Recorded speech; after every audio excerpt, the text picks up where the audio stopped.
You think I need this shit?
Good morning, everybody. Happy Saturday. Yeah. Come on.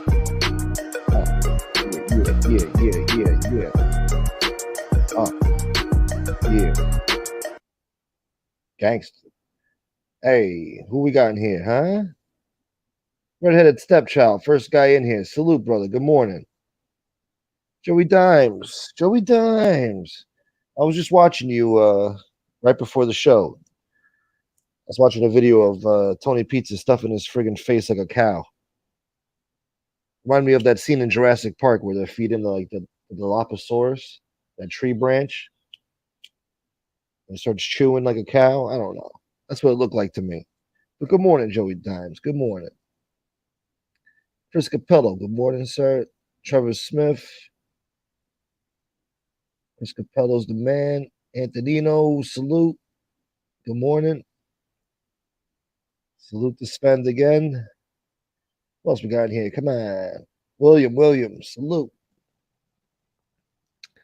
Pete the Killer. My guy. Good morning. Who else? We got some members in here, huh? Stepchild, Casey. Chris Capello, I see you guys. Antonino, my guys, my members. Who else we got, huh? Got Spiky. Good to see you, Spiky. Yeah. Spiky in the house. Mike Roch. Long time no see, Mike Roch. Good to see you. And Mikey Rich, too. Look at this. Good morning. Good morning. Yeah. All right.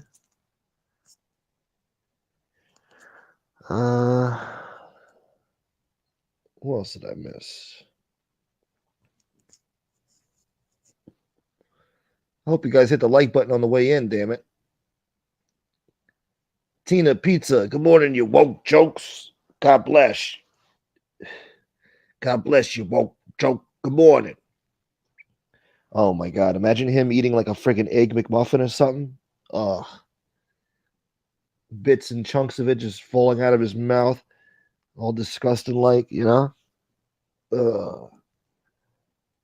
And he makes that noise, when he chews, like I hate that shit, man. God damn it. Anyway, I wasn't supposed to curse. I always do this every time, man. Damn it. Let's see. What do we got here? Casey says, has anyone ever noticed why Big Tex has a mushroom shaped bruise on his cheek? You mean the mole? I don't know. He changes appearance every week, so I don't know what he looks like right now. He's got a new growth on his face coming out? Some type of growth? What do they call that? Gout? He's got gout? I don't know. He's got a fetus growing outside of his friggin' cheek? I don't know what the hell you talking about. JR Boston, good morning, sir. Yeah, yeah. Let me see here. What else going on? All right, good, good. What else? What else? What else? Anyway, guys, let me give you a daily weather report before we get started. Hold on.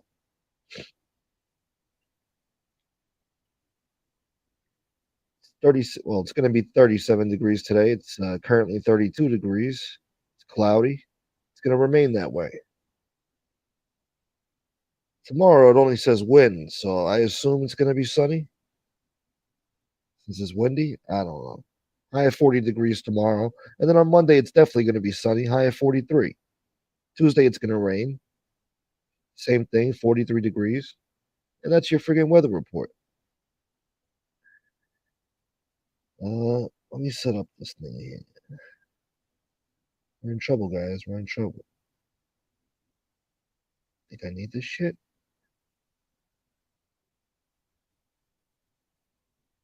Hold on a minute.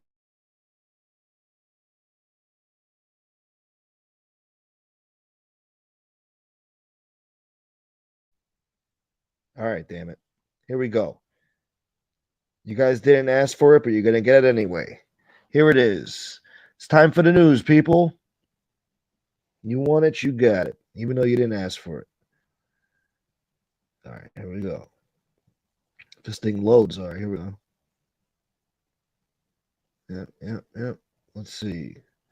The husband of the Tennessee cop at the center of Department sex scandal is sticking by his wife's side because he's a cuck. Who else? The hell else? Oh, I thought this was funny. Prince Harry tells family to come clean, apologize to Meghan. You know what you did. It says here, you know what you did, and I know why you did it, and you've been caught out, so just come clean, the Duke of Sussex said to his family. You believe this shit? He's going to tell the king and the queen consort and the next in line to the throne and his wife to apologize to Meghan Markle. And for what? What a disgrace. What a crybaby. This is supposedly a guy who killed 25 Taliban fighters in Afghanistan. He wants an apology from his mummy and his daddy.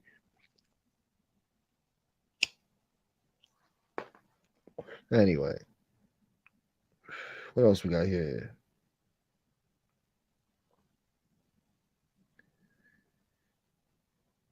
Oh yeah, they're saying that Elvis Presley's daughter was like in real big debt. $92,000 in monthly expenses, plus 1 million to the IRS owed. Wow.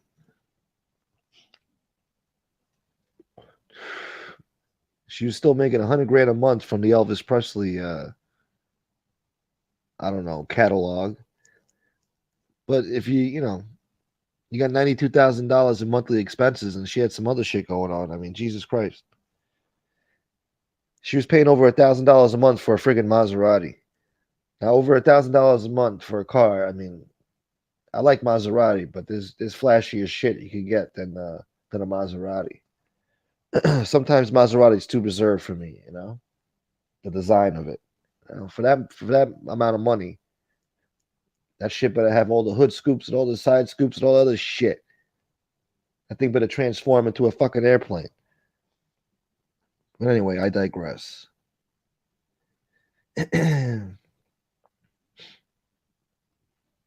Let's see what else we got here.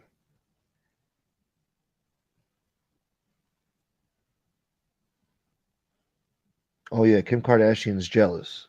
It says here Kim Kardashian hates pretty girls.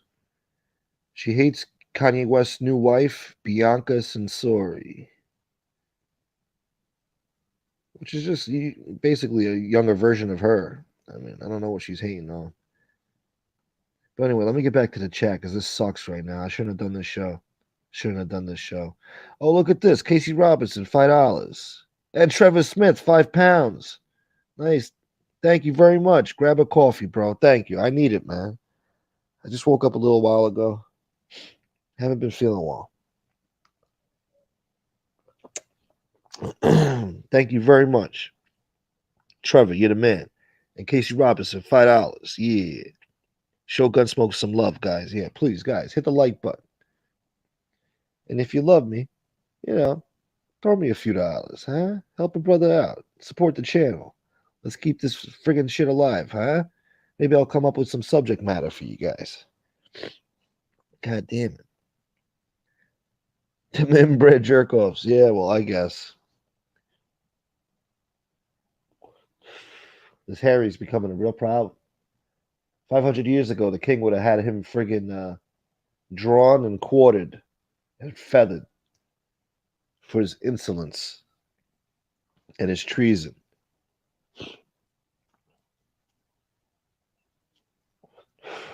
How dare he? How dare thee? How dare thy? Ah, fuck it. I'd like to see Lee read fucking Shakespeare. How about that? Think I need this shit? What else we got in here? I was talking to Common Sense last night. He's doing good. He's doing a little better.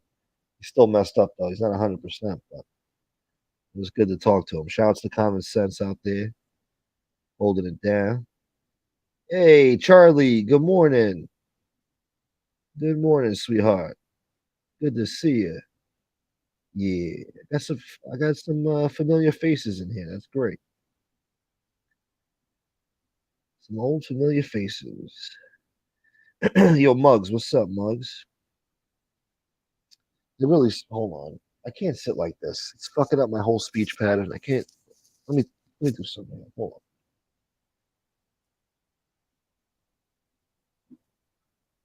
Let's see if this works. Okay, that's much better. Yeah.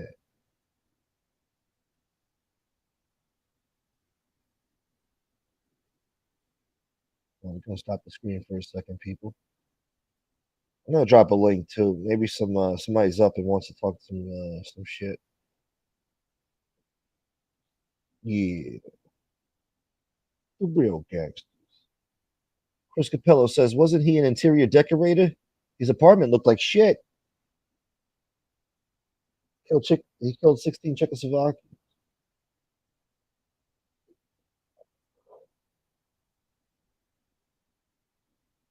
You don't give a fuck about British royalty. That's a problem. See, that's a threat to the monarchy. They can't have this shit. You have to have faith in the institution of His Majesty the King. You bloody bastard. You petrid peasant. How dare you besmirch the legacy of His Majesty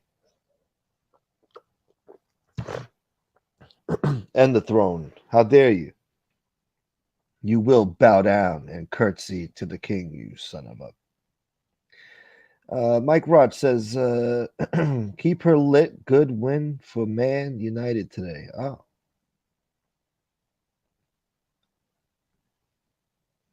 do they ever stop playing soccer over there? It feels like they're playing soccer all year round. What the fuck are they doing over there?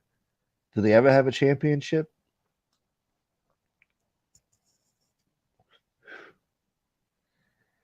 Trevor says I'm a big Liverpool fan and was glad. Yeah. I think I have a Liverpool shirt from Nike. I don't know. I don't know what it is. Hey, Rob Jean. Good morning. Good morning, sir. Yeah. Oh, that would be nice, Capello. That's asking too much, but thank you. Yes, that would be nice. Let's keep it alive, baby. Survive in the ghetto, hand in hand. The Kardashians are all just manufactured people. Fuck them. Yeah. It's crazy what the mother built over there. It's really amazing. I mean, all those kids are big success stories, according to Lee, you know? Kylie Jenner became her own billionaire, or so they say. Who's the other one? Kendall? Yeah. She became like a supermodel. I guess if you call it that. I don't know. I haven't seen her model and shit anymore. But she's rich.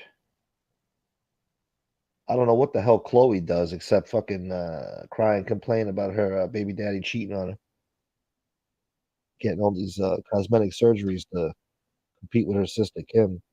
Now she's got the same body as Kim Kardashian, knowing damn well she ain't built like that. Then you got Courtney. I don't know what the hell she does. She's married to that Blink 182 guy.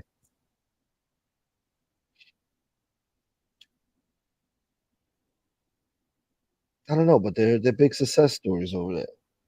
Big success.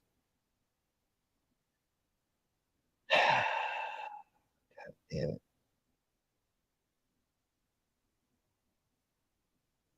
Pete the Killer. 500 years ago, Harry would have whacked William and Charles. You think so? Took over friggin' I don't know what they call those places over there. The Battle of Yorkshire. The Battle of Lindenshire. Well, I'm trying to think of some fancy places, you know. Yeah, I could see it.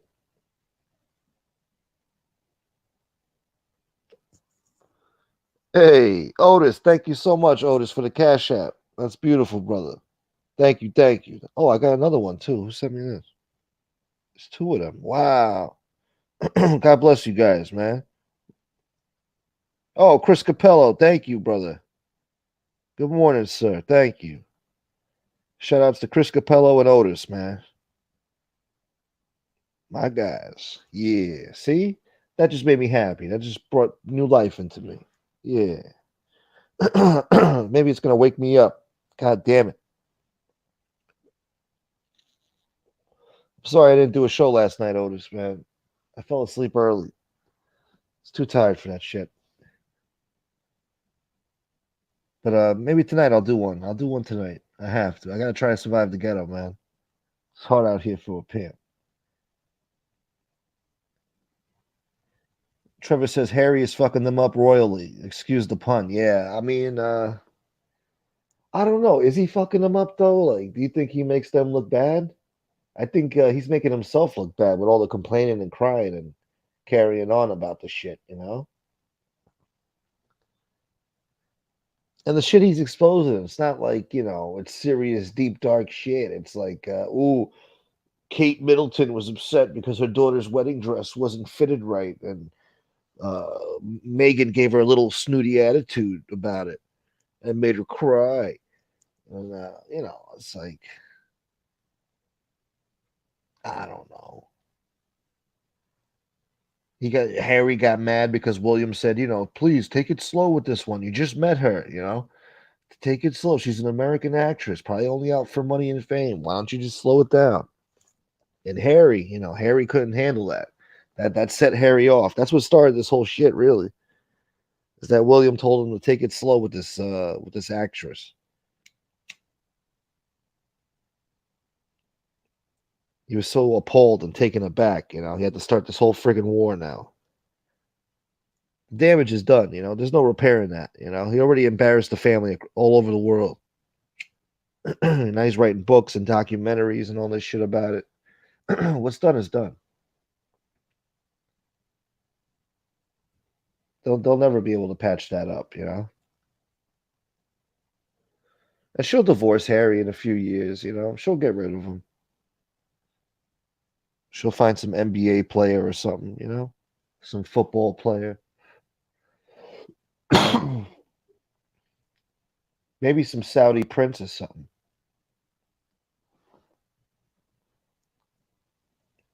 And then he'll learn his lesson, Then he'll try to come crawling back to the family. And then King Charles will say, I cannot bear that man. I will not bear it. And then, he's going to be looking like Prince Andrew. Back in the UK, friggin' in disgrace. And whatever else they call that shit. Stripped of his royal duties. Stripped of his military honors.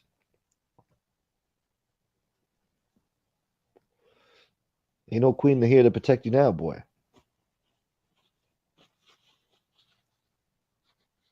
But anyway, I digress.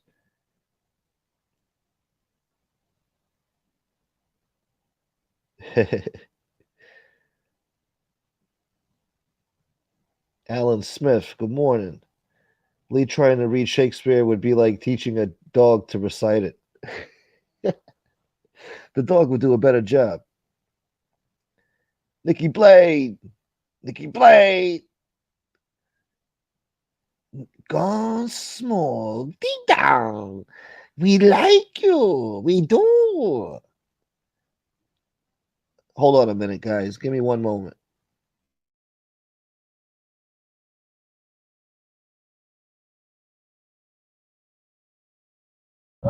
Tony, how about this? Admit that you like me. No. Admit that you like me. I don't know if I like you. Buster! Buster! I know you fucking like me. I know you like me. Don't bullshit. Because we get along. Privately, we get along. Yo, did you learn this today on your psychology show? What psychology show? Are you impressing your fucking woke friends out there? The fucking, the new normal? The cancel culture? Is that who you're impressing with this fucking talk? All right. Listen. You're talking to a real fucking man here. You want to be in a mouth guy, why right? don't you act like a man and stop acting like... Then start acting like a man. Start acting like a man. I'm talking to you and saying, let's squash this. I am acting like a man, you fucking homo. Now I'm a homo? Yeah, you're a fucking homo. You paid that woman to fucking marry you. Hold on. Enough. Buster. Fucking wife. You cut the shit. I'm out. You're a fucking jerk off. You vapid piece of shit. You have the massage protecting your family, the DEFCON 4, all that bullshit. Okay, just because I have a friend who's a security consultant. Hold on. I got a friend who's a security consultant, and I seek out his advice, and he does an executive protection. I reach out. You think I need this shit?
Hold on, guys. I'm sorry. Give me another moment here. I'm going to play one more video here, and I'll be right back after these words. All right?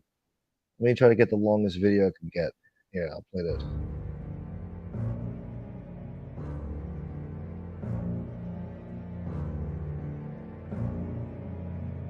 And if anybody's here saying to me, oh, I dealt with Angel Gotti for a couple of weeks when I came in here. You guys know that.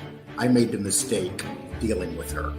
Angel Gotti, your father was a gangster, not you. You've done nothing, man. You come in here and you act like a tough guy. Now, who is she? She was nothing. You fucking asshole. I was in a fucking car chase with fucking cops. I was in a car chase with fucking bounty hunters. How about you fucker? What did you ever do in your fucking life to even deserve to be in here talking to any of us that fucking lived the life? I'm gonna go after you. Come after me, bitch. Because that's what you are, you're a bitch. You ain't nothing. And your little followers, or the people that pretend they like me and they're up there kissing your fucking ass, fuck them too. That's what it comes down to. She was just staying at home while her father was out there putting his ass on the line. And now she's living off his name. And then she comes into this room, and people are like, oh, Angel Gotti's here. Because her name's Gotti. I got an idea, Angel Gotti. You've been married a couple times. How come you never used your husband's names? Because you knew that name is who you are. Because you want to live off that name. That's what it comes down to. I didn't buy into her shit. But let's stop trying to make everybody look like heroes here. John Gotti walked around in suits and gave the middle finger to the government every fucking day. He said, fuck you. I'm John Gotti. Look how pretty I look. And what did it get him? He spent the rest of his fucking life in jail and he destroyed that family. Your father was the head of the Gambino family. He is the man that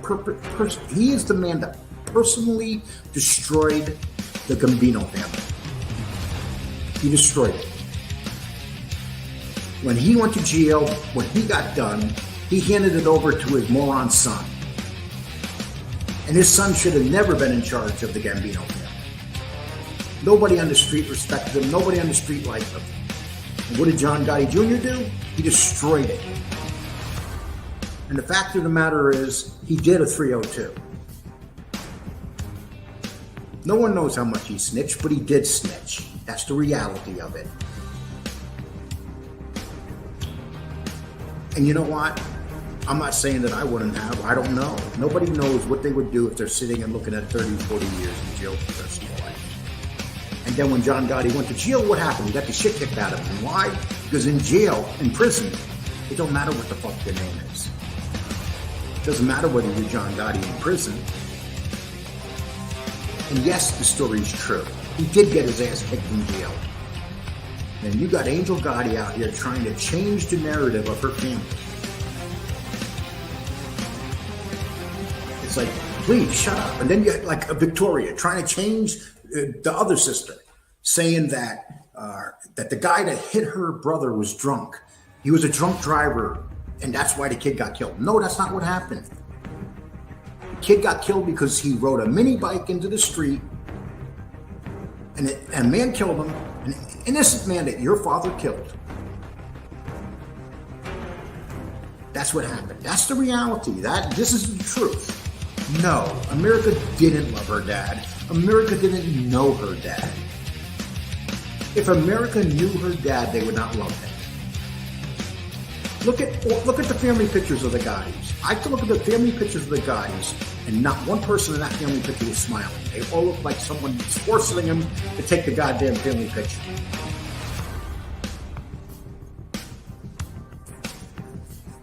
They're gangsters. Let's call them what they are. You come here to listen to gangster stories. Yeah.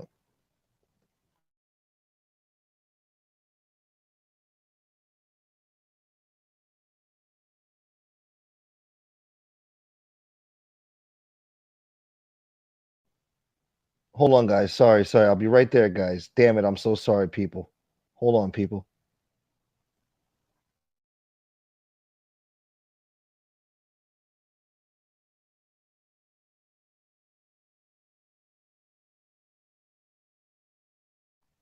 Okay, I'm back. I was just on the phone with Frank real quick.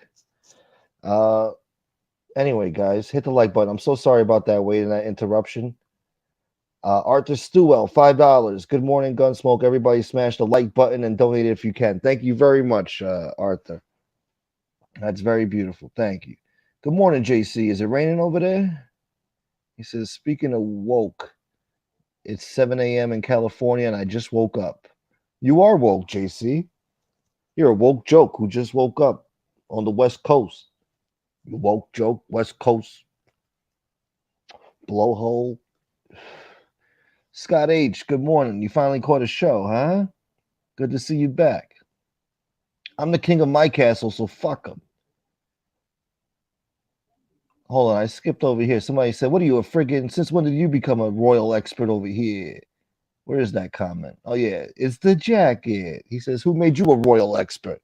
I don't know. I've been catching up lately on these royals, you know? I don't know. I just think it's a disgrace. Look, it's none of my business, you know? You bloody bastard. You will curtsy to the king.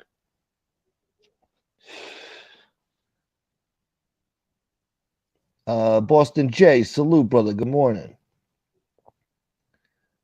Good to see you. It's fucking snowing over there. Where the hell are you? What are you, upstate?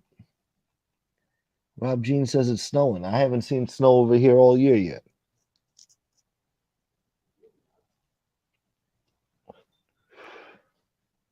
My brother, Boston J. It's 8 o'clock in New Mexico. They're 2 hours behind, huh? I never thought about New Mexico time. I never thought about New Mexico. I forget it's a state sometimes.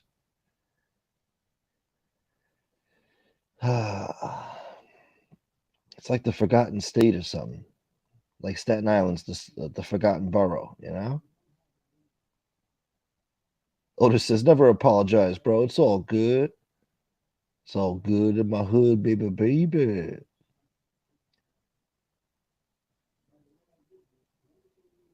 Stepchild says, I try to entertain you guys as best as I can. JC, good morning, JC. Hey, is that Joey Dimes in the chat? Ronnie Ray? As a matter of fact, I think it is. Deganey. Me and Leon are broke as hell, and it's raining right now. And if you ever want to see the Pizza Man again, you're going to have to kick up to the Cash App. Hey, what's up, Gunsmoke? What's up, brother? I've always wanted to do Tony Pizza's voice with Joey Dimes in the chat, and I think I saw him earlier. So yeah, hopefully he's still here. He's a working man. Hopefully he's still here. But yeah, is he back in the tent now, or was that an old video that Joey Dimes posted? Who earlier? knows? No, who knows with him? He's good enough of a con artist to film himself in front of a tent, you know, when it needs to happen. I'm not saying that he isn't broke as hell, because he certainly is, and he wastes all of his money.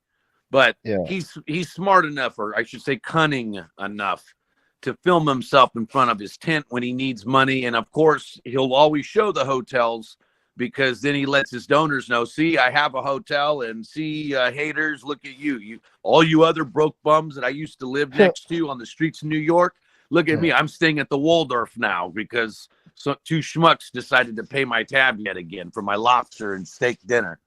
What up, Frank? Hey, good morning, guys. How are you? Good morning. How's it going? Minnie, what's up, Minnie? Good morning. And Big Dog, I got Big Dog in the house. How highly of you? That's pretty highly of you. Good morning, Frank. Did he go around Coney Island using those phrases? Probably. I could picture him on the boardwalk now. Yeah, I'm sorry, Danny. I'll pay you back. Well, how highly of you? When are you gonna have it in full?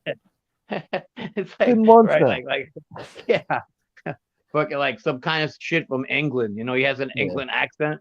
Yeah, it's pretty highly of you. Bloody money.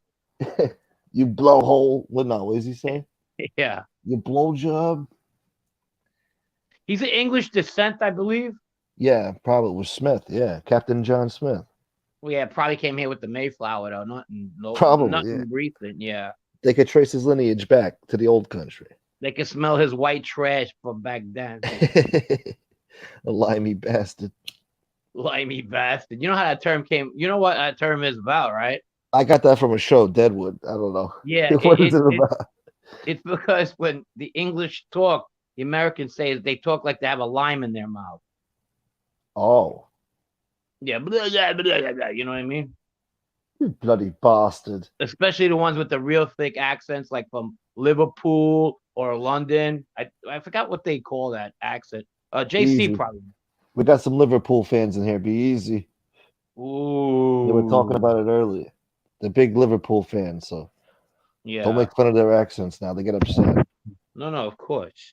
Hello, Red. JC. Liverpoolian. What's that's their nickname? I think the Reds, right? Yeah. That sounds like a racist term. You can't use that term. It's commie. So what's going on? Let's go. Cockney accent. There you go. Antonino got it right. Cockney. Let me scroll down. Cockney accent. Don't give me your War, Cockney Mr. bullshit. War. Good morning, War. Falconetti, salute. Bong Funk, salute. Batch Elder Street. Damn, I got everybody in here. Damn. Rabbit says Liverpool speak whatever that is. Scores. Gotcha. Scouse. Speak Scouse. Scoozy. They speak Scoos. Scoozy. Scoos. Hey, Scoozy, I'm Liverpool. Scoozy. Listen, man. I don't know. I don't have Alan any said, subject Frank, that matter. ain't right. What did I do, Alan? Alan Smith, what happened? That ain't right. Oh, see, look, see? You offended a Liverpool resident. Oh, I'm sorry about that. I prefer Liverpool. That's probably one of my favorite English teams. I like Man U. I know not Man U, Man City. And I don't know. They're two of my favorites. I used to like Arsenal back in the day. What about the Invictus shit? Not The Invictus. Invictus? What's that shit called? I got the shirt here. I don't know. Vesuvius or some shit. I don't know what they call it. It's like some elite soccer shit over there. The elite of the elite. Vesuvius? I don't know what they. You're gonna make me look at the shirt now. God damn. Sounds like a fucking restaurant in Astoria. Let me take a look at the fucking shirt. Hey, you come to my place, Vesuvius. We break plates. What's LFC? Well, that's Liverpool Football Club, right? But what's the other shit? I don't know. It has like a big chicken thing here, or is that a Oh, griffin? that's the French. That's the French use that emblem from their sporting club. Not the sporting, the soccer apparel, Le Coq Sportif. You know, Cocktail. people from Liverpool, I would think they would be called Liverpoolers, but they're called like Liverpudlians. Like if you want to say the they plural are, right. of Liverpool. yes. But wouldn't it make sense it would be Liverpoolers? You're from Yeah. Liverpool. You know, that's how we would say it if it was like in the USA. But yeah, Liverpudlians is definitely what they call Liverpudlians. Wow. Pudlians. Yeah. That's something. A lot of good music comes from that city as well. Obviously, of course, we all know the Beatles come from Liverpool. And Yeah. I'm very limited to who else comes from there, but Jack I the heard the Ripper. music scene's Doesn't always been pretty Oasis good. come from there too? Basically, the Beatles of the 1990s, or the wannabe Beatles of the 90s, basically. I thought they were Irish. That's a excellent question. Yeah, they consider themselves the Beatles of the 90s. They didn't even They didn't even last 4 years. They were killing each other. A lot of U2? a lot of their songs were very similar style, you could tell, except it had the 90s alternative kind of mix to it. So I mean, it was a smart marketing move. I think it was Simon Cowell himself who found them. Really? He used to do all those bands back then. He was one of their big promoters, but Yeah. you know, it's not a bad move because, you know, it had the whole nostalgia factor. You know, the Gen Xers liked alternative music, and, you know, the boomers at the time were in their 40s, you know, so. Shove those Duncan Sheik records up somebody's ass. If I hear fucking Wonderwall one more time, I'm gonna put my shoe through the fucking window.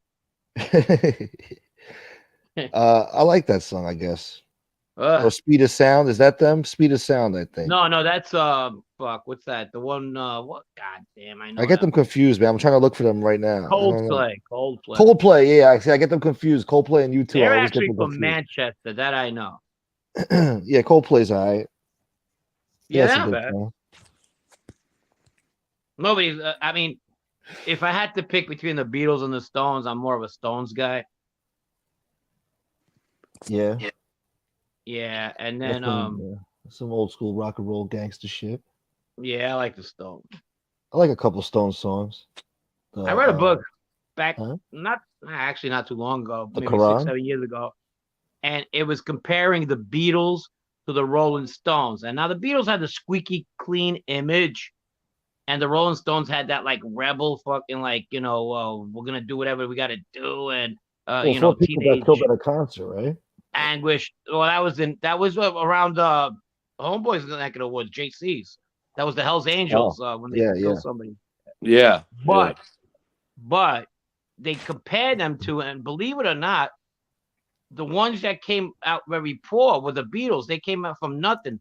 But the Brian Epstein was their manager and wanted to make them like a boy band and clean them up. And John Lennon always hated that fucking shit because they felt the Rolling Stones, who actually came from money, grew up and kind of stole their fucking, their vibe. You know what I mean? Yeah. The Beatles were from the hood originally. They Yes. were like impoverished for as kids and had messed up families and stuff and broken homes and all that. So they were like street kids that actually became a band, and then but I think Rolling Stones probably won the image battle because what did the Beatles do in around 65 or 66? They got rid of that old boy band of the 60s image and became like hippies. And, right, when they became the psychedelic Beatles. Yeah, like, they went with the long hair and the beards, all that stuff, Yeah, the shit that fucked Charles Manson up, that one Which album, was a smart move, because a lot of times that was the Beach Boys. Bands die out because the music they play or the style they use goes out of style and they just won't change. But the Beatles were like, hey, we're riding with the 60s the way it goes. And yeah, that's right. Smart move. Groovy, dude. No, fucking Charles Manson's manifesto, if you will, was all fucking in respect to the Beatles' White Album. Yeah.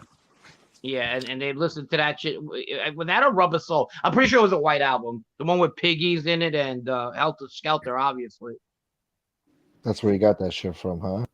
Yeah, that was like he kind of like interpreted that album as like what's to come in the world, with all that fucking junk he had in his body. Yeah.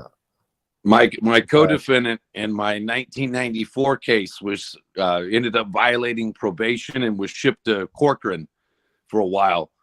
And he actually met Charles Manson. When he came home, way back in the 90s, one of the first things he told all of us were the different guys he met while he was in prison, and Manson was one of them. But that dude, he said, was hella fucking weird, like in person, like he just I didn't want to be near that fucking guy. But but he met him because you can't help but meet these guys. He's in a special unit where only like 50 of California's other like most high profile inmates are. And, you can't even go near those guys until you've been in prison for a while. And the guards know you're not going to go stabbing them every time you walk by to deliver mail or something, So yeah, no, exactly. It's not anybody gives a fuck about these motherfuckers. It's the idea that they got so much fucking publicity that something happens to them, then it's on the correction department. Yeah, exactly. In all these Crips and Bloods that are in jail, or the Sureños or Norteños, they see a guy like Manson and they see as an opportunity to get a feather in their cap, and they get to make the newspaper. And if you're in prison for life, making the newspaper is freaking huge, because that actually, back in the day, all the newspapers, how it is, are brought to the prison, so they all read newspapers, and it just makes it even bigger for them. Yeah. Robert Wilco says, Jeff Beck, rest in peace. Yeah, absolutely. The Yardbirds, great fucking band. And then everything, the Jeff Beck band and everything after that. One of the best guitarists in rock history, for sure. What about Rod Stewart? Fucking no. He got corny at the end. He was covering Tony Bennett songs in the end. I like his early stuff, though. I really do. Yeah, he had a few good hits there. With the Faces. The Faces? That's a part of the group he was in, yeah. Oh. You know who was in a band with him? Ron Wood from the Rolling Stones. They kind of like look alike. What about the other asshole from Journey who went solo? Steve Perry? Yeah, yeah. He's I dead don't now, know. right? His solo career, how long did that last, though? I remember he had that one song. That's about it. You know, I used to like Journey, but now it's so fucking played out. Yeah. I don't like it. I just like the 80s. I don't know. You know, there's certain things that just get played out. Queen is one of them. I used to like them as well. Probably. I never get sick of Leonard Skinner. I love Leonard Skinner. I never like get that one sick of song. Led Zeppelin. You know, Oh, although yes, I don't want to hear 100%. Stairway to Heaven every 5 minutes either, though. You know. No, exactly. There's still one or two Zeppelin songs that I've overheard, but most of them are kick-ass music. Yeah, every time Black Door comes, I don't give a fuck how many times I've heard it, and it's just ass kicking. You know, whatever's going on in my day, that song comes on, and it's all about. Yeah, that song. Zeppelin's badass. I used to love listening to them in high school. That's when I started moving away from more younger music, and you know, as far as the '60s stuff, like instead of listening to Beatles or older Rolling Stones, I started getting introduced more to Led Zeppelin. So you know, it's Right. good stuff. It's a little bit very good more stuff. less boy bandish. You know, Led Zeppelin pretty much they had their radio kind of songs. You know, because they all got to make a few of the radio songs so they make money for the record company. And but a lot of their stuff is more than good enough to be on a radio station, but it didn't get overplayed, which was good. And I never get sick of Led Zeppelin. You're right, and the Who as well. War says the Who. I like the Who. Love Deep Purple, but they're not as played as much. Smoke on the Water, Hush. Those are two of the most popular songs. I never get sick of those songs as well. And but yeah, Foghat. Look at War, Foghat. Yeah, that's one of my favorite genre musics. One of them, anyway. The 70s Southern rock. Love Southern rock. yeah, Foghat had that song "Slow Ride." When I first heard that song, when I first heard the voice, I didn't know who it was. I thought that was another Led Zeppelin song because he sounds a little bit like Robert Plant. You know. Really? Well, Foghat, yeah, they definitely, until I'm talking about when I first was hearing that as a kid, I just assumed it was a Zeppelin song for a while. And you know how it is, bro. There's like every time a good band comes out, there's always 3 or 4 others that got a lead singer that sounds very similar that comes out right after that. Sure. Hey, Antonino. How many dudes have tried to sound like Eddie Vedder from Pearl Jam, Oh, everybody after Pearl Jam. Yeah, you got everybody. Stone Temple Pilots, that Christian rock guy, Creed. The list goes on and on. Yeah.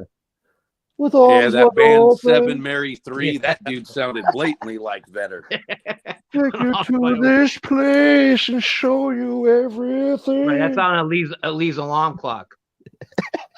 With arms wide open, we'll Thinking of Angel in the morning. That dude had a good range, though. And he was a good singer. Don't get me wrong, but it was like kind of a pattern, like you said. Yeah, it was like you hear one and you're hearing them all at a certain point. With look like Colin Farrell too. Pearl Jam's album was one continuous song. I love Stone Temple Pilots as well, but I just thought they were a little bit of a ripoff. Yeah. Jethro Tull, Trevor says. Baba O'Reilly, Redheaded Stepchild. That's one of my favorite songs. You ever see this movie Summer of Sam? Of course, yeah. How they blend that that song into the movie, especially when the Reggie Jackson's playing right field. It was pretty good. It's done well. That's a good soundtrack. Very good soundtrack. I just remember that Teenage Wasteland. They were bugging out. Yeah. Exactly. But yo, Antonino, thank you so much for the $10 PayPal, brother. Thank you. Trevor came up with another one. Trevor's I can see he's a rock guy right there. He came out with Pink Floyd. Yeah. See, I'm not familiar with these Floyd. How can you Pink Floyd? I don't know many people don't like Pink Floyd. I don't know. Well, name their most famous song. I'll see if I know. Another Brick in the Wall is the most famous. Another Brick in the Wall. Yeah. You never heard that song? Nah. We don't need no Oh, education. oh, of course I've heard that. That's what they call it, another brick in the wall. Yeah, Thought it was called there's like something three else. parts to the song. Yeah. We don't need no dee doo doo da. I don't Do know. do that, right? That's Yeah. how Tony Soprano said it. Well, one of my favorite, but I think they're like more of a three-piece band. They're more, I don't know, early punk, but not so much punk. Then they went mainstream. Probably the Police. The Police. I think I like one of their songs too. Yeah. You know, Sting. Sting was on that. Sting. All right. Yeah, yeah, yeah. Yeah, Every Breath You Yeah, yeah. Take, and Yeah, yeah, yeah. Roxanne. You know, Uh-huh. a group actually probably got better when they split up was the Eagles, and Yes. like and Glenn Fry and what was the other dude's name? When they went single, they actually killed it, both of them. And Henley, Henley, Walsh. yeah. You know, bro, that Joe Walsh was is it good. that He has song one of my favorite Smuggler's songs. Blues that remember that video on MTV way back when? It was one of the first they played where it was Glenn Fry and he's basically a Miami Vice coke trafficker. He gets shot by the cop at the end of the video. Nice. That's some old school right there. That Was like the first time you saw any like drug, big time, action kind of guy on a video kind of thing. Glenn Fry was rolling around, I think, in like a Ferrari through Miami, and they show him.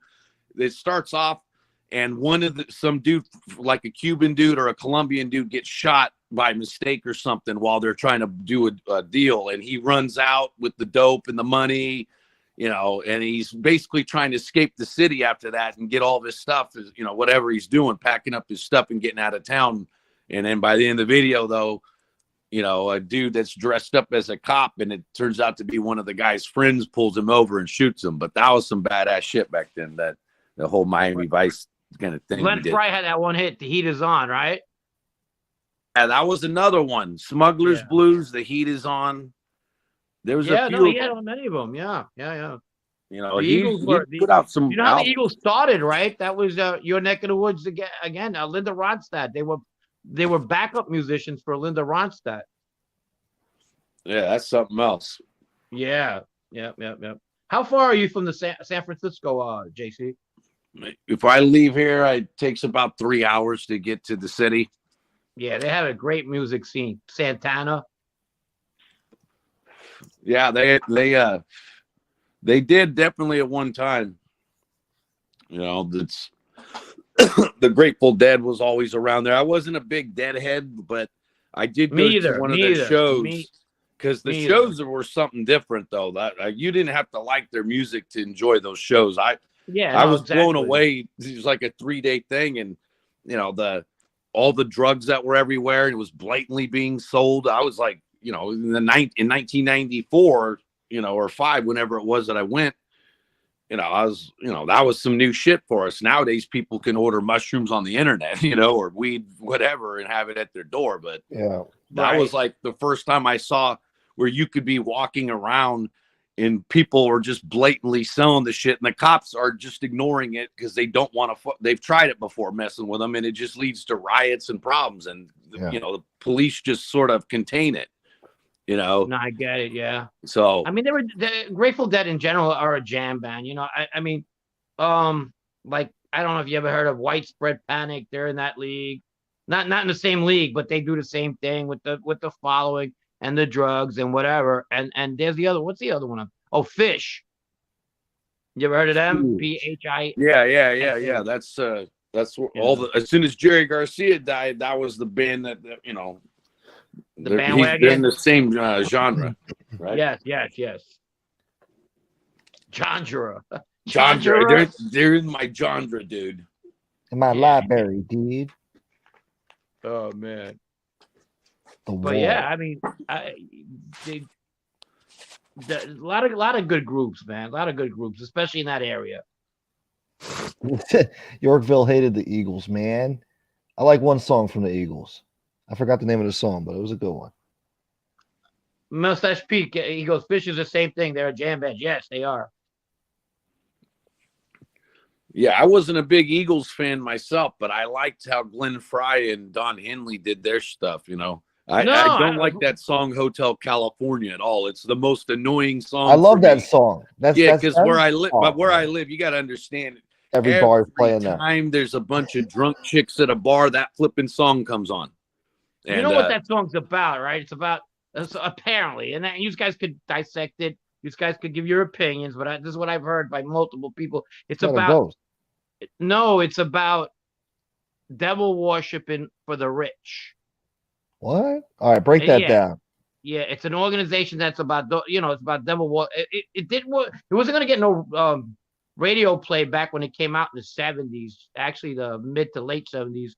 But if you listen to the lyrics, the stab it with the steely knives, but they still can't kill the beast. That's the animal sacrifice. Her mind is Tiffany twisted, and then they even say they haven't had that spirit since 1969, which were the Manson murders. Oh, wow. Okay. Yeah. So if you Here's listen a to the reason I song, didn't like that song. I got to There go we back and listen to that song now. yeah, and her mind is Tiffany twisted. She got a Mercedes Benz. Yeah. She got a lot of pretty boys. She close friends. But that's one rich bitch that likes to fucking into that crazy kind of scene. Uh-huh. So I it's mean, about devil worship. It is. I like Bad Company too. War says bad. I always thought, like I said, I love the Southern rock era of music. It's 1973 in particular. And Bad Company, I always thought they were from the South for some reason. And then I found out they're English. And I was like, what the fuck you talking about? Every biker's riding around to fucking Bad Company and all that. And they're from England. Wow. I didn't even find that out till you just said it. Yeah, believe me, I was equally surprised. Bad Company is actually from England. Damn. Hey, don't say you don't learn anything on the Gunsmoke show, Right? folks. Yeah. That's Well, right. War says it's about the COs in California. That's fine. I mean, like I said, don't quote me on it. I am not a COs, Church of Satan. I got you. Church of Satan. Hey, that'd be a good way for convicts to refer to guards. What's up, Church of Satan? No. Yeah, man. You Illuminati, That man. would really make the guards' day to have all the inmates calling them Church of Satan. Hey, you're COs. I saw it. You in read the a lot internet too. When you chat. fucking go in the can, you know that, JC. So you do a lot of fucking stuff. I did get a little bit of an education when I came out of jail. And that's what I tell people that ever get in that situation. Don't let time do you. You do time. You know what I mean? Don't let time do you. You got to do the time. And stay away from the bullshit if you ever go in. Pick up a book. Pick up two. Learn something. Learn a trade. Whatever you got, But just make the best of your time and you'll be all right. Shit. Doing hard time. Hard time. That's a great song. That's a Baby. Yeah. Yeah, Baby Huey. Yeah. I used it in one of my videos. It's gangster shit. Old school. I love that era of music as well. That 70s. Curtis Mayfield, the other guy. What was the other guy? Black struggle music, civil rights, whatever. I liked it. Curtis Mayfield. Billy Preston was a little corny, but he would stray that way. Marvin Gaye, Edwin Starr. Good stuff. Shit. Robert Wilco says 8 AC/DC early albums with Bon Scott. Epic. Yes. What's your favorite AC/DC song, guys? I guess that the classic one, Shook Me All Night Long. That's another one. I never get sick of AC/DC myself. I like the one with the bagpipes. What the fuck's that song? I think that's the only song I know. It's a long way to the top if you want to rock and one song like that. Who's better, the Stones or them? The Stones. The Stones are better than AC/DC. Wow. Because they're different, but they've been doing it longer, and their music does tend to change. Like they have ballads, they have in your face songs. They're very versatile. Yeah. The Doors. But if you want to talk about versatility, I would have to go with the Beatles. Well, the Beatles, they have like so many damn songs. I mean, Talk about no versatility. Antonino, the Dropkick Murphys. They're my favorite St. Patrick Day band. let me go through my library here. Let me see what I got here. The Police, okay. Message in a Bottle. That's a good song. What about America? You ever heard of America? Sure. Ventura What's the Highway? Yeah. name? The Tin Man. That's after MRE's granddad. Yeah. You ever Remember heard that that picture song? the Tin Man? I think I've I heard of never it. did nothing for the Tin Man. FBS put up a picture of the Tin Man in front of a courthouse one time and said, "This look, I found that Murray's dead." Let's see who else we got here. What about the Cars? You like the Cars? Oh, That's talk too about groovy. biker music. Redheaded Stepchild with the Inagata the Vita. Iron Butterfly. I ain't a butterfucker. Iron Butterfly. Oh, I am butterfly. Iron Butterfly. It's a motorbike. Oh, J Spacey, $2. Thank you so much. He says I finally caught a live. Yes, you did, my friend. Thank you so much for the $2. Thank you, brother. Yes, Master Speed, 100%. Dropkick Murphy song makes me, where is he? Makes me think of the movie Departed. Great fight song. Yeah, it motivated me back when I used to hear that song. You know, whatever I was What fucking, song? especially at the gym. The bagpipe song? Yeah, St. Patty's Day song. He's like, That one.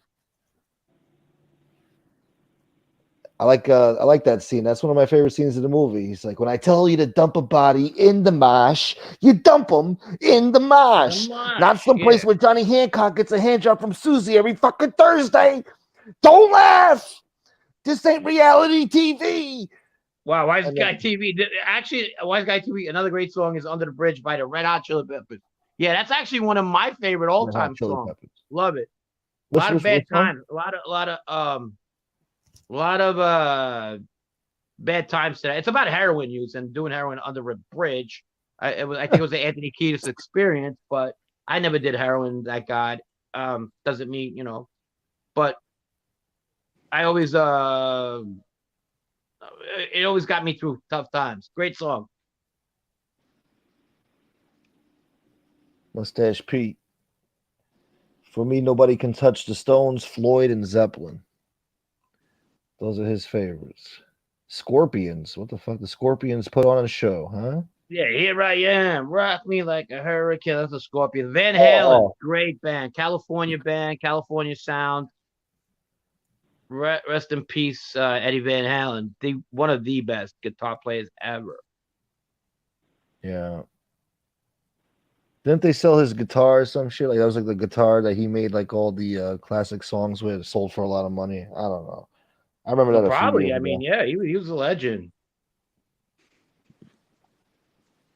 Yeah, he was the master of the That band was guitar. fucking kick ass. Uh, let's see. What else we got here? Got a lot of bullshit in my library. Yeah. ZZ Current Top, Stevie thinking. Ray, yeah.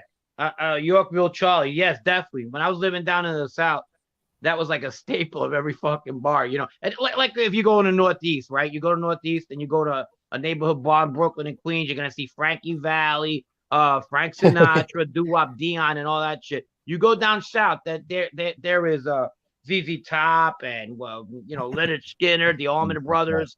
So it Yeah. depends regional where you're living. And like, believe it or not, when I was in California, it's more like Santana, Steely Dan, which is actually Steely Dan's actually from New York, believe it or not, but that's a Yeah. California vibe right there.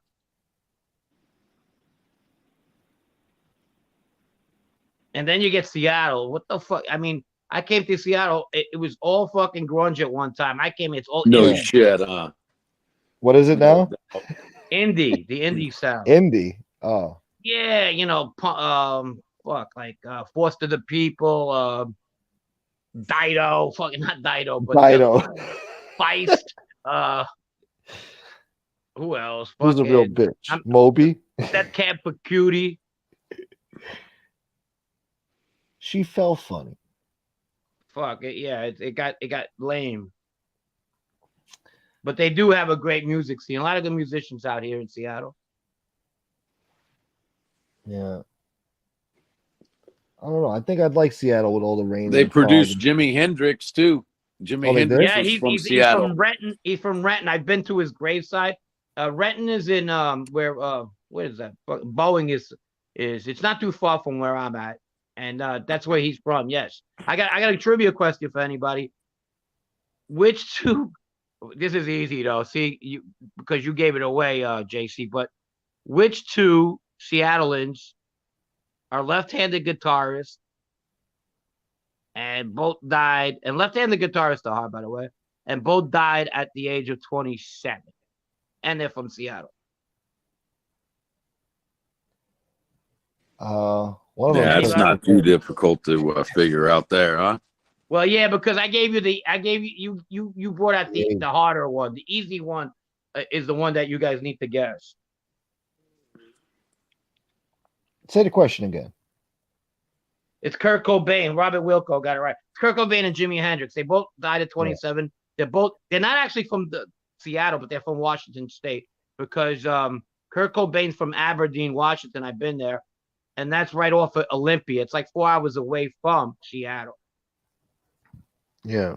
Didn't Cobain grow up in Aberdeen or something? I don't know. He did. Yeah. When you go to the town, there's a sign that says "Come as you are." So I was riding there with a friend of mine, and I looked at the sign. I go, "Is that because of fucking Kurt Cobain?" He goes, "Motherfucker, that shit been there 100 years." So he made the song for that then. Well, he was trying to tribute that. It's a logging, no longer a logging town. It's very depressed. It's gray. They got these fucking like white trash, different color houses. I'm probably trashing them. They're getting pissed. And you could see how fucking people just got nothing to do over there. They got, the high school and then this big fucking football field. It's depressing, put it that way. And then right next to it is the they got this beach resort town that's only functional 2 months, 3 months of the year because of the weather. Yeah. It's always raining out there. It's always foggy. I like that shit. Yeah. Red probably knows exactly what I'm talking about. Red's in here? He was. God damn it, Red. Finally caught a show, huh? Good to see you, brother. If he's really in here, you little prick, yeah. Yes, Janet Joplin's part of the 27 Club. I forgot who else. Amy Winehouse is one. Yeah. Jim Morrison's the other. Jim Morrison. There's a few others, damn it. I was just at that Whiskey A Go-Go about a month or so ago. That place is killer. I posted the pics on Instagram and on my community tab. That's the place that Morrison built, Yeah. Uh-huh. Yeah, that's a legendary spot there. Have you ever been to the Hollywood Bowl? I drove right near it, but no, I've never been there. Gotcha. This guy's I got to see Bugsy Siegel's old house and all of Sunset Strip. The whole thing they actually had what was called the Battle of Sunset Strip, which was what they labeled the Bugsy Siegel Dragnet issue with all the shootings and bombings or whatever else they were doing. And but the place has some really cool old school stuff and old school restaurants and there's a lot of old Italian restaurants actually still in that part of LA that are continuously ran, which is pretty cool. So it's not like fast food pizza and or that kind of stuff. And you'll see a lot of like unique things too that they preserved a lot of their old school look. And like you'll see the Beverly Hills Police Department. Yeah. The building is like really old, but because it's Beverly Hills, they can afford to do everything. It's all revamped and it looks like it's original, but everything's newer looking. I mean, it looks nice, the whole place there. Yeah, but where the whiskey's at and all that, I saw some cool spots around there. Yeah. Wow, interesting. Yeah. Who's that? Okay, Red goes by Stepchild. Sorry about that. Oh, redheaded Stepchild. Okay. Yeah, there's a guy named Red, and then there's a guy named Redheaded Stepchild. Yeah. Yeah, he was clearing that up. Lane God damn. Steely, yes, legend for sure. That's the Bong Funk. Oh, who else is it? Electric Light Orchestra. Yeah, I guess Antonino, sure. Mama The Cass, I think she died young as well. Mama Cass. Yeah. Oh, yeah. Yorkville Charlie says also into disco. Yeah, I grew up in New York City. I mean, I grew up with the heyday of disco and a lot of those one-hit wonders. I love the disco when they played the instruments. You know, not all the electronic stuff that came out in the '80s was really Yeah. good. You know, I guess Earth, Wind and Fire and Kool and the Gang, Casey and the Sunshine Band. That was good stuff. Yeah. MRE's favorite, the Village People. What about the Whispers? Uh, I like the Whispers. You like the Whispers? yeah, of course. The Whispers. There's a lot of them. Those are groups that came out of the '70s that switched over to like the Spinners, for example, when they did the remake of Frankie Valli's "Working My Way Back to You," and that was a common theme with like the Blue Notes, Alvin and the Blue, Harold and the Notes, and all those other groups. I think I say Alvin and the Chipmunks. I'm like, yeah, they Yeah, they suck. were good too. They had an album, a disco album. They actually Yeah. did. When I was a kid, they had some kind of book. They used to Christmas album. market them.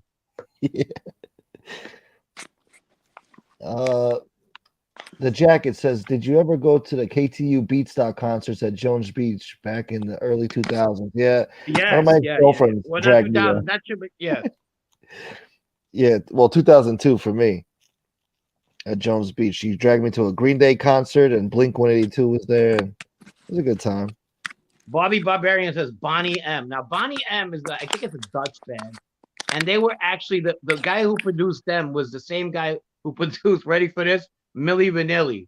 So the concept Oh. was the same. Having these Yeah. good-looking people dance and lip sync with like real singers singing. So that concept of Milli Vanilli, that, you know, that was long before the producer, I forgot his name. It was a Dutch guy.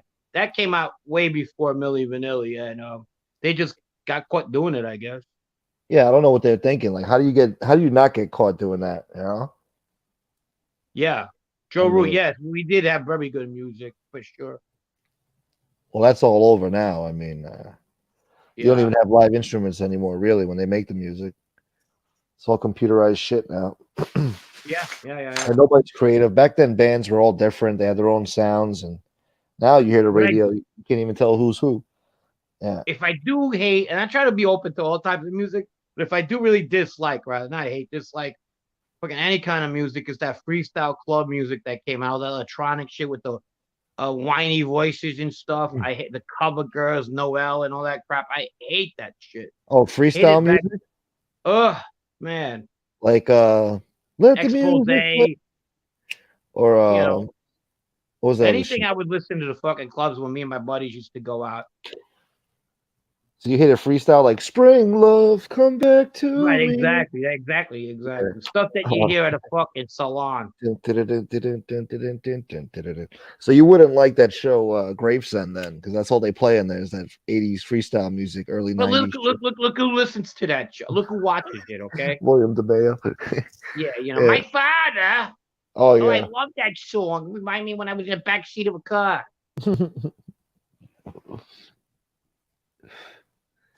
Poor you, Frankie. Poor you. Yeah, You poor don't me. like it? Do the hustle. God. Do the hustle. Yeah, the hustle was great. That was 19, I think 75. That was like pre-disco. Yeah. Nobody has a good time no more. Yeah, disco was good, especially with the instruments. Yeah. Jay-Z Eminem concert at Yankee Stadium was great. Yeah, I like good rap too. I do. Yeah, definitely. I mean, old school. I don't like the new stuff, that fucking Robitussin shit. Robitussin. Oh, the lean shit. Mumbling. You don't like that? Yeah. They forced it upon me. It It grew on me now. Now I like some of it, you know. A lot of it's retarded, but I try to get with the Yeah. times. But first concert I ever went to was Jay-Z. Jay-Z, DMX, Redman, Method Man, and somebody else. I forgot who it was, but Robert man. Wilco Hard says, Knock "Who Life is too. one of my favorite bands?" Well, I'm gonna go with who my favorite was, but I'm gonna go who were the top three in my The Who, huh? in my opinion, the top three ever. So I would put the Beatles on the top, even though that's not my favorite group. The Rolling Stones, and then by now no comparison, Led Zeppelin, and then everybody doesn't even come close. Now Was my the Who favorite is probably the Kinks. the Kinks? Yeah, You're a kinky guy. the King. Yeah, right. Exactly. uh, was the Who with that Bro, that that sounds douchebag like a Morris? Lee Cole joke, Gunsmoke. Yeah, I Watch. know. I'm trying here. All right, I'm trying Yeah, to get Sounds he's something like on a funny. roll. All Leave him right. alone. Yeah. What the fuck, man? Don't fucking steal the fucking wind out of my freaking joke. Rough crowd, yeah, bro. Yeah, rough crowd. Jesus. But yeah, what about no, that? actually, that's what made that unironically funny. The way you said it, actually, that's what got it is funny. You're a kinky guy. God That's damn it. exactly, it's kind of funny. The Kinks. Come on. You can't deny me artistic liberty here to make a joke like that. Off-color remark. I made like the stupidest joke one time to one of these connected guys. I was a kid, so we were at my cousin Dino's bachelor party. So we went to this place out in Staten Island, Scarlett's, Uh-huh.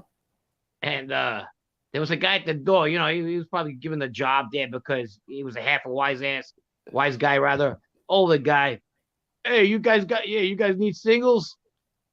Like we were going in. We were young. And Dino got married young, Dino Calabro. And I Yeah. said something like stupid like that. I go, "Oh, so you're a singles type of guy." Oh, what the fuck that's supposed to mean? He goes.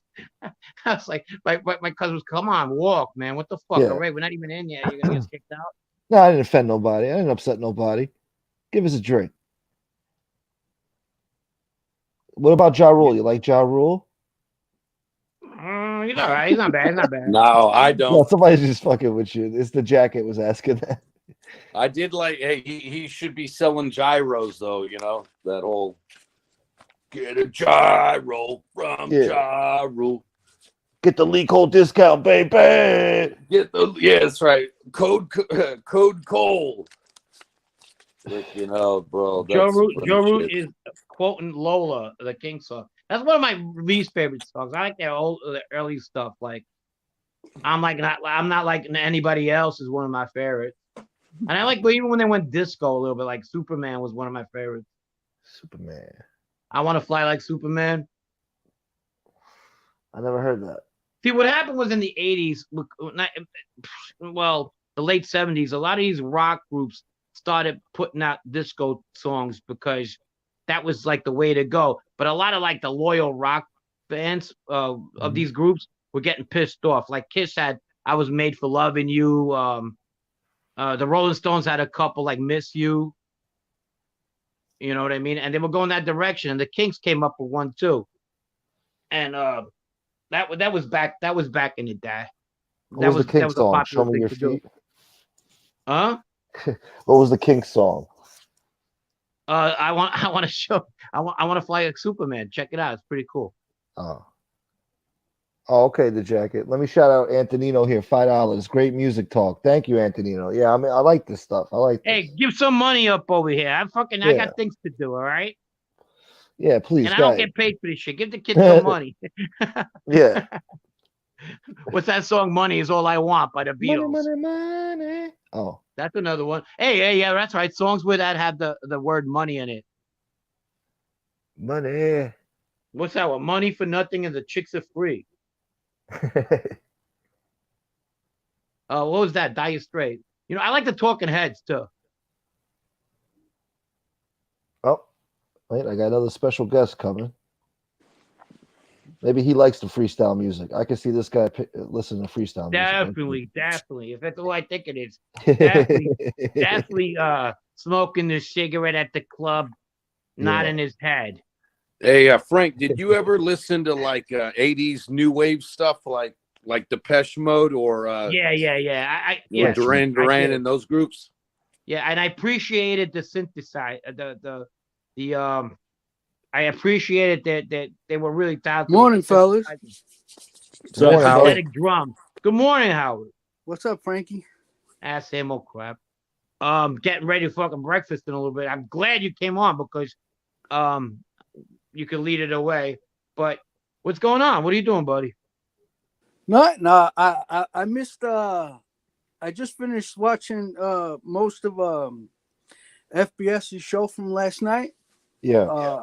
And I feel I wish I didn't miss it because I had a couple of choice words to say. But anyway, you guys, Hey, here you are. here Yeah. I am. I want to just say hello to everybody in the chat because when I asked you to drop the link, they were all saying hello. And JC, what's up, buddy? What's up, bro? What are you guys talking about? Disco? Nah, just Yeah, music in rock. general. Yeah.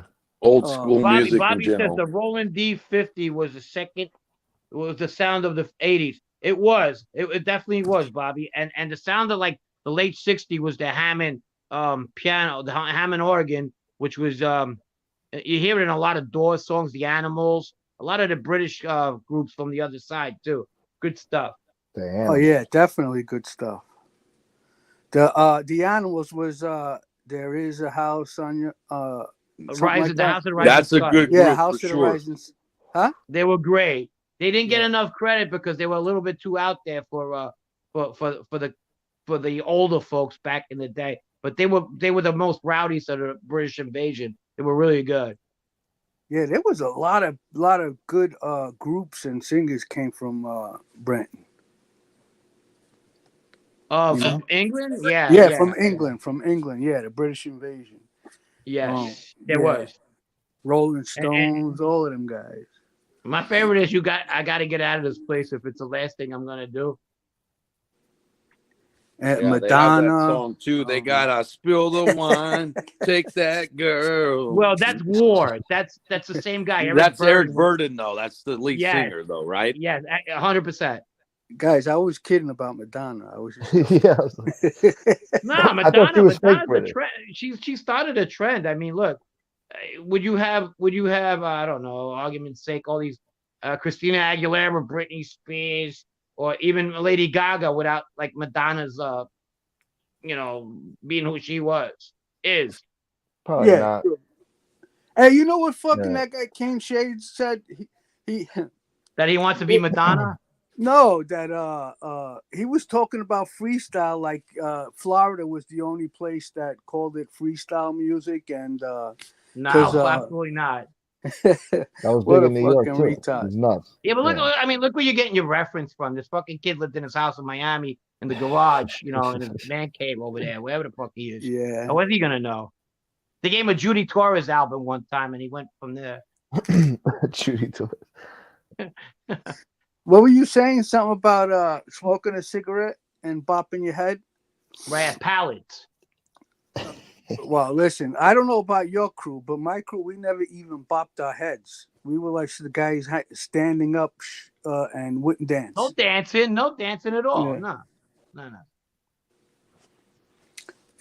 But Yeah, I remember yeah. you used to go to pallets. Not really. Not really. Yeah, that's kind of like it was a little bit like a little bit younger for me, Yeah, it like was. younger than me. Yeah. But There was always epic fights in that fucking place. yeah, I heard. God What- damn. Wasn't Palace the place that had the balcony? It's a place that became no, I don't think it had a No, balcony. no. Oh, in the back. No, the Palladium had the balcony. Right. Yeah, no. Palace was the place that was Goldfinger's after. Oh, okay. Yeah, no, I don't. Maybe I went once. I don't know. But yeah. Oh, so Palace became Goldfingers, huh? That's good to know. Yeah, like No, Palace was like Goldfinger's maybe like 3-4. Yeah, it was Palace and Goldfinger. Yeah, like maybe like 3-4 years in age made a big difference back then. It did. It really did. Yeah. So hey, Gunsmoke, Yo. I heard you got shit to worry about now. Yeah, I know. They're sending threats. They're going to come to my house. I'm going to send my husband over there to have coffee. Well, let me say the same thing they always say to us. Anybody that makes a threat on YouTube ain't doing shit. Yeah. Bing. It's a stupid Yeah, thing to true. say anyway. I mean, it's only gonna get her husband in trouble for saying stupid shit like that. Why would you come on live and threaten somebody like that? It's dumb. I can't believe her husband lets her go on YouTube and He make probably doesn't threats even know. Yeah, and most likely no, she hasn't told him. she said she told him. She said Yeah, it but right she's on. saying Right, that. Yeah, she she's a said it- lot. Yeah, I understand what you're saying, Howie, and I agree with you because if I had a wife and that my wife was mouthing off to random guys on the internet, I would Yeah. tell her she has no life, and that I would probably tell her, look, we got to get put a new password for you to even go on YouTube and leave comments. You can watch YouTube wherever, but you need to freaking stop even. Yeah. Right, I think would, about it. Think if you about love it. your She's wife, bro, would you want to argue with random men on the internet? Go a ahead, good Howie. a good wife would fucking hide that shit from her husband because she wouldn't want him to get in trouble.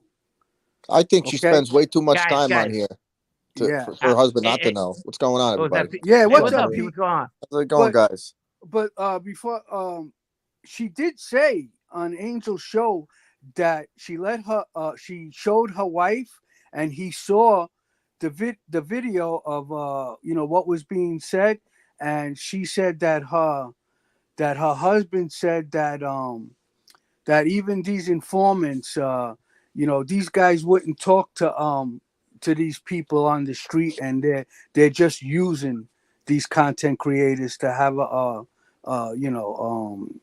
to get a message out, like to have a what the fuck is that word? To have a Platform. voice. To have a voice. Yeah. So it sounded like she just discusses everything with him, like when they're laying in bed at night, before they go to sleep. She's probably telling him everything that happened on YouTube. He's Yeah, I'm gonna probably say doing one thing that. and then I gotta go real quick. Yeah. In respect to what Howie's saying, okay. Look, this is how it was back in the day, okay. If this guy is who she says he is, and he's around people, then back when I was around, his higher up, his captain, his whatever, if he's an associate, his maid guy or anybody like that is gonna tell him, keep your fucking wife off the fucking internet. Do me a fucking favor. That's how shit we used to go back then. Now I don't know how it is now, but I think if he is who she says he is, it's just a matter of time. If this was the 90s before somebody tells him to tell her to shut the fuck up. And to piggyback off of that, I mean, like a real guy would be like, why the fuck you going on that show? Her fucking brother's a rat. Exactly. Yeah. Don't you think too? These guys wouldn't even want their wives doing all that shit Absolutely. inside. You're right, 100%. I'd be jealous. I'd be jealous. Get the fuck off the internet. Yeah. All right, guys. I'll see you later. How? I'll Take it call easy, you a little Frank. later. All right, Frank. All right, Frank. A good Thank one. you, Frank. Yep. Yeah, Later, I bro. mean, I know. Listen, I'm on here now. This is I'm at a different stage in my life. Okay. Yeah. I have been watching this because it was very entertaining, and I think first, I saw like that A-Light was on the internet, the YouTube, right? And I was just interested because I know the guy from the neighborhood. So then one day, FBS popped up in my suggestions, and then I started watching him. So, I've been watching for a long time, and then finally Frankie came on, and I wanted to get in touch with him. So I sent Nadu an email to get in touch with him. And then little by little, everybody, Anthony was coming on, and everybody was having, some fun conversations. And then finally I took a shot and I went up, and I had a good time. I had a good time talking with the fellas, and because it had been like 12 years that I haven't had a conversation with someone where I can say, I did this, I did that, or this is the way that was, because I had to make believe I'm just law-abiding citizen, Yeah, it's therapeutic. Yeah, it was therapeutic. Right. But would you imagine like your wife or your girlfriend being on something like this all the time? I would never deal with that shit. I throw the computer out the window. Yeah, that's what I think. That's why these women must hide that shit, or because she would be embarrassing me. Yeah, or she's lying and she has nobody and she's by herself. Right. hold on. Give me one moment, guys. One moment. M. Soretti, thank you so much for the $10 Cash App, brother. Thank you, M. Soretti. You're the man. And Jesse Roth, she sent me, let's see, $1.99. She says she gives him her version of what's going on. Oh, yeah. Anyway, look, I don't know what the fuck she's threatening me for. I'm not the one out there breaking her balls. But whatever, I understand. Look, I'm not gonna go back and forth with a lady. Look, I heard her talk. She's very nasty. She's very angry for some reason. I don't know. If it's not her, I don't know what she's so angry about. Yo, Keith, thank you so much for the $3 Cash App. Thank you, brother. I know what she's mad about. All these chicks are mad about the same thing. They didn't make the cut for Mob Wives. They're pissed Well, off. that too, yeah. She talks like that. That's how she talks, though. That's what she For sounds real. like. These are people that live in a bubble, bro. Yeah. So they can't really think outside the box at You're all. so It's really a fucking mental illness. right, I don't know if they're bipolar or something, but it's really some sort of mental illness. When I finally left New York, I felt like I was going to another country. Yeah. Yeah. You think about people like that live in the same neighborhood around the same people their whole life. They have one way thinking. You know what I mean? Absolutely. They go nuts and they can't like understand anything when something's outside their wheelhouse, bro. We all know people like that, bro. Especially if you grew up in neighborhoods that were ethnic and tight knit. People that stay there, they don't have any other way of thinking. You know, internet's not for that. I couldn't have said it better myself. Yeah, thank you. That's exactly what like that was exactly my thinking during my whole transition. You know, like I just couldn't wait to get out of that fucking bubble. You know, and just start fucking, not worrying about fucking what car I'm driving, what watch I'm wearing. If I got too drunk one night, what people are gonna say about me the next day, or just anything. It just was like a bunch of washwomen. Yeah, it's like I try to avoid going to where I grew up, or even some of my cousins sometimes, because they're just very materialistic, shallow people. Everything's about appearances. They're just very one-dimensional type of people. It's all fake, shit. Yeah. And then you leave that area and you see that things are different in other places and people are different, and it's hard to be around people after that, like people like that.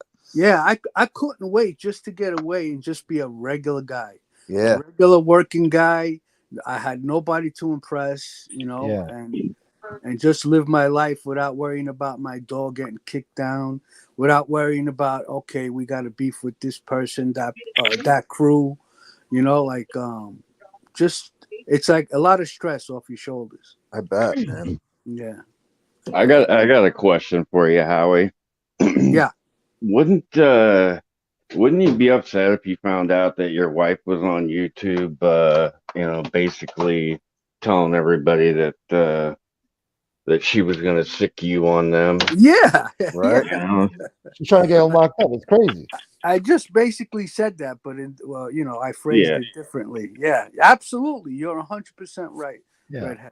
I don't like when any women do that. Like, sometimes girls, I had an ex-wife that would fly off the handle and start freaking out on guys, and I'd be like, shit, now I got to fight this guy because right. If he's disrespectful, what are you going to do? They don't understand. They get their men into some shit. You know how many times I've seen like a boyfriend holding his girlfriend back? Yeah. Yeah. You just let them go and see what happens then, because they had the big mouths, but then all of a sudden, when things get physical, it's a different story. We got to take care of it. You got to control them a little bit. You got to, So it's hard sometimes. They'll fuck you up. They'll get you jammed up, I don't know who her husband is, but do you really think he wants to get involved in this shit? I don't think so. Of course not. Some fucking internet bullshit. I don't know. Yeah. I don't know. But what's funny? During FBS's show last night, I made a couple comments about Angel, and then all of a sudden my phone started ringing off the hook with unknown numbers, pranks. Oh, okay. Yeah. All of a sudden I'm getting all these weird calls, people breathing in the phone and shit. Yeah. Fucking life. Weirdos. I forgot your number was still out there. Yeah, I don't give a shit. But damn, I don't got your number. No, I'll give my number, man. Yeah, I got a call one day from BK. He must have, because Tony Pizza put my number. He goes, I just wanted to see if it worked. Jesus Yeah. Christ. Fucking weirdos, bro. That's another fucking idiot. Stalker He's weirdos, bro. the YouTube gangster. This fucking guy, he's out of his fucking mind. I mean, you can't even fucking have a debate with him. All he's gonna do is start yelling and cursing and screaming, and It's insanity, bro. When Yeah. you Well, the talk po- to him off of here, he's different. I'm sorry. Go ahead. I was just gonna say it's funny. He comes on screaming and yelling, keep my name out of your mouth. It's like, we haven't talked about you in like 3 months until you came back. right. I talked to him on the. He called when he had called me. He was respectful and like a little more calm and rational, and he's totally different off of here. But Yeah, he didn't have nobody to impress. Well, why would he threaten you in the first place, Mustache P? He's got no reason to. That's the Oh, point yeah. here. He's No, bipolar, something wrong with him. he did. mean, He we're called doing- me about FBS. He was, Yeah. hey Pete, and first of all, when people call me Pete on the phone, it's weird because it's not my name, Yeah. But he was. I feel like I do that sometimes. But go on. Nah, it's all good, bro. Whatever. This guy, he got he fucked up and then he left because they started flipping on him. Now he's back. He's been quiet. Then he found an opportunity to impress Angel, and that's what he did with Nadu. 100%, Howie. 100%. Yeah. Like, what does he have to do with it? Like, trashing to do? Like, for what? Like, the guy doesn't even Yeah. know you. What are you doing here? Like, what the What hell? did he get so upset about? Yeah. They all just trash Exactly. people He on their calls in look. all worked up about something, They're always talking about how people look. Meanwhile, they're not on here ever showing their face. We don't know what they look like, but they want to come on, attack somebody for their looks. At least the guy went on the show, on Lee's show with Lee and Angel there. Yeah, what's fun? absolutely. When I came on YouTube, and I'm being dead serious, I had no idea who Angel Gotti was, and I had Me no neither. idea that Junior did 302s. And she has just totally dragged that family down. Now I know everything. Yeah, it's true, bro. Yeah. I thought Angel was a Spanish guy. I swear to God, you say Angel Gotti. I thought it was like another rapper. Juanito Gotti. last name. I swear to God, Yeah. Angel Gotti. And hell. Yeah, that's what I was thinking. I was like, that's a little weird. They named their kid like a Spanish dude's name. That's how weird. Yeah. Is her name Angel or Angela? I believe In it's real Angel. life, it's Angela. Yeah. Oh. I think Angel's a nickname. Yeah, that's just stuck. I don't know. But yeah, that's some real delusional stuff, though. Like how dare you call her father a murderer? It's like how dare you call John Gotti a what are you talking? It's just insane. Angel Angel was fine with the murderer. She was pissed off about the drug dealing. Yeah.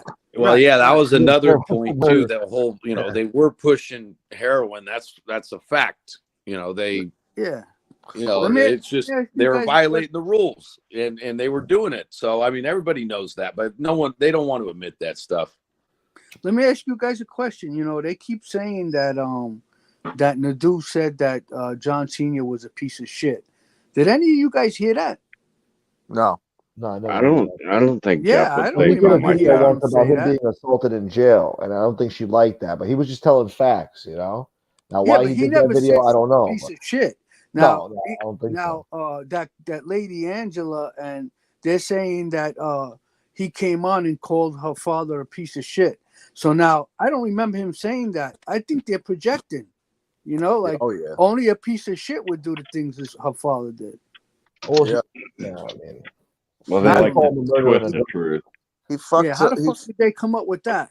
About him fucking his friend's Yeah, wife. Nadu wasn't talking like that anyways. Even when Lee was trying to goad him into, with personal stuff, Nadu didn't take the bait and didn't fly into an argument with Lee.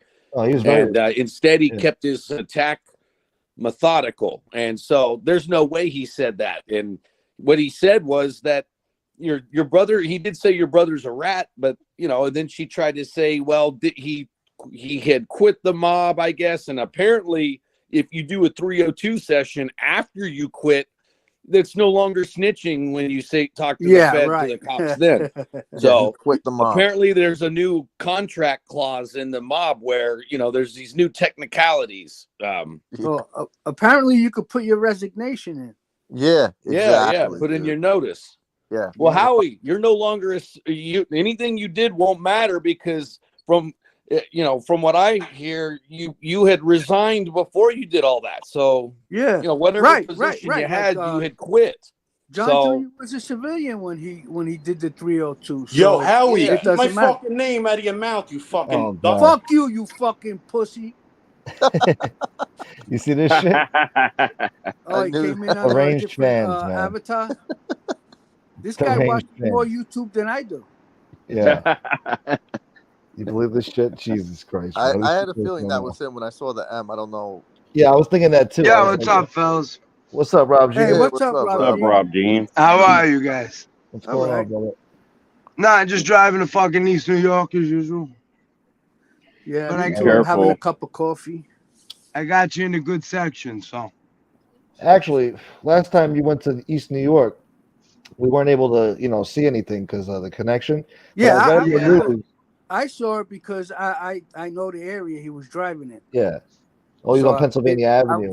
I was able to Yeah. picture it in my head. But I read in the news later that day that there was like a murder there that happened like Yeah, that morning. somebody got clipped over there, yeah. Yeah. And I was like, oh, wow, you believe this shit? Rob Jean's driving around. Maybe, I don't know. No, I'm just joking. Nah, Rob I'm joking. I'm G's joking. selling concrete, bro, slinging concrete. Yeah. So what's up, brother? Nothing. What's going on? I just wanted to drop in quick. What happened with this lady? She got her husband after Chris and said he was somebody. Yeah, I don't know. What I guess is that? people, somebody said her name, or she said, I don't know, allegedly. I don't even know if it's really her or not. I don't know.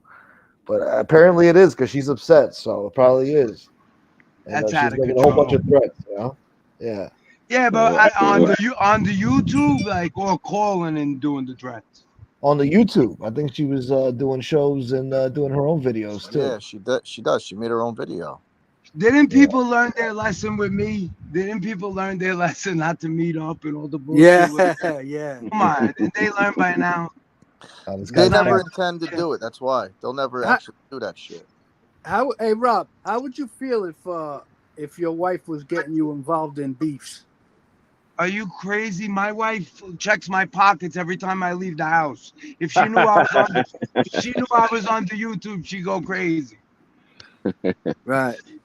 No, not even she wouldn't go crazy, but trust me, she pats me down like she's a fed every time I leave the house. But the last thing she would do is get you involved into a beef with another guy. Never. Right. Never. Hold on, guys. That's somebody who's got their balls in somebody else's purse. I got this guy backstage. He says, "Let him come on for 1 second in the private." No, fuck him. And I know I would regret it if I let him on, because he's gonna just talk crazy. There's nothing intelligent to discuss. about with that kid. If he Yeah. ever run into me, I'd stick my foot in his fucking ass, and he'd probably sing a different tune. I'm not going to give him an opportunity to come on and say, "Keep my fucking name out of your mouth. Fuck you. I'll kick your ass.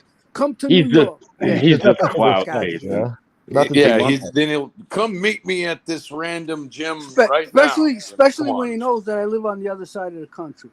He just wants to be able to run back to Angel. See what I did? Look what I did. Fuck him. Let him suffer. Who is that? Who are you talking about? BK Shaolin. BK. Why he's fighting with you? Yeah, he's Well, that was backstage. him He that wants to just come came on up. and talk trash. Yeah, but listen, I wouldn't even fight with him. He's not that bad of a kid. He really ain't. I don't know. I just think he needs to maybe stay off the YouTube and not get so mad at people and fight with people, because he's not. I'll tell you, he's really not that bad of a kid. I met him. I met the kid. You know, Right.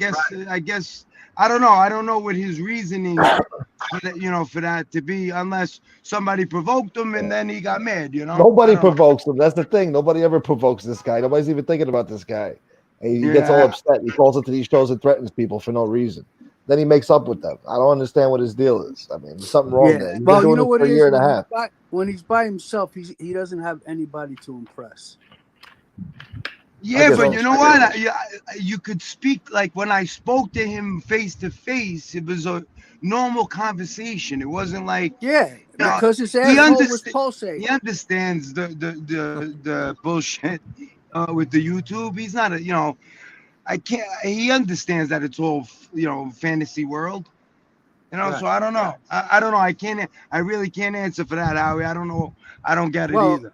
I tell you exactly what happened. When he finally saw you in person, his asshole was pulsating, so he decided to sing a different tune. But let me ask you a question. Did anybody else like ever meet up with him? Because I know a lot of people would, you know, he was getting into it with a lot of people. I didn't really follow much of it, but did he ever No, actually meet up with anyone else?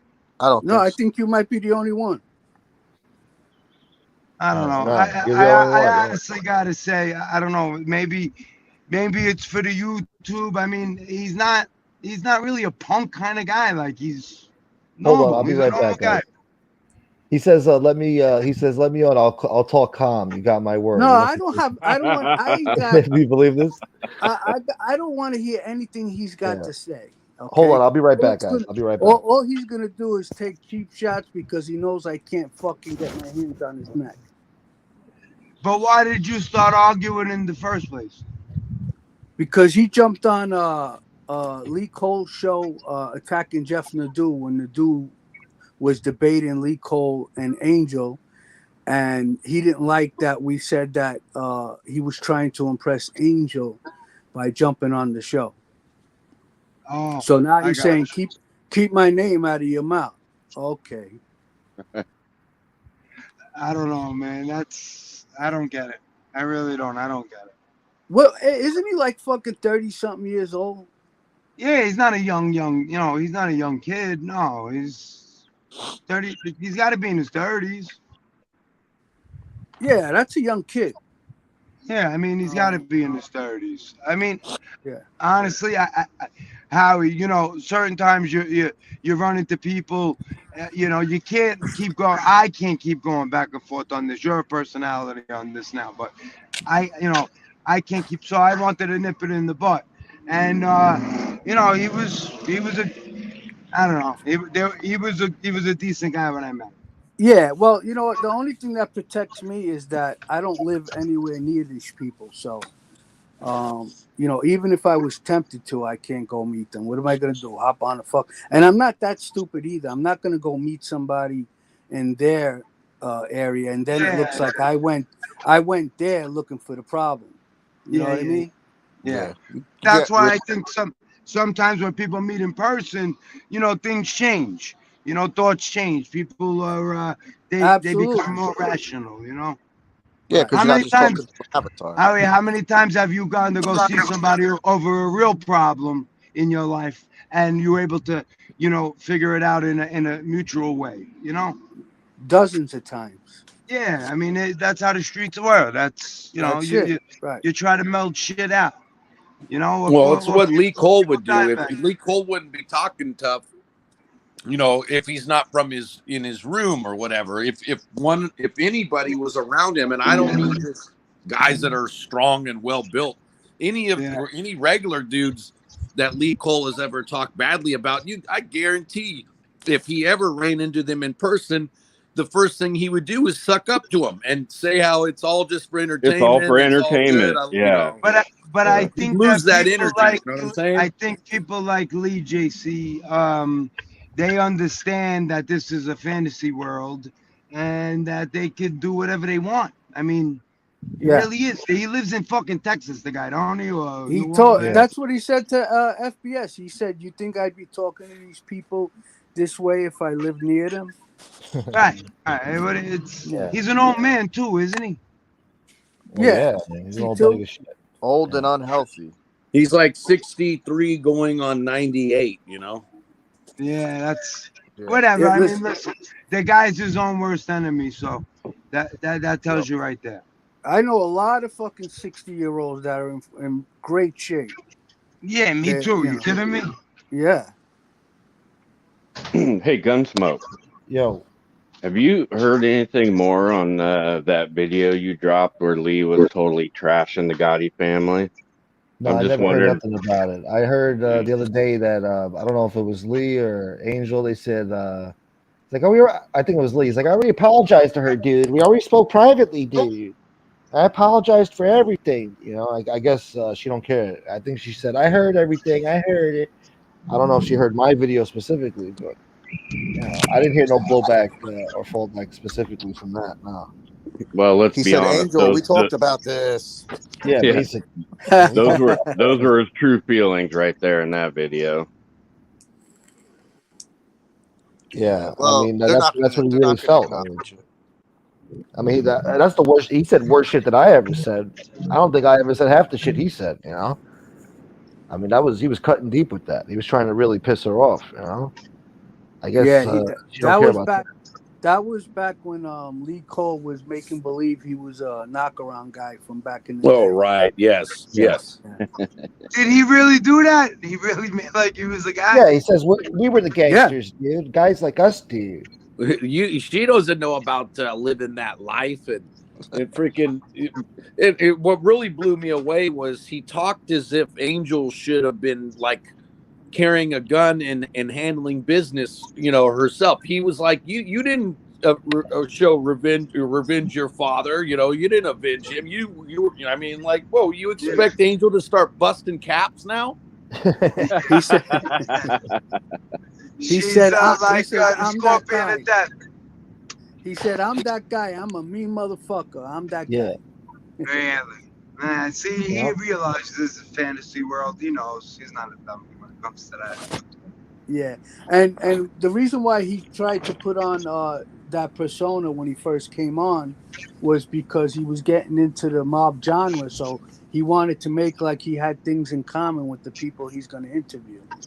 But before that, didn't he do like a video game thing or some other kind of genre thing?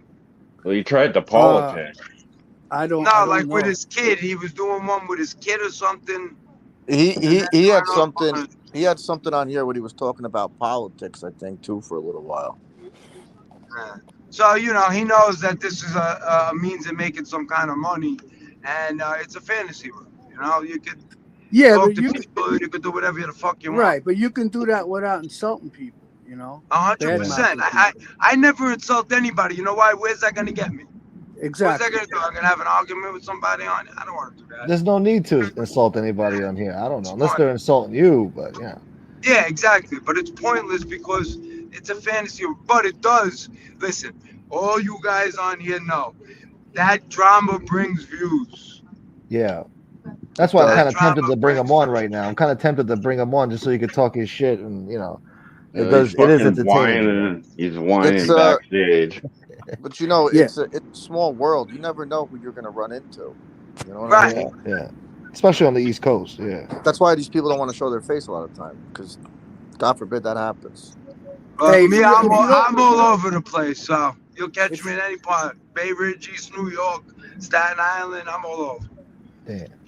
Hey, if you don't want anybody to say your name, don't come on YouTube. Or just don't talk shit. Just be nice to people. I don't know. Yeah, but I tried that, and that didn't get me. But people. Look, now he wants to talk to you. He says. So put him on. Listen, that's up to Howie, but I have no problem. No, let him suffer. He's mad because I got the last word. Tatone, $5 Canadian. Thank you so much, Tatone. He says, keep them in their lane, Howie. Salute. All right. Listen, I don't make any excuses for what I did or who I am. And when I came on here, I expected blowback, but I have fun blowing back. Right. Well, yeah, and if you go on FBS, show, forget about it. Then you're gonna get all the haters coming after you because people, they dislike him because he speaks the truth. Comes on here. You get it just for sitting there. And it really but see, like I said from the beginning, for telling it, But like I said from the beginning, it's a business for the kid. He's a news reporter. He's not. I can't get mad at him or people he deals with. It is what it is. He admitted, I'm on here to make money. This is my job. So again, you interview people who you interview. That's it. And what drives him crazy is that he's so good at it. Yeah, the kid knows what he's doing. Listen, I go on his show, and Smoke show I come on. But, I don't, I got no fucking ties to any of these mob clans over here on YouTube. Right. You know, it's crazy. It's people treat it, like it's a gang, and it's ridiculous. Well, once you come on YouTube, like even like you just come on to tell your story, you get sucked into this drama. Yeah, that's for sure. Yeah, man, that's why you gotta take breaks. You know what I mean? That's I listen. If I yes. didn't do what I did, and I was just still a regular guy, I wouldn't be on YouTube. Nah, no way, no way, no way. I say But the same thing. Listen, if I wasn't selling concrete for 25 years, legitimately working my whole life, and had skeletons in my closet, you wouldn't see me nowhere near this fucking thing. You wouldn't right, see me nowhere near it. But I'm a guy who grew up on Beth Avenue in the 90s, and I'm a legitimate person. That's it. Nobody could right, say nothing else. you know? and you can you're able to speak with like minds. Like what happened back in the '90s. A Right, lot of the right. guys. Yeah, But I you know just how to happen. navigate around, Right. not what to say. That's it. I navigate. Well, you also come on here as yourself. A lot of people are just they're their fake, made up identities. There's no point for me. There's no point for that. If I'm talking on this thing, it's like I don't lie. I don't believe in lying. I feel that's a weakness. Just like racism, I feel like that's a weakness. So people do things or commit crimes, or there's stuff out there. There's paperwork out there. There's 302s out there. The things that I'd be talking about, either they're dead or somebody's lying and saying something that I know is not true. But I don't look to get into the fucking drama part. Well, he's Right. backstage crying. He keeps talking in the chat. Well, He's basically begging. Can He's you delusional, moderate? Just get Gunsmoke. rid of him. He's like, please, I want to address Howie, please. I Yeah, don't He's like, give a why fuck. can't I talk calm? If I yeah. get crazy, kick me off. The only He's thing I trying to. want to hear is "I'm sorry." That's it. Oh, no. Listen, he's backstage calling Gunsmoke a bitch and calling Yeah. Howie a rat, but he wants to Yeah, get on the show. yeah. It makes a lot of sense. He says, you gonna let that rat tell you I can't address Rob? Maybe one day when I come back in New York, I'll look him up. Oh, plus, Howie hasn't been coming on as much lately, so Yeah. True. The man with the yellow hat. Good to see you, brother. Long time no see. $9.99. Beautiful. Thank All right, you. When can I fellas, join your gang? I'm sorry, Smoke. I'm getting in the bad spot, Yeah. so I'm gonna Oh. wind up losing you. I Hey, just got Rob, off it's Pennsylvania. always a Anyhow. pleasure, Rob. Yeah, it's always a pleasure, fellas. All right, Thank you for Rob, coming take over, it Rob. easy. Thank you, Nice brother. to meet All you. right. Have a Have a good good day, week. Rob. Yeah. All right, take care. Fuck yeah, this thing. I'll kick you off. I'll kick you off. Yeah. Well, if BK has his phone number, his phone's gonna be ringing now. Yeah, well. Somebody's been Let him calling me. suffer. I've been getting no caller ID calls during this whole thing. Yellow hat. really? We're not a gang. We're not a gang. All right. We're friends. Listen, it drives me Everybody part crazy of it. that he can't get the last word in, the guy's fucking bipolar for sure. Yeah. I mean, the last fucking person I'm gonna worry about in this world is fucking BK. Yeah. Exactly. I don't take it seriously, bro. It's just like, it's funny to me, I don't I just never took him too seriously. Hey, How listen, can he comes on here cursing people out for no reason? I mean, there's no point to it. It's ridiculous. It's weird, really. If I still lived in New York, I wouldn't be able to do this because I'd be looking to meet somebody every day. I'd be honest with you. Yeah. Yeah, well, Mustache Pete's right, man. You got to take breaks from this and I took step breaks. back for, yeah. Yeah, I used to get mad. I was like, damn it, Gunsmoke's not doing the show. And then as time went on, I'm like, oh, now I realize why Gunsmoke's not doing some shows for a while. Some people live for this shit, though, Like Tony Action lives for this shit, Yeah. I can see how we doing it every day. No, there's just like there's no sense in telling somebody, when I say, yeah, I'm going to come to you, go see you and stick my foot in your ass. I'm only playing around. I'm not serious. I can't. I'm not gonna fucking threaten somebody on YouTube and follow through on it. You know, this is all entertainment. From now on, I think before I go on the show, I'm gonna say this is strictly for entertainment purposes.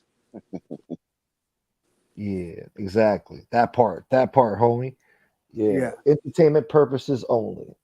Yeah, and you know, I look at it like this: if I do bump into anybody, and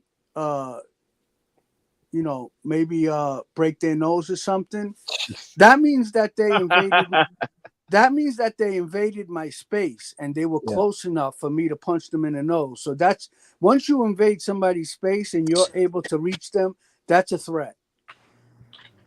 Yeah.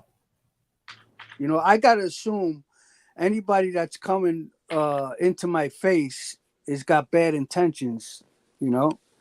I'll tell you, Howie, the longer you do this, the more you'll realize that there's just nothing but a bunch of wolf ticket salesmen. They'll say they're going to show up or do this or that. They'll write your address in the chat. Sometimes all these angel simps do it, right?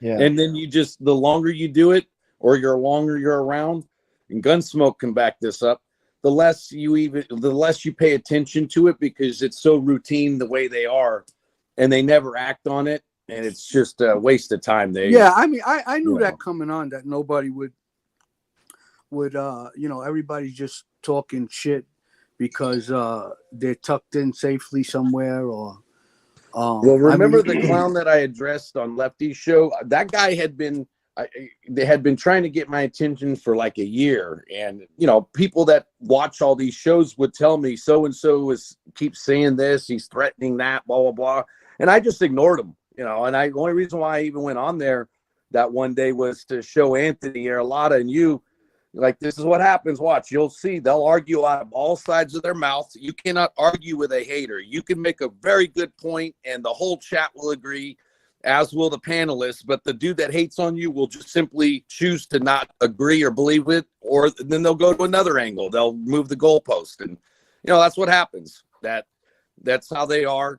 and you know, you're gonna get a lot of them. You know, that's the way it's gonna work. You know. Yeah, I mean, come on. Am I really gonna fucking go tell somebody, yeah, I'm gonna come meet you and do something bad to them, you know? Yeah, and they're trying to just set us up for sound bites and getting stuff, you know. That's what they try to do. I would deserve everything that I get after that, you know, for being such a moron. Yeah. And you know, there's you know, like I got to be careful too, because you know, I do have a little bit of a temper, and when people get to a certain point, they start to not think straight, you know. And it's very easy to fall victim to your own fucking temper. Mm-hmm. Yeah, you're exactly right. You don't want the temper to get the best of you. You end up catching a case, and then now you're jammed up over something stupid. Especially some internet bullshit. You don't even know these people. You got no reason. You know. The last thing I'm going to do is, if I see somebody, is go on the offense. So long as I'm on the defense, I can do whatever the fuck I want. So long as I'm defending myself, I can do whatever the fuck I want. But I can't go on the offense. Or especially to be dumb enough to go on the internet and say what you're gonna do. Like, I'm gonna hurt you. I'm gonna do this and that. It's I mean, if they ever came to attack me, I might do some of those things, but that would be defending myself. Forget about the jail time. Then you got to worry about the lawsuits and shit. You know, these guys, you know, they threaten to call the cops, CPS, all this shit. You know, they'll definitely sue you. You know. Yeah, listen. I'm looking. I enjoy the life I have now. I go to work every day. I live like a normal human being. I don't have to worry about FBI kicking my door down. I don't have to worry about getting into a beef and maybe getting stabbed or stabbing somebody else. I don't, you know, I really ain't looking for that. You know, words are words, you know, like on this is all entertainment right now. Yeah. If I really was going to do something to someone, I wouldn't be saying it on YouTube. Yeah. So long as I say it on YouTube, you got nothing to worry about. Jimmy Calandra calls it "Don't give these people life," and he's right, because he's like, look, these are people are parasites, and they try to latch on to guys that have a name, hoping that they get a reaction back. And he's like, I'm not breathing life in any of these people, that are trying to get a fame off my name. These people think that like we have different rules from them. Like we have to live by a different set of rules. Their No, fucking rules. we the same rules that apply to them are the same rules that apply to us. Self-defense is self-defense. Period. Point blank. They moved the goalposts over there. Specifically tell you that. Don't go attacking anybody, but if you have to defend yourself, you do what you have to do. Absolutely. Well, with the whole BK, the whole BK thing, it's all him just wanting to run back to his friends and say, "Look how good I am! Look what I did." That's all it is. He's still backstage sitting there. I know that. That. That's why. He wants to have the last word, and he didn't get it today. Oh well, Bobby says bring him on, but make him apologize first. That's a good idea. Yeah. All right. Yeah. All right. Then he'll apologize and then start cursing. It means nothing. Yeah, I know it means nothing. I'm not going to have a fucking about 8 times before. I'm not going to have a conversation with with someone and on the fucking on YouTube. You know what I'm saying? That's a conversation. If you want to fucking squash things, that's a private conversation. That's not in front of everybody that's on YouTube. Because everyone's always looking to impress the other people on YouTube, and that's why BK didn't was nice to Rob Jean, because they were standing in front of each other. Yeah, I'm sure if they were just talking on the internet, it would have gone a different way. But when you're talking face to face with someone, it's a totally different story. I can confidently say that anything that I say on fucking YouTube to anybody, I will say it to their face if I have to. Absolutely, yeah. So there's no hypocrisy here. I'm telling you straight out. I'm not. This is for entertainment purposes. If I say I'm going to come to your house, I'm only kidding. I'm not coming to your house. Shit.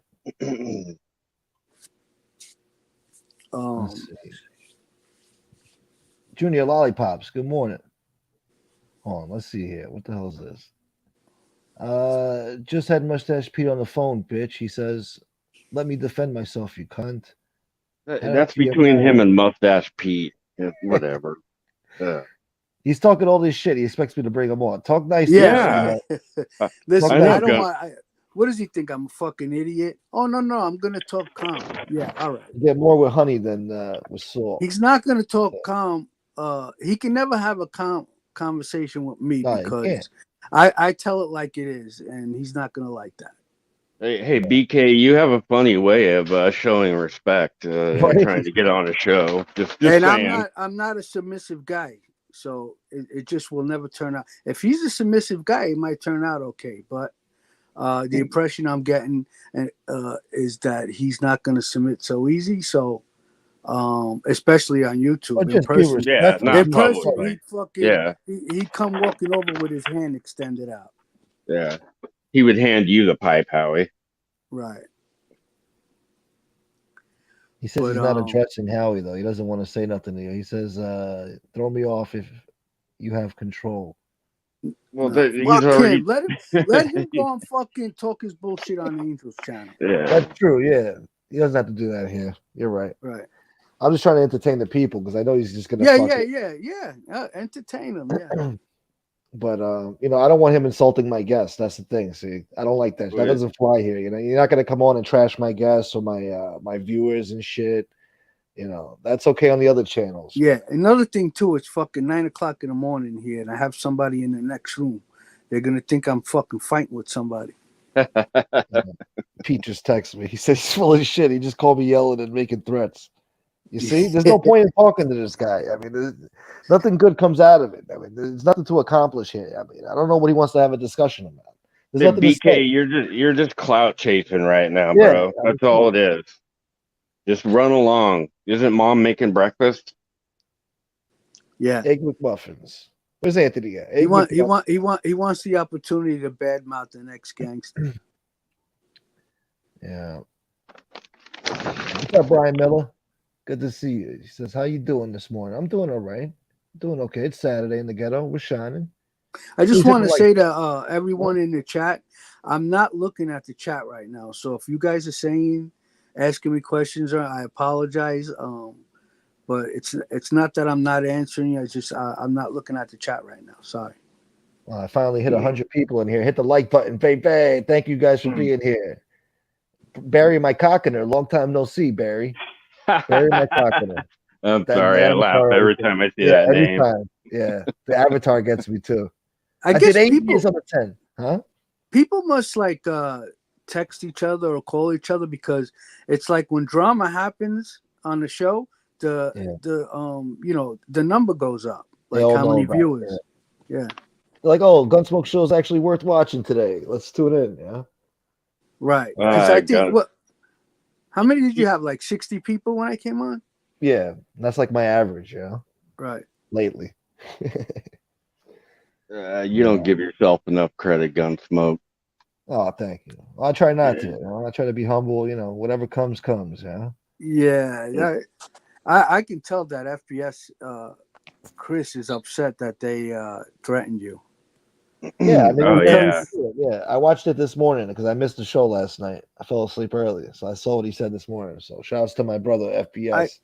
I never seen you threaten anybody. I'll be honest with you. No, but I always get it. It's always, if he gets it, I get it. It's just how it is. I guess just being his brother, that's what you get.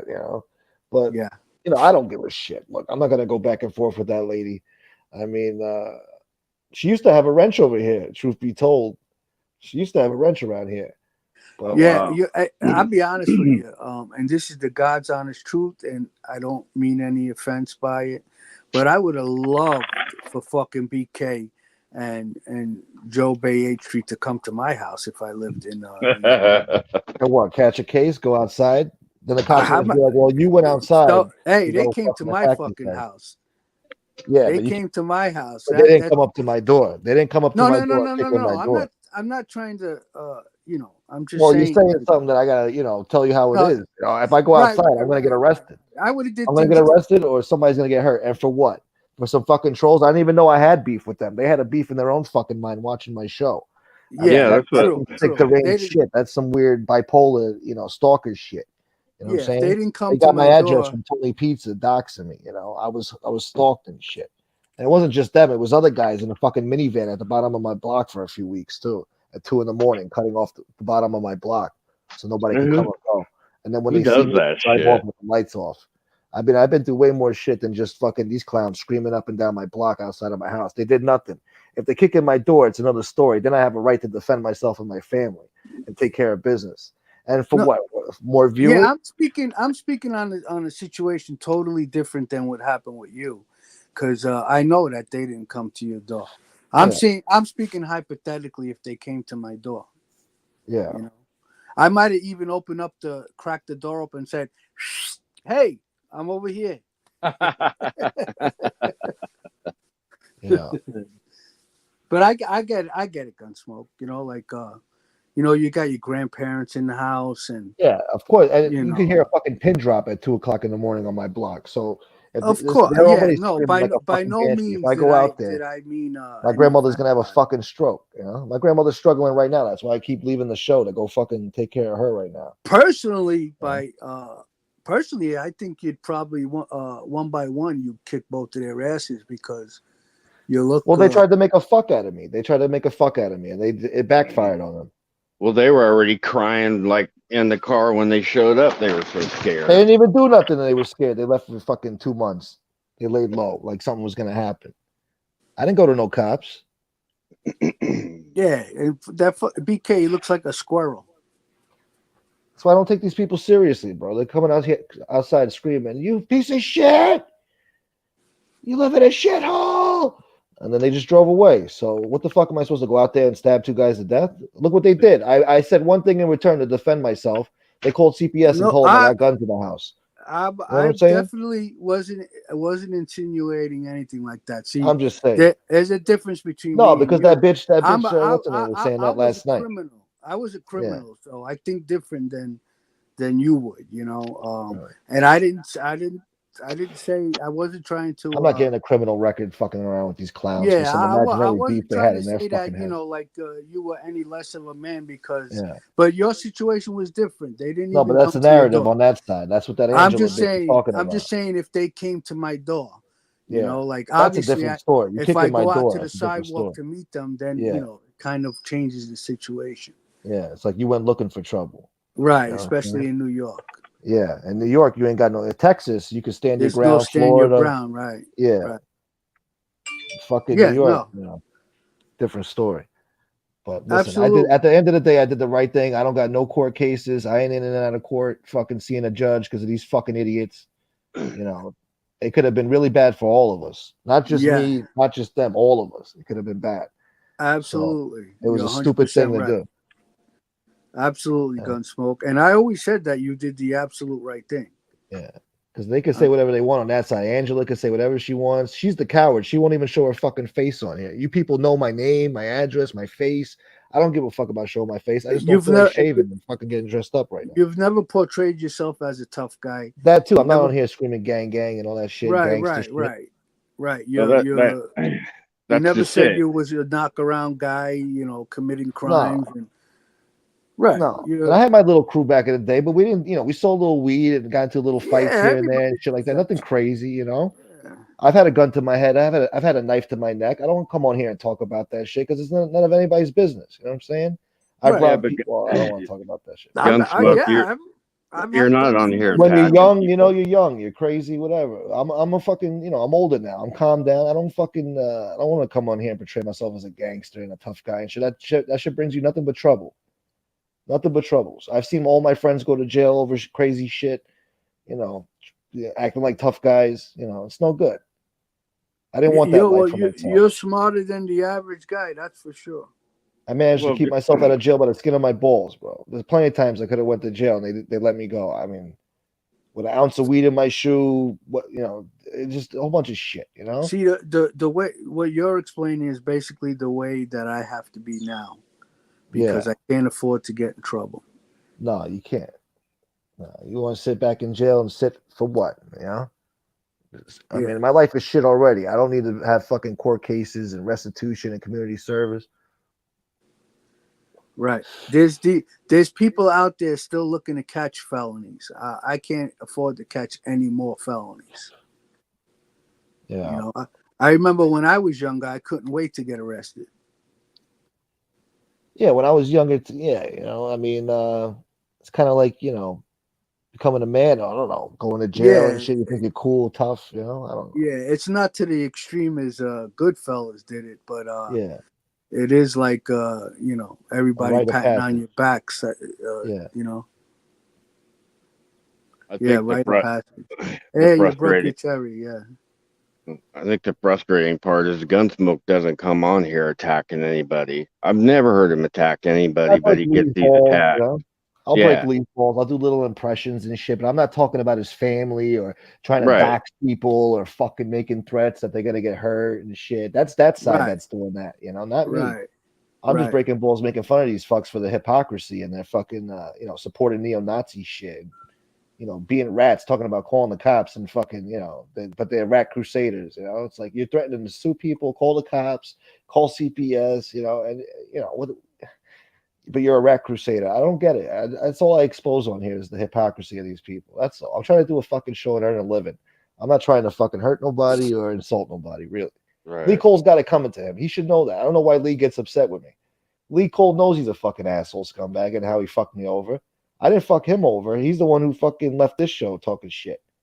You know? Right. Trying Right. to scumbag me. Like he had a whole little plot with Angel. Like it's a fucking you know, Machiavellian game to him, you know? Yeah. Yeah. He's full of shit. He didn't have no fuck. He's just a fucking worm. Yeah, so I make little cartoons breaking his balls. What does that mean? I'm supposed to go outside and stab people now and fucking fight people over this shit, fucking internet trolls and stuff, you know? Fuck Well, these people. if you remember Gunsmoke, even on your show, he would come on and fucking disrespect you. Oh, if I only had 50 people, I would just shut it down. Yeah, Like, yeah. who the fuck are you? I'm grateful You know? for 50 people in here. I could have 3 people. I've seen YouTube channels with 3 people watching, 9 Yeah, people. and the best part is he was sitting next to you when he said that. So obviously the people weren't interested in him either. Well, that's what I said. You know, he claims to have all these fucking subs, and all these subs are just watching him to laugh at him. Like, Yeah, they all hate him. They just You want see, him to see what he's going to say next. you see what kind of views he's getting now? He ain't even getting fucking super chats. Well, that's why, because he can't afford to buy the views anymore because he's not getting super chats. It all goes hand in hand, you know. Right. If he got super chats, then he got money to spend on the views. He could buy the views, and he could have 400, 300 people watching. Right. Ends I a mean, video. literally, like all his last 3 shows, he broke like 100 if he was lucky, right? 100 and something. He hasn't reached 200. I know that big show he did the other day with Nadu. He didn't get not one fucking dollar. He didn't shout out not one cash app. He didn't get one super chat. I was like, wow, you got and I almost believe 300 people. the 2 shows before that, same thing. Yeah, crazy. That show didn't go the way Lee wanted it to. You know, he wanted Nadu up there screaming and yelling and, you know, being melodramatic, and that didn't happen at all. Yeah, well, Nadu, you know, he works for a big company now, so he's got to hold himself, you know, to up to a certain standard, you know. Yeah. That's why I understand that. Yeah, because he's got a temper too, Nadu, but he kept it cool. Yeah, I was surprised how professional he was. You know, it was very professional. Right, Hollywood he was shit, you know? representing Barstool. That's Yeah, why exactly. He can't do Yeah, that. he did a good job, actually. Yeah, he Very kept that good in the job. back of his mind. You know. Well, Absolutely. let's face it, with Lee, you don't need to come on screaming and yelling. You can get your point across just being professional, like you said, Gunsmoke. Yeah, but he'll try to drag that out of you. You know, he'll try to bring you down to his level. Well, that's what Lee was trying to do. Lee was hoping to get Nadu into a soundbite because, you know, like they do with all of us. But in the case of Nadu, you got a guy who is involved with a much bigger corporation that relies upon, you know, YouTube channels and other social media to exist. And so, you know, Lee's a worm. He was hoping to get him. You know, the other thing too was when Lee knows he's losing a debate, he tries to sucker you into a shouting match so that he can have an excuse to leave. That's one of his tactics, I noticed. Whenever FBS was wrecking him, what does Lee do? Lee tries to turn it into a shouting match. He tried that with me on your show way back when in the last May or something, when he was still trying to be cool with all of us. One of the first persons he dissed was me, and I was hitting him back, and he got personal. And I was like, Gunsmoke, you got to mute Lee's mic. I remember telling you mute his mic. And Lee got hella pissed. Lee texted me right after that, by the way, kissing my ass big time. And, you know, was saying it's all for show. I apologize, you know, his bullshit. And it's just Lee Cole stuff, right? And but that's what he tries to do. He tries to sucker people into a match of insults so that he can have a reason to leave. That's how you know he's losing, by the way. So anytime you see him arguing with anybody or trying to discuss stuff, you'll know if he's losing by what he does right at the end there. Go ahead. Yeah, you know what? And there was no way that that Lee can get the best of Jeff, because Jeff is definitely more intelligent than Lee is. You know, Lee just believes he's intelligent. Yeah, he does. He outsmarts himself every time. Legend in his own mind. Especially, you know, every time Lee is debating somebody, he's trying to change a negative into a positive, a wrong into a right. It's really virtually impossible to win a debate if that's what you're doing, trying to turn a lie into truth. You understand what I'm trying to say? Absolutely. Whereas the other person is just telling it like it is, the truth. You can't debate the facts. Look what he and Danny did to Mike Franzese, where they made up a fake woman. They literally got a woman to put her voice on a recording, claiming, I think it was that was one of his wife's real life friends. And if you go back and watch it now, that old show, which he never took down, it's really funny because now we all know about Danny Trio and the burglar garbage, right? And freaking you know, but they literally played a tape claiming it was one of Franzise's wife's friends, and she was bad mouthing them. Oh, and even bad mouthing her. She won't leave him because she wants the money, and you know, Franzise brings in the money. They totally made that stuff up. They trashed him. They slandered him and his wife. And, you know, thank goodness Mike Franzese doesn't pay attention to that stuff, because that's what Lee wanted. Lee wanted Franzise's attention, was hoping to get him to, you know, say to have his people respond back. Right. But that's the dirtbag garbage the dude does. So that's why nobody takes him too serious anymore, you know, because he's done that too many times where he just trashes people and makes stuff up and invents BS out of thin air. So it is what it is with him. Well, goddamn him. Yeah, he's that guy. I think every morning he wakes up and he wets his finger and puts it up and to see which way the wind is blowing. Oh, I thought you were gonna say he sticks it up his ass. Oh, yeah, no. Yeah, I totally thought that was going a different direction, Howie. But yeah, that, you know, he's when FBS kicked him out of the crew, I mean, literally in like moments, he was already by Angels. Well, he has no content, you know, so he's got to try and, you know, come up with these beeps and all those type of things so he can get something going on his show. Otherwise, he has nothing. Nothing. Yep. Yeah. Good for his ass too. He deserves nothing. You got nothing. And you know, it's funny too, in that Franzese show, Danny Trio was saying stuff like, you know, if my uncle was still around, the guy that knew Sonny Franzese personally, he'd be ashamed. You know, I mean, what a bullshit artist. You know what I mean? It's so pathetic hearing it now, especially, you know. Yeah. Casey, Wow. you read my mind. Kick up to the dawn to keep the show flowing. Thank you. Yes, please, guys, hit the like button and please hit the super chat button or cash app, whatever. Please, thank you. All right, continue, guys. I'm sorry. I think it only took you less than 5 minutes today, Gunsmoke, and you made more than Lee did the other day. Yeah, I think so. Yeah, definitely did. I saw he got nothing, so even $1 is more than what he got. Denise, good morning, sweetheart.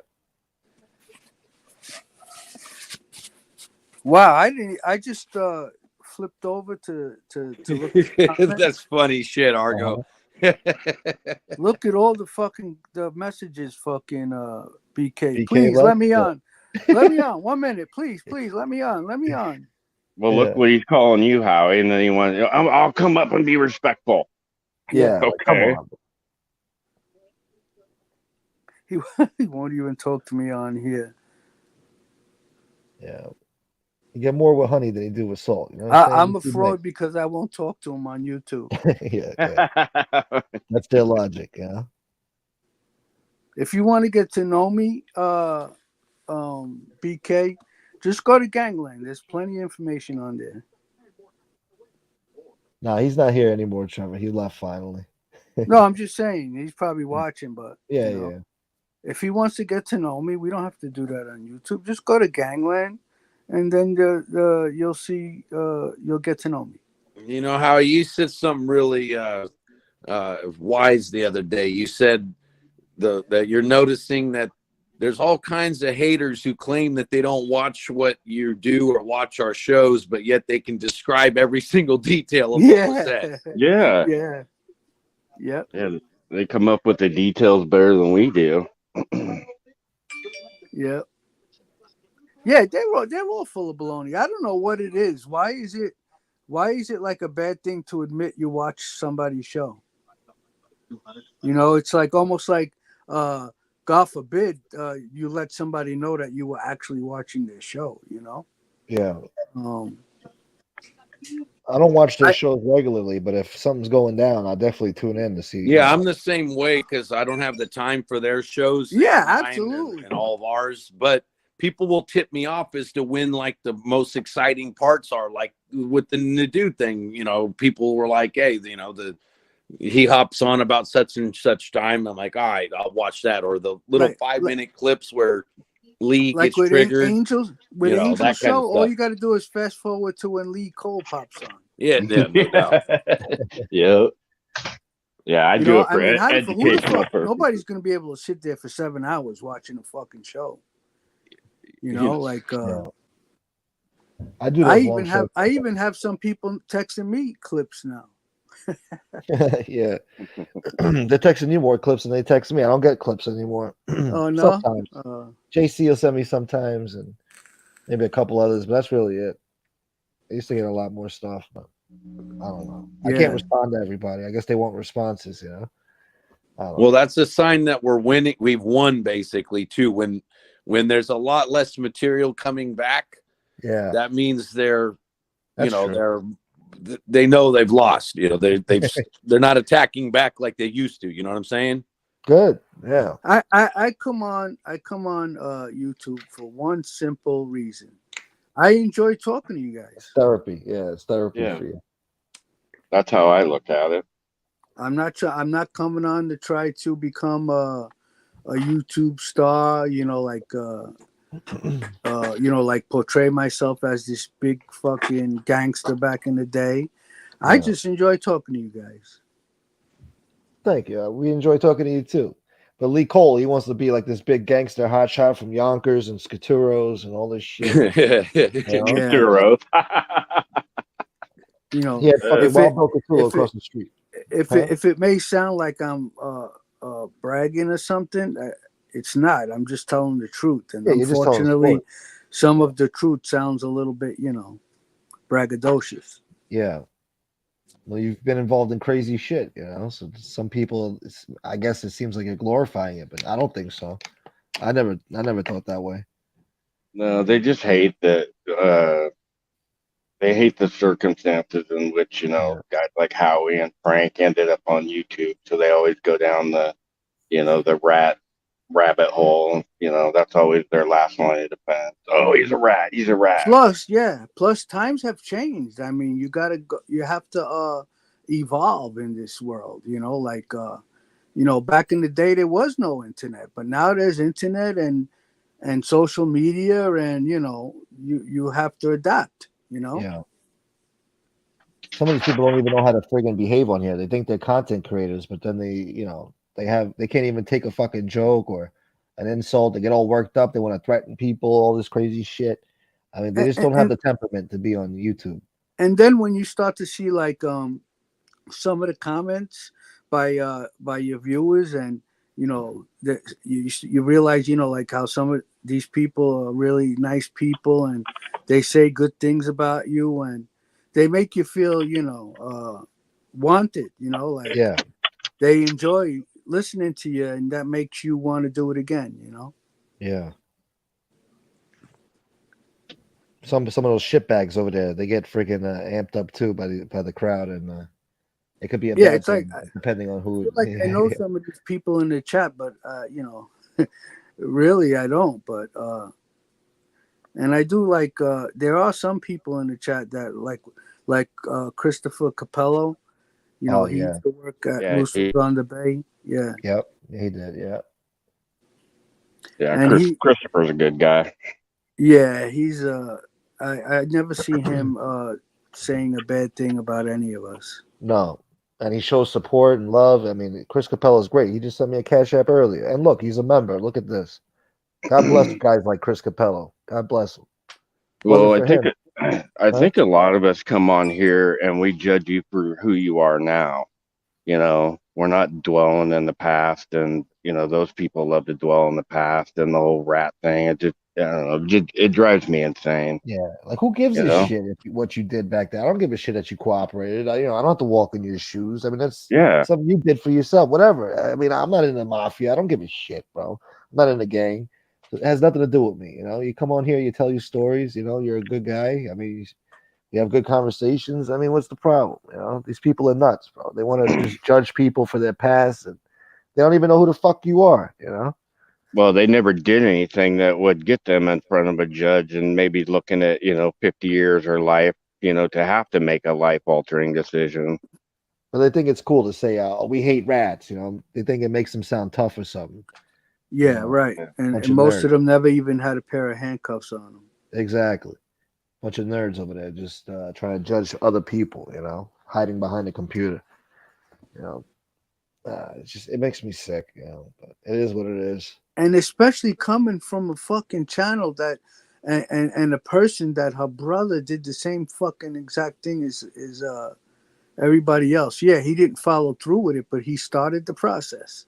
Yeah. Well, And that's correct me enough. if I'm correct me if I'm wrong, Howie, and maybe JC. Can't they still use that information that he gave them, even though he Absolutely. allegedly didn't follow through with it? Well, if the Absolutely. government tells you, "Don't worry, we're not going to use this information you give us," are you going to believe them? Yeah, that's No. only they'll give you immunity only if you follow through with the proffer. Gotcha. You don't follow through with it, you're fucked. You basically told them shit, and now you're fucked Yeah, because you it's out can't there. untell them, Right. what once you've told them. So All I know is that Joe Watts and Danny Marino had to take plea agreements because of what John Jr. said. Yeah. I mean, John Jr. just basically said that the first hit that Joe Watts and his father went on was that guy Borelli. He said that his fucking Uncle Angelo, Willie Boy Johnson, and Joe Watts fucking hung a kid from a tree to make it look like a suicide. He said he put Danny Marino on some crimes. I forgot exactly which one. I mean, that's not ratting. I don't, what Yeah, is ratting? I didn't mean to cut you off, Howie. I was going to say, so there was some consequences as a result of those 302s. Yeah, absolutely. Okay. yeah, there's no such thing as being half pregnant. Right. Yeah. Trying to drink coffee, JC, made me laugh at the wrong time.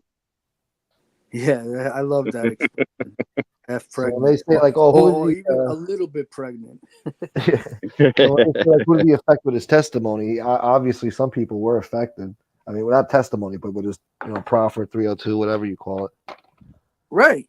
I mean, Joe Watts was affected by it. Danny Marino was affected by it. Yeah. But you're coming from John Jr. saying X, Y, Z about Danny Marino confirms that Danny Marino is a member of the Gambino family. Yeah. Crazy. And I believe what he was talking about was that about the situation with the gas pipe and his nephew, and that he gave the okay for gas pipe to kill his nephew. Am I right on that, Gunsmoke? On whose nephew? Hold on, because I just In emptied out the my. 302, Danny Marino's nephew, Heidel. Oh yeah. Okay. Didn't he say something about that in the 302? A Heidel murder? I don't know. As I don't know far if as yeah, I got to look at it again. because there I were two have it. Heidel brothers, so I don't know if he talked about the other brother for something else, or he talked about that specific thing with gas pipe and. Yeah, well, one of the Heidel brothers tried to kill gas pipe with a crew of guys, Oh and yeah, and I they remember had hearing about they had him in the For basement. Andrew. They were torturing him, and they sent for I believe it was Danny Marino, maybe Joe Butch. I What, to don't dispose of remember. the I don't body? remember. I don't have it in front of me. But you know what? I'm gonna pull it up. Fuck it. I'll tell you Yeah, exactly. I definitely know the Heidel story. He got kidnapped by the mafia cops and all that, and they shot him in every friggin' joint in his body, his ankles, his knees, his elbows. They Right. tortured the guy before they killed him. They did that. I mean, the Heidel kid did it for Angelo Ruggiero. Yeah. Well, they made the Heidel kid confess in Yeah. front of them, and they had no choice but to let him kill him. Yeah. So wait, they came to Danny Marino for permission to finish him off, or They made him confess in front of them, okay, and okay. and then they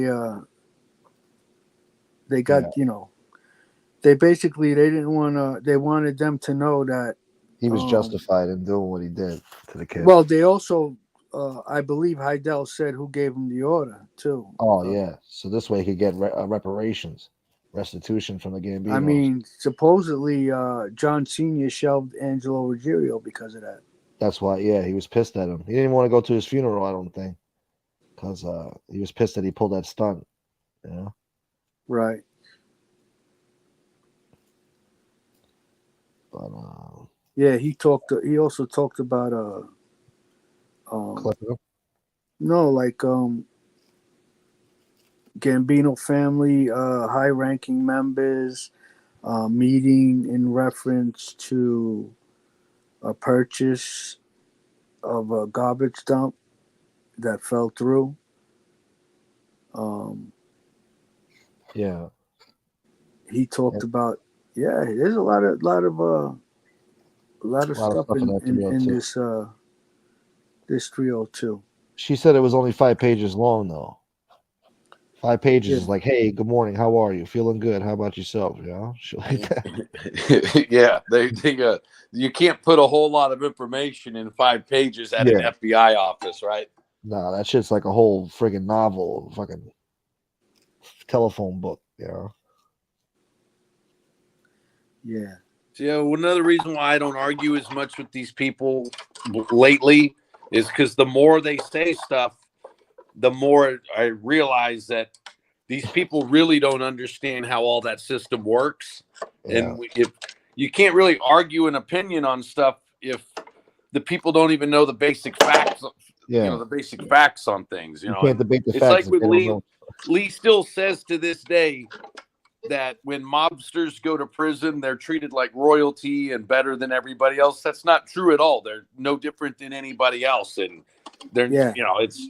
But you can't tell him that he doesn't understand that there's no rank, you know, with mobsters typically behind bars that everybody there's the whatever it's called that you guys would know the phrase better than me, but they don't, Lee doesn't know this stuff. It's basic shit. I've watched a little bit of that prison genre, JC, and they clearly state that that's not how it works with respect to mob members. What? I didn't hear that. What doesn't work? The royalty aspect, like mob members going into prison and getting treated like royalty. Yeah. Oh, they get treated like royalty from other mob guys. Yeah, absolutely.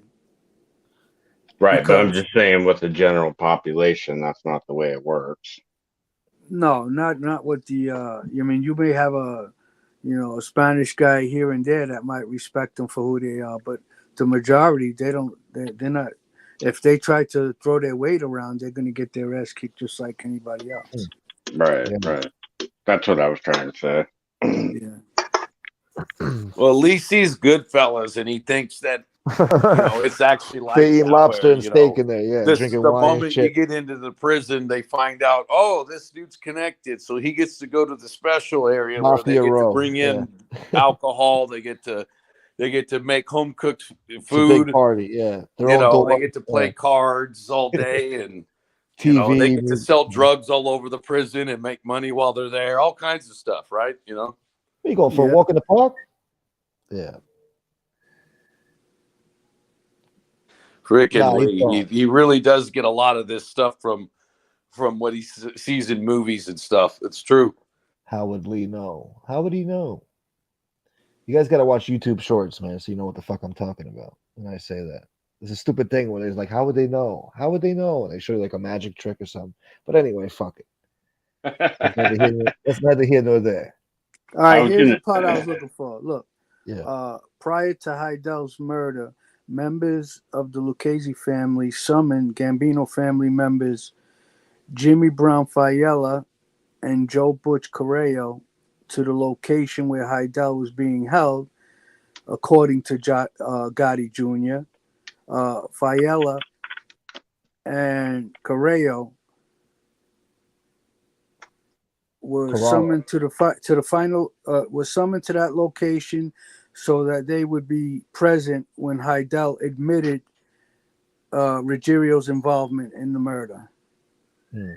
And then he says, Fayella and Correo, I'm having a problem seeing because my eyes are blurry, Yeah. obtained Gambino family member Danny Marino's approval to kill Heidel. Now, Yeah. we all know this because John Jr. profited. That's where the information comes from, huh? Yeah. Another thing I was going to say, getting back to JC's comment a minute ago about facts, even when you hit them with the black and white facts, they just don't want to hear it or refuse to believe it, even though it's there in black and white. Do you really believe that that if anything that John Jr. said in that 302 when he met with the government was false, that he can't sue them? That he can't sue them because they didn't lie about anything. It's all true. Yeah. Even what's his name, MRE.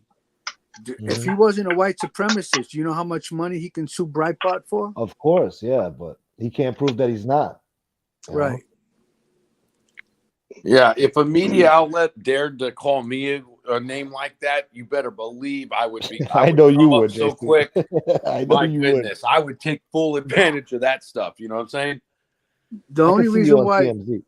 the Huh? only reason why I didn't give the I didn't get a chance to sue the Daily News or to at least retract the story they wrote about me was because I didn't know that there's a 1-year statute of limitations in New York City. If you don't sue them before or give them a letter of intent, Statute of limitations is up. after a year you can't. You have to do it Yeah. within a year. Yeah. I forgot that. Refresh my memory on that story. How is that when they were talking about the tape and all that? Yeah. Yeah. One of the defendants on the case lied to his attorney, and his attorney put out that I killed an elderly man, and that I attempted to make a sex tape, and they quote me talking about the sex tape because I said it while I was on the wire. I was saying it as a joke to my friends, and then afterwards they said that the girl that was supposed to be on the sex tape was my future wife. But I never said that because otherwise they would have quoted me saying that from the recording. They just threw that in there to make me look bad and to try to piss off my ex-wife and get her to talk about me to them. Yeah. So, and as it turns out, I didn't kill an elderly man, and it wasn't my ex-wife that I was talking about.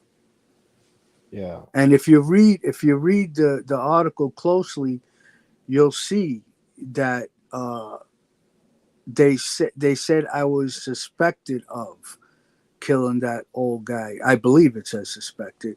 I'm sure they didn't say that it's I killed him, because it wasn't true. And they quote me talking about the tape, but yet they can't quote me saying it was my future wife. Yeah. So basically, that was just thrown in there just to put some fucking sprinkles on top. Yeah. Was it the attorney like trying to help his client? Yeah, Was it exactly. by throwing that info out there? It was a hit piece on me because, eventually, they're trying to what's the word I'm looking for? To discredit me as a witness. Trying to say I'm this fucking sleazeball, murdering sleazeball, make me look bad. And then they purposely right under it, they put an article of a guy who was suspected of something to have to do with child pornography. Another witness, Yeah. not me, but they kind of put it right underneath. So you're you kind of think they're both connected. Yeah. Yeah. They love to do that shit. Yeah. God damn them. I've seen them do some shit like that before. Actually, I knew a guy. He was in the paper. He was all happy about being in the paper for like his restaurant and shit. But then right above it, it was like child porn ring busted or something. He's like, "What the fuck?" You know, they put my Yeah, picture in yeah, there. They got yeah, a fucking headline for a different article right above. He's like, "What the fuck they doing to me here?" He called up the newspaper all pissed off. yeah. So Yeah. how you were transitioning at that time. That's how you didn't find out about that Yeah. article, right? Well, I knew about the article, but because I was in, in the process of, relocating, I complained to them about it, the government, and, they basically, so like, well, they advised me against it, I guess, because if I file a lawsuit, then they, there's certain things that they will need to know that they don't want them to know, like as far as like where I am and stuff like that. Yeah. Right. But yeah, no, I wasn't gonna. I wasn't gonna. I was gonna go through with it no matter what. But after I got settled in and was able to put my concentration on that, a year had already gone by, so I was no longer able to. I just realized I used the word transitioning, Howie. I guess I should have said relocating. No. I also use transitioning Oh, to okay. describe it. Also, yeah, yeah, transitioning from You know what I mean, Howie. Yeah, exactly. Yeah. Yeah, no, 100%. No, but I do remember using that word also. So maybe that's where you might have heard it. But Before the transition. yeah, because when you're in the program, they Yeah. alert you that there's an article written about you, just so you're Oh, aware of it. Because yeah. obviously, an article with your picture in it, could they want you to be aware that if anybody recognizes you from the article, that you let them know, so Yeah. this way they can relocate you. Yeah. Take precautions. Yeah. Yeah. When was the first time you became aware of the article? Soon as it came out. Oh, okay. Yeah. Yeah, they gave me a call and said, "Listen, we just want to make you aware that the Daily News wrote an article. Your picture's in there. So if you notice anybody, recognize you from the article, let us know." Yeah. Did they? Nobody recognized you, right? No, I don't think Yeah. so. No. I think at the time I was in Kansas City. Mm. Ain't nothing but steers and queers out there. So Yeah, and what's funny is I was in Kansas City and Oklahoma. yeah, nobody's gonna recognize you out there for Oh, sure. they fucked me good. But they the first place they sent me was Ohio, and I actually liked it in Ohio, and I was with the marshal that handled Mikey Scars, and Yeah. he was a nice guy. And what happened is by mistake I told the government, the FBI, where I was, and that was a breach. So they they treated it as a breach, and they sent me to Kansas. Kansas. How'd you like Kansas? What the fuck is out there? It was quiet, I'll tell you that much. A lot of sunflowers out there and shit. A lot of hills. Very fucking quiet, but I didn't have anything in common with anyone. Yeah. Bro, I used to have to go through there sometimes when we were bringing weed back to Michigan. And I can tell you, Kansas is one of the most longest drives that you'll ever have. No matter why you're driving on the freeways there's literally nothing to freaking see. You're so Especially, bored. Yeah. you get outside of Colorado, that's it. It's boring till you get to like into Illinois almost, Right. Yeah. There's a lot of flat landscape. That's why there's a lot of tornadoes in certain parts of Kansas, because it's all wide open. So the I guess the air is able to spool up into a tornado a lot easier over there. Hey, Howie, can I backtrack a second? Because you said something. Yeah. You told the government where you were? Like, so you told one of the handlers where you Yeah, were? no. See, when you go into the program, you're being handled by the U.S. Marshals. But I'm still in contact with the FBI and the U.S. attorneys because I still on call to testify. So on one of my phone calls to my FBI handler, I told him where I was, and my marshal handler asked me if I told him anything, if I told him where I was, and I was truthful. I said yeah, and they couldn't take a chance. They had to relocate me. I was fucking pissed, man. I was getting comfortable and everything over there. Yeah. Yeah, I was gonna get an apartment close by to where the marshal lived because I liked playing racquetball and so did he, and we were gonna go to the gym and play racquetball together. Yeah. Yeah. I never But seen anybody play yeah, racquetball. he was a hell of a nice guy. This marshal. Yeah. And what happened to the marshal? Well, then I got moved to Kansas. I had to deal with different marshals, and they were fucking scumbags, and Yeah. and the marshals in Oklahoma were scumbags too. Yeah. I just found that interesting that, you literally can't tell another form of or another branch of the government where you're at. Yeah, right, yeah. That's how top secret it is. Um, well, then when they sent me to Oklahoma, the marshals picked me up one day, and I came out with cowboy boots on and a cowboy hat, and I think they got offended. Trying to They got assault you, offended? boy. I Yeah. think so. I think they thought I was making fun of Oklahoma by coming out dressed as a cowboy. They want you city slickers dressing like us, boy. Trying to mix in. Yeah. They don't appreciate you coming around here dressed like that, boy. But they were right. I actually did it as a joke. Yeah. I was going to say, I know Howie a little bit. I guess it was a joke. Yeah. Yeah. And you know what? I couldn't hold it in. I started laughing before I even got to the car. And they're like, "Well, what's wrong with wearing cowboy boots and a cowboy hat?" It's And I was cultural like, "No, appropriation. nothing wrong with it. I'm just trying Yeah. to blend in, you know." Appropriating their culture. They don't like Yeah. that. Yeah. Were you married at that point, Howie, or did you get married later on down the road? No, I was divorced before I did all of this. Yeah.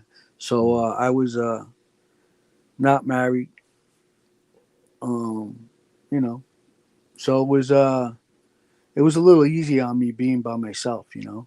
Well, it was harder on me mentally, but it was well, I guess it was easy in some ways because I didn't have any family with me, you know, like because it's even harder.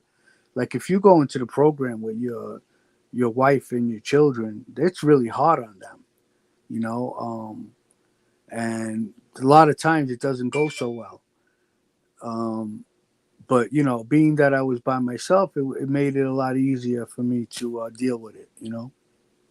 Yeah, Yeah. that makes sense. Yo, Rich, Plus, thank you I so much for the always knew catch up.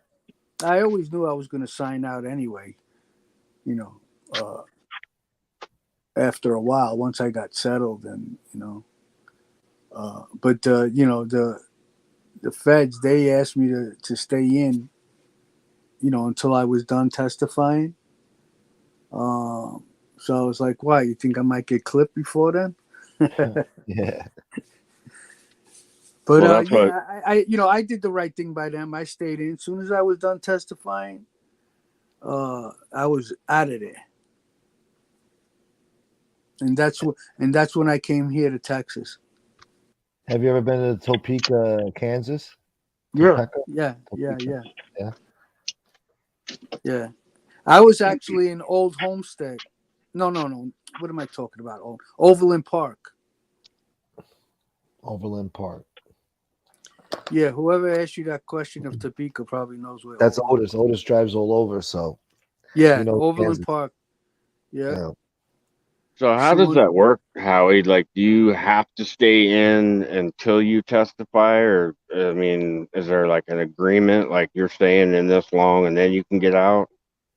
Well, they changed the rules to the program. What happened is really by the rules, but there's often times that they don't go by the rules. But you're only supposed to get funding from them for 18 months, and then you're on your own. They help you get an apartment, get your ID, get a vehicle.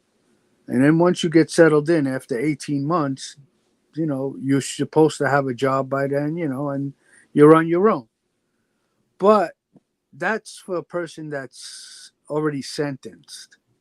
I wasn't sentenced yet. So that's why, I didn't have a definite day when they would stop funding me. Yeah. Actually, when I left, they were still funding me, but I just didn't want to deal with it no more. So What was the point that you decided, okay, I'm done, I'm out of here? I wanted to be able to call who I wanted to call and go wherever I wanted to go. You know. Yeah. Most guys say that they hate the program. They can't wait to get out because they Yeah. want their freedom. Yeah, and and then plus I didn't like the marshal, and he was I was having problems with him, Yeah. and then he was trying to do things to get on my nerves, like he'd show up to my apartment and be like, "Hey, I'm outside, I'm gonna come up," and I said, "No, you're not." He's like, "What do you mean?" I said, "No," I said, "You ain't coming up now." I said, "You need to give me 24-hour notice." He's like, why? What do you got? Somebody in there? I said, it's none of your business if I have somebody in here. You can't come up. Yeah. Because I knew he was trying to be a prick, because normally they wouldn't do that, just show up on you. They would call you and let you know, hey, are you by yourself? Like they don't want to blow your cover. Yeah. What was that guy's issue with you? Just being a dick? Yeah, well, what happened, well, he was kind of a dick from the beginning, but I was dealing with it. And then one day he got a little bit disrespectful, and I let him know, hey, I'm not a fucking child. Don't fucking talk to me like I'm a child. Don't treat me like a child. And I got little voicey with him, and then ever since then things weren't the same. What do you say? Put your hands behind your back. What do you say? No, what happened was he gave me a cell phone when I got there, and because he gave me the cell phone, he was able to go into the call logs, and I knew that. So as soon as I got my ID, I went and got a new cell phone, and when he realized that there wasn't any more phone calls coming out of the phone he gave me, he suspected I got a new phone. And he asked he says, you got a new phone?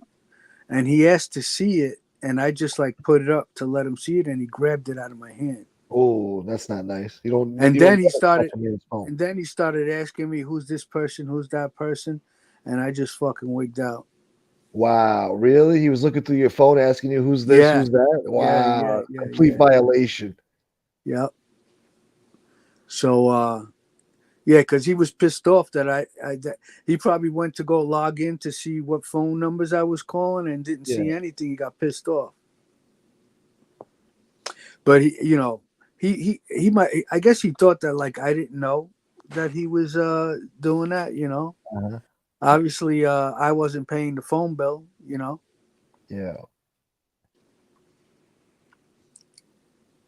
But yeah. Jesse wants to know: did the after you're done testifying, decide to keep your new identity legally? Did you have to change your name, or did the government do it for you? I don't know. Do you legally have to change your name, or will the government? Well, if you go in the program, you have to change your name. Yeah, obviously, yeah. And when you leave, you can go back to your original name. Oh, you can. Yeah, but you don't want to do that because you got a whole night. You got a No, good identity. I switched it back to my real name. Oh, you did? Yeah. Oh wow, I didn't know that. Ridge wants to know if they help you find a job, or are you on your own? No, you're pretty much on your own. Damn.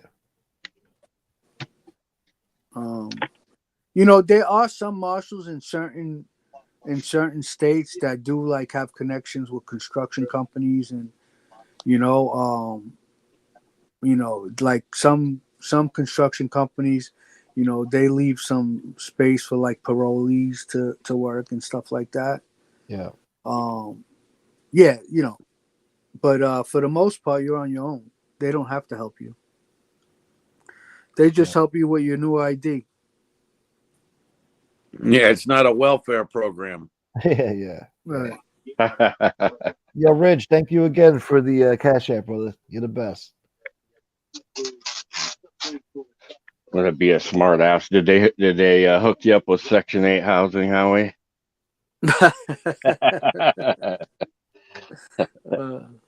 Yeah, well, he lives near Lee, so They're like, no. He's like, no. They put me in a house that was seized from an ex-mobster in another area, though. You know. Yeah, that's why I don't know what Lee's talking about, because I only pay $41 for rent also.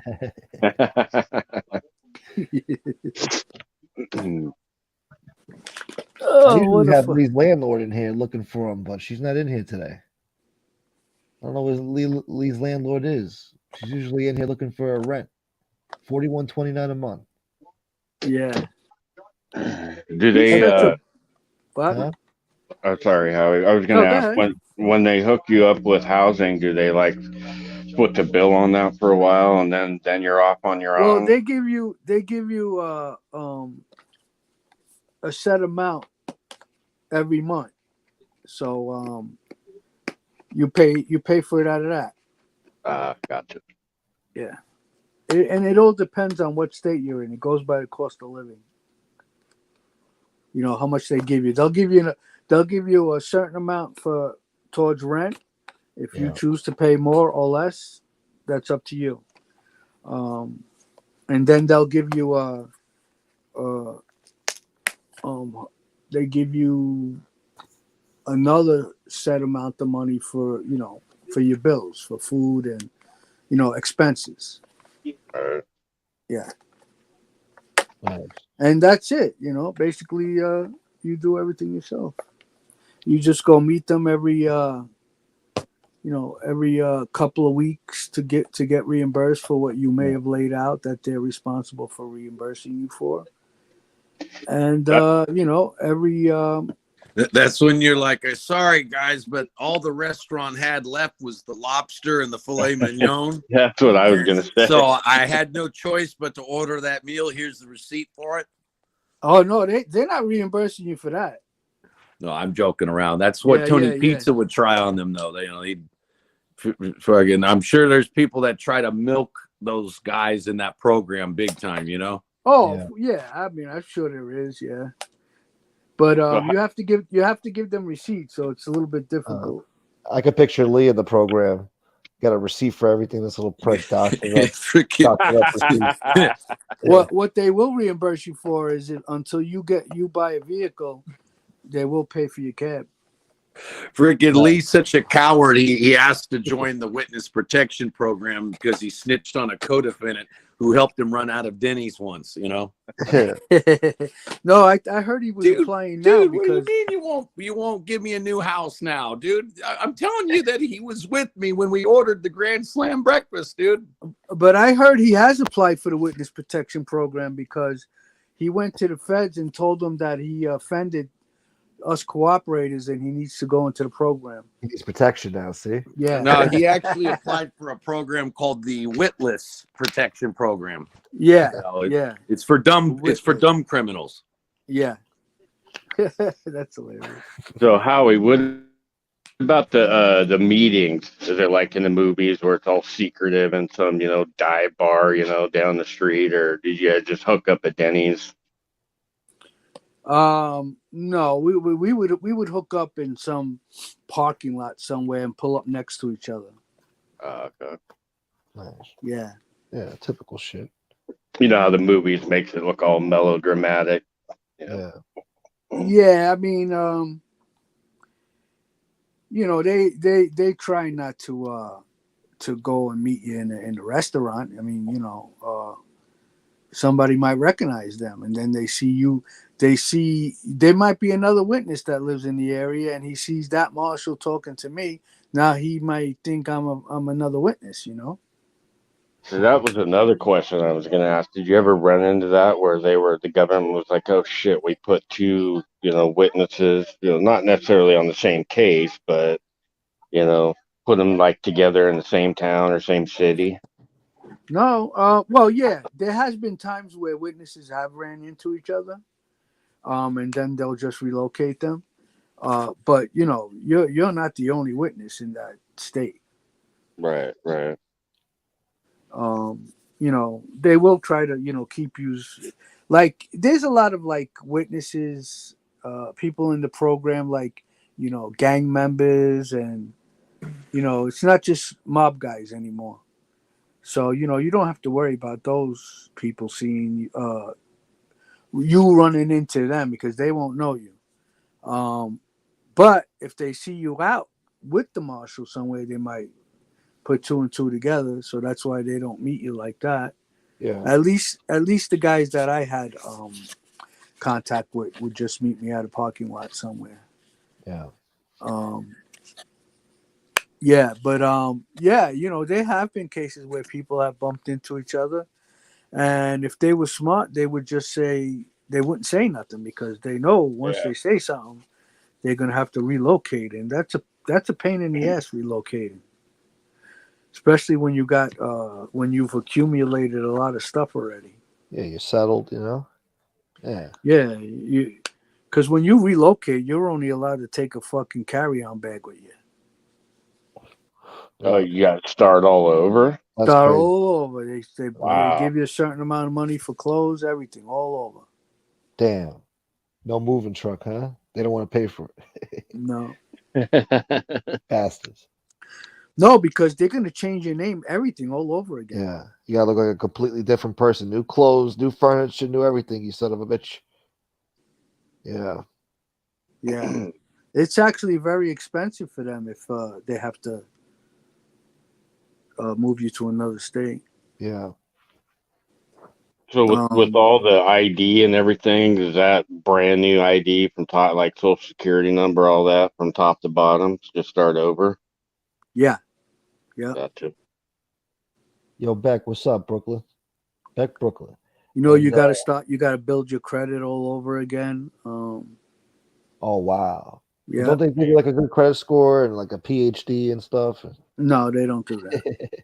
Nah, that's fucked. I thought they did something like that. They can. What they can do now is, if you do have like a degree or something, they can.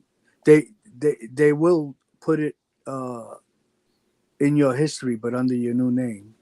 Oh, okay. You know what I'm trying to say? So this way, they'll change the name on the degree you got. right. That was when they started to do that. Was in like 2014, 15, around that time, because they didn't do that before. Like you went into the program, and if you had a master's degree, you no longer had a master's degree. But now, I believe they'll transfer it, and they'll just basically attach that degree to your new name, with no history of your other name. So this way, when you do go for a job and they look it up, it will say that you went to such and such school for a degree. Yeah, that's pretty cool. They do that. That they're able to do that. It wouldn't be a problem if you went to Colorado Technical University. You could just make up your own and call it good. 4.0 GPA, dude. yeah, but they won't put a fake degree on there. No. Oh, they won't do that. No, they won't do that. That's what they do that too. Damn it. No. Guess it's not like the movies, huh? Well, I evidently I heard that Angel said that Lee Cole has a degree in drug counseling. Yeah, he admitted that himself one day. And JC could probably correct me if I'm wrong, but I'm pretty sure he did say that. He went to drug counseling. I mean, he got a degree in drug counseling. JC. Lee did. Lee Lee doesn't have a fucking degree on a thermometer. Okay, so look, the dude basically, if he does, he's the worst one ever. How many drug counselors do you know go on the internet calling other people junkies? Right. Right. You know, if you think of a psychologist or a drug counselor really doing that, though, going on the internet, even if someone pisses you off, whatever, you know, as a matter of being a professional, you would never do that. So if he is, he's the worst. You know, he's a failure at it, like everything else. I'll play it right now. This drug counselor over here. And if you guys are in methadone, which half of yous are, you shouldn't be talking shit. Hold on, let me. And if you guys are in methadone, which half of yous are, you shouldn't be talking shit. You guys are officially drug addicts. Yeah. Really play good, but. And he looked very uncomfortable when Angel brought it up. Yeah, and then his excuse for not following up on it was you have to have a healthy mind before you do something like that. Because basically we all know he's on opiates, so you know he can't be a drug counselor. Well, you know, the night that Angel asked him about the Section 8 housing, he just laughed and then he changed the subject real quick. Just moved on. Yep. People think that they think like you can't pick up on that. You know, they have to realize, you know, we've been staring at your faces for X amount of time. We know your body language. And with Lee, he gives it away, though. Lee has such a guilty look. Like, play that clip, Gunsmoke, where he's like, dude, Jackie, you know, dude, FPS, we talk about this. Any of those clips, Lee's turning his head and he's got that crooked smile and he's trying not to laugh and smirk as a smart ass. At the same time, he's trying to pretend like he cares about you. You know what I'm saying? He's trying to think of a good response back to Look, Jackie Jr., I'm going to unsub. Fuck you, unsub. You think I give a shit if you unsub? Angry Lee. There's triggered Lee. The best part of that. There's tough guy, Mad Dog Cole right there. Mad Dog Cole. Yeah. The best part of that was Bopa trolling him. Is it me or does Lee look like he might have lost a little bit of weight in his face? Because he looks fatter in that video. Yeah. He was eating better back then. That was when he was still getting FBS super chat still, you know? Oh, yeah. That's back when Lee was eating steak still, remember? No, you're right. He has probably lost some weight. That's awesome. That's great. That's funny. I like that. Yeah, I didn't notice that. You're right. It makes a lot of sense, too. It does make sense, yeah. Yeah. Say it ain't so. No more gyros for him. Freaking Lee was going to OD on Ruth Chris for a minute there. He was going there so often, you know? Yeah. Now he can't even afford top ramen anymore. So, hey. The Greek restaurant's like, what happened to this guy? I lost 30% of my business. Yeah. Yeah, I mean, think about it. You got the gas money to go get the gyros. I'm sure he doesn't even have that no more. Comes out pretty expensive now. No more car washes, yeah. Plus the inflation and shit, you know? Yeah. I think I heard him say one night he has to drive like an hour away to get those gyros. Like 45 minutes, yeah, something like that. Yeah. Yeah, well, I can picture a guy like him driving 45 minutes to get a gyro. I think he said it was like 20 miles away or some shit, 23 miles away. His favorite gyro. New York style, dude. Yeah. They make it just the way he likes it. Nice and greasy. With extra tzatziki. Dude. What's up, Jason? I got St. Elizabeth in the house. Who else I got in here? I got Boston J. Salute, brother. Yeah, the real gangsters, y'all. Il Soldato, what's up? I don't know, Gunsmoke. You're at less than 90 people. I mean, Oh no, I should just shut her down, right? if it was Lee, you just shut it down. Yeah. Lee ain't Lee. He's not entertaining anybody for a minimal amount. Yeah. Oh, Muggs is in the house. What's up, Who sent me Muggs? a cash app? Who sent me a cash app? Hey, Beck, thank you so much, Beck. Grazie for the cash app. Yeah.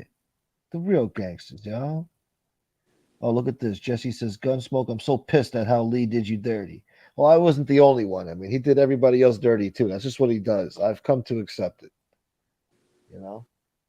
Yeah, well, I've spoke on that before, Gunsmoke, and I told you it just pissed me off how he looked down on you. It's like, do you realize that Gunsmoke is carrying the show and the talent levels miles apart, but here you are looking down on this guy. But then he kisses my ass. I could read you the text messages. You have the it factor, dude. You're crazy for not doing shows, dude. You're great. Blah blah blah. It's awesome. And I could read them to you, cocksucker. But, yeah, he loves publicly dissing people. I've seen him do it on Angel's show too. It makes him feel like he's a big shot, like he's like a wise old man, dropping knowledge on your ass, Did he ever do that to you, JC, when you guys were hanging around back in the day? Do what? Break your balls on the show. Yeah. Oh, yeah. Plenty of times on there, and on his channel or whatever. And at the time, I wasn't sure if I was going to stay on YouTube or anything like that, and I was building my own stuff here, anyways. So I didn't really care what Lee said, and I just, it was whatever. But he just gets more conniving and stuff, and he even if you try to choose to not participate in his stuff, if you're talking to him, he'll try to pull you into his drama no matter what. He's one of those dudes that likes to start things and then throw his friends or people he thinks are his friends into the mix. But eventually you just don't waste your time with him at all. I gave him more chances than he ever deserved. But I just want to say hello to Muggs. What's up, Muggs? Salute, Muggs. I know Muggs from back in the neighborhood. Yeah, Muggs is cool. Ridge says Lee just started an OnlyFans called Gyro Gyrations. Do not click. Do not click. Gyro Gyrations. Dude, he rubs his tzatziki sauce all over his chest. Oh, I just had a horrible fucking vision. Oh, no, here we go. I had a vision of Lee Cole giving a woman oral sex with that mustache he's got. Oh my god. It's like a wall. Yeah, good job, Howie. Right at my breakfast time too. This show is for entertainment.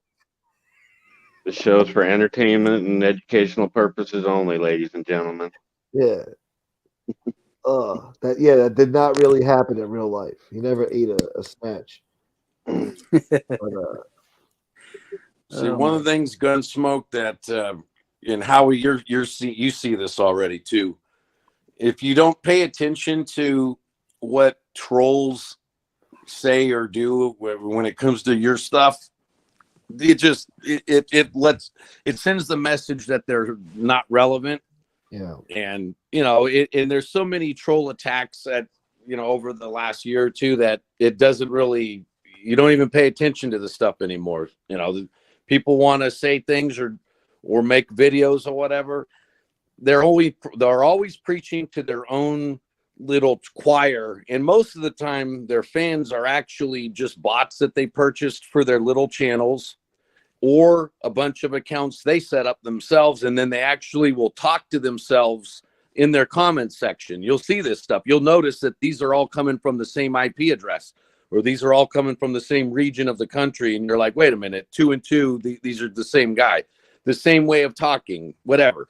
And then you're like, wait a minute, so why am I going to pay attention to some dudes that drop a 1-minute video that they made on TikTok or pardon me, on just some app, whatever, and the only people that are watching this stuff are their trolls, their fake accounts, and their bots. It's after a while you start to see it in that perspective, sort of like what Calandra says. So, don't give them any life and don't waste any time with them. So it's one thing to answer Angel or Lee back because they have their faces out there. We know who they are, and they're not just some randos that are just doing, trying to pop off with stuff. They're trying to actually slander people. But even with them, we've so thoroughly wrecked them that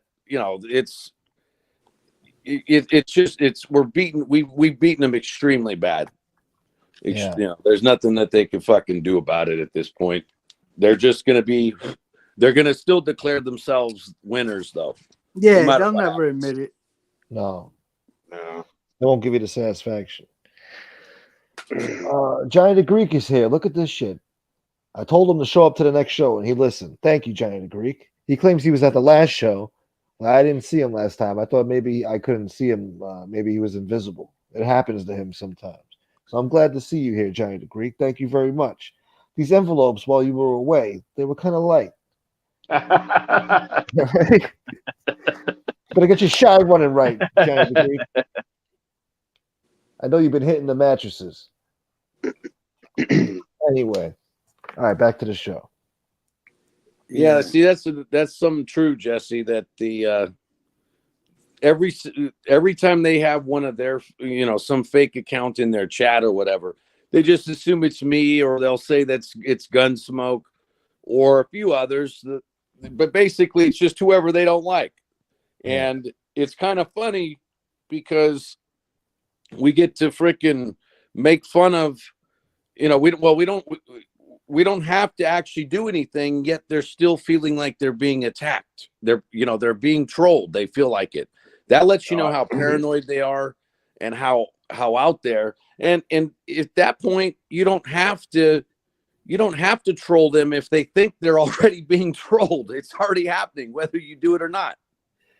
Oh, I've heard your name on way more than one occasion, JC. If I just happen to pop in there and a troll comes At any in, given time, it's the same idiots, and whatever. I don't pay attention to all their stuff in real time, anyways. Most of the time, when it comes to their stuff, the reason why I know what they said at a certain moment is because someone sent me a message on Instagram or an email telling me to watch their video, and they tell me the exact 5 minutes out of the 3 hours to watch. And then I know what to pay attention to. But I don't watch those shows in real time. So when those idiots write things in the chat, I don't see it. So if they want to be that stupid and it's, they get their, they look like idiots when you're out there just throwing people's names out there for no reason and assuming everybody's this dude or that guy. You look like a paranoid dumbass, and it actually reflects on you than it does the person you're talking about. So, hey. And it couldn't have happened to a group of worse people. They deserve it. Yep. Yeah. And then you know what? They have the fucking nerve to say, "Where did this fucking guy come from?" Meaning me. Me. I was just fucking in fucking Chris FBS's chat, and then all of a sudden the newspaper article was on Angel's show. That's where I came from. That was quick too. Yeah, that was quick. Yeah. Here's Howie. I'm gonna show all of you. I know you're watching, Howie. And she thought she had an aha moment because FBS been arrested for attacking an elderly person. She thought she had an aha moment. Look, he killed an elderly man. I know Lee was all over that too. Like, dude, look what he did, dude. Innocent man. He was there, dude. He did it. Yeah. That's what he likes to do, But you know what, man? When her father and his buddies killed somebody, they were never elderly, right? Yeah. They never killed an older guy in their life, right? Yeah, like Paul Castellano wasn't 70 years old. Right. He's not considered an elderly man. Yeah. He was retirement age, Social Security age. Probably collected Social Security, prick that he was. Yeah, I'd love it when they say that Lee is a senior citizen, that nobody should be attacking him. All right, Saint says Angel's new saying is hit that like button, Howie. Yeah. Is that true? Yeah, that's true. Yeah. Oh wow, that's crazy. That's why I started saying hit that like button, Lee. I'm telling you, I think she likes you, bro. I think she has a crush on you. She wants you to be watching the show. Maybe. Who knows? She wants that view. Yeah, I think it's more than that. Handsome Howie. Yeah, Oh, that's that's what Lee Lee. calls it. Yeah, Lee calls Yeah. it that. Yeah, you know what? As a matter of fact, hit that like button, Lee. Yeah, please, Lee. Hopefully, he already did. I have a feeling he did. Lee has Hey, hit the dislike button about 20 times throughout the show. God damn it, Lee! Come on, be a good sport, Lee. Hit the does like. that dislike button even do anything anymore? I mean, are you guys notified as content No, creators? No. no, I don't Uh, see Oh, it. It adds to the algorithm. why did she block you, Muggs? That's a good question. She probably knows that he's friendly with you guys. You and Yeah, Frank. but I mean, he doesn't really say anything. no, I've never seen him be disrespectful at all.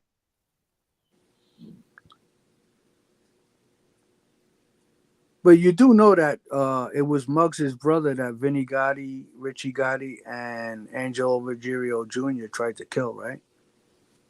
Oh, I didn't know that. No, I had no idea who Muggs is. Really, I had no idea. I think Yeah. Muggs might have mentioned that one night. If he didn't, I apologize, Muggs. But I thought he mentioned something about that. Yeah. Yeah, it's true. They tried to kill his brother owned Sapienza's in Howard Beach. It's very, very good delicatessen.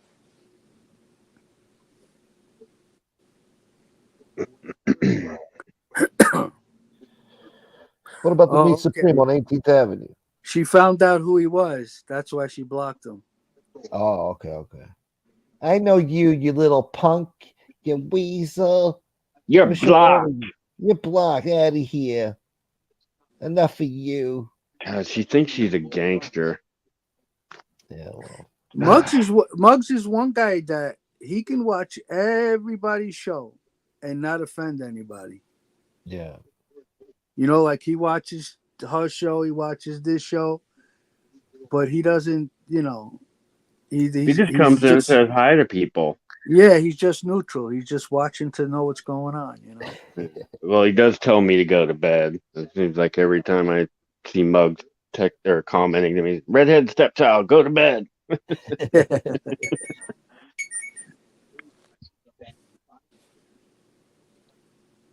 Uh, Hey, drop the link for Common Sense. oh, word? All right. Word. Word up. Must be Word feeling to your better. mother. Yeah, I spoke to him last night. He sounded a little better, but he's still he's not 100%. But we had a good talk, man. So I'm surprised Yeah. he's hopping on. Maybe he can find. You know, maybe he can speak a little bit now. Yeah. God, when I had that, man, the losing the sense of taste and smell was the worst part. That drove me nuts. I was just about to hop off too. Send back my cash apps, bitch. I know. I hope I you say, start well, talking. Muggs is speaking now. Yeah. Yeah, No, right. Muggs is a good dude. Yeah. Yeah. I was wondering why he changed his name. What do you mean? Oh, to the new king of Park Avenue. He's taking that from what's his name? Tony Pizza. Because Tony Yeah. Pizza was the Pizza. prince. Yeah. Now Tony Pizza's the prince of the park benches, and Muggs is the new king now. He's taking over the corner. Yeah, Muggs is a good dude, Christopher. Yeah.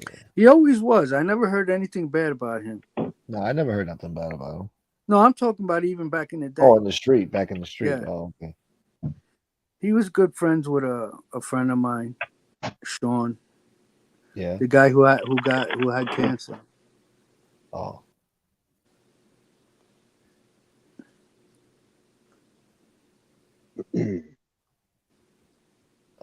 I'm dying to find out who this fucking Vinny B is in Angel's chat. Supposedly that if I hear his voice, I'll get off of YouTube. Uh-oh. You remember me, Howie? Back on Yeah. 16th Avenue. You had that Buick, you remember? Yeah. I chased you out of the neighborhood. All these people on YouTube think they can scare people away. Yeah. But I mean, you know, I testified against the whole administration of the Gambino family. Why would I run from a YouTube guy?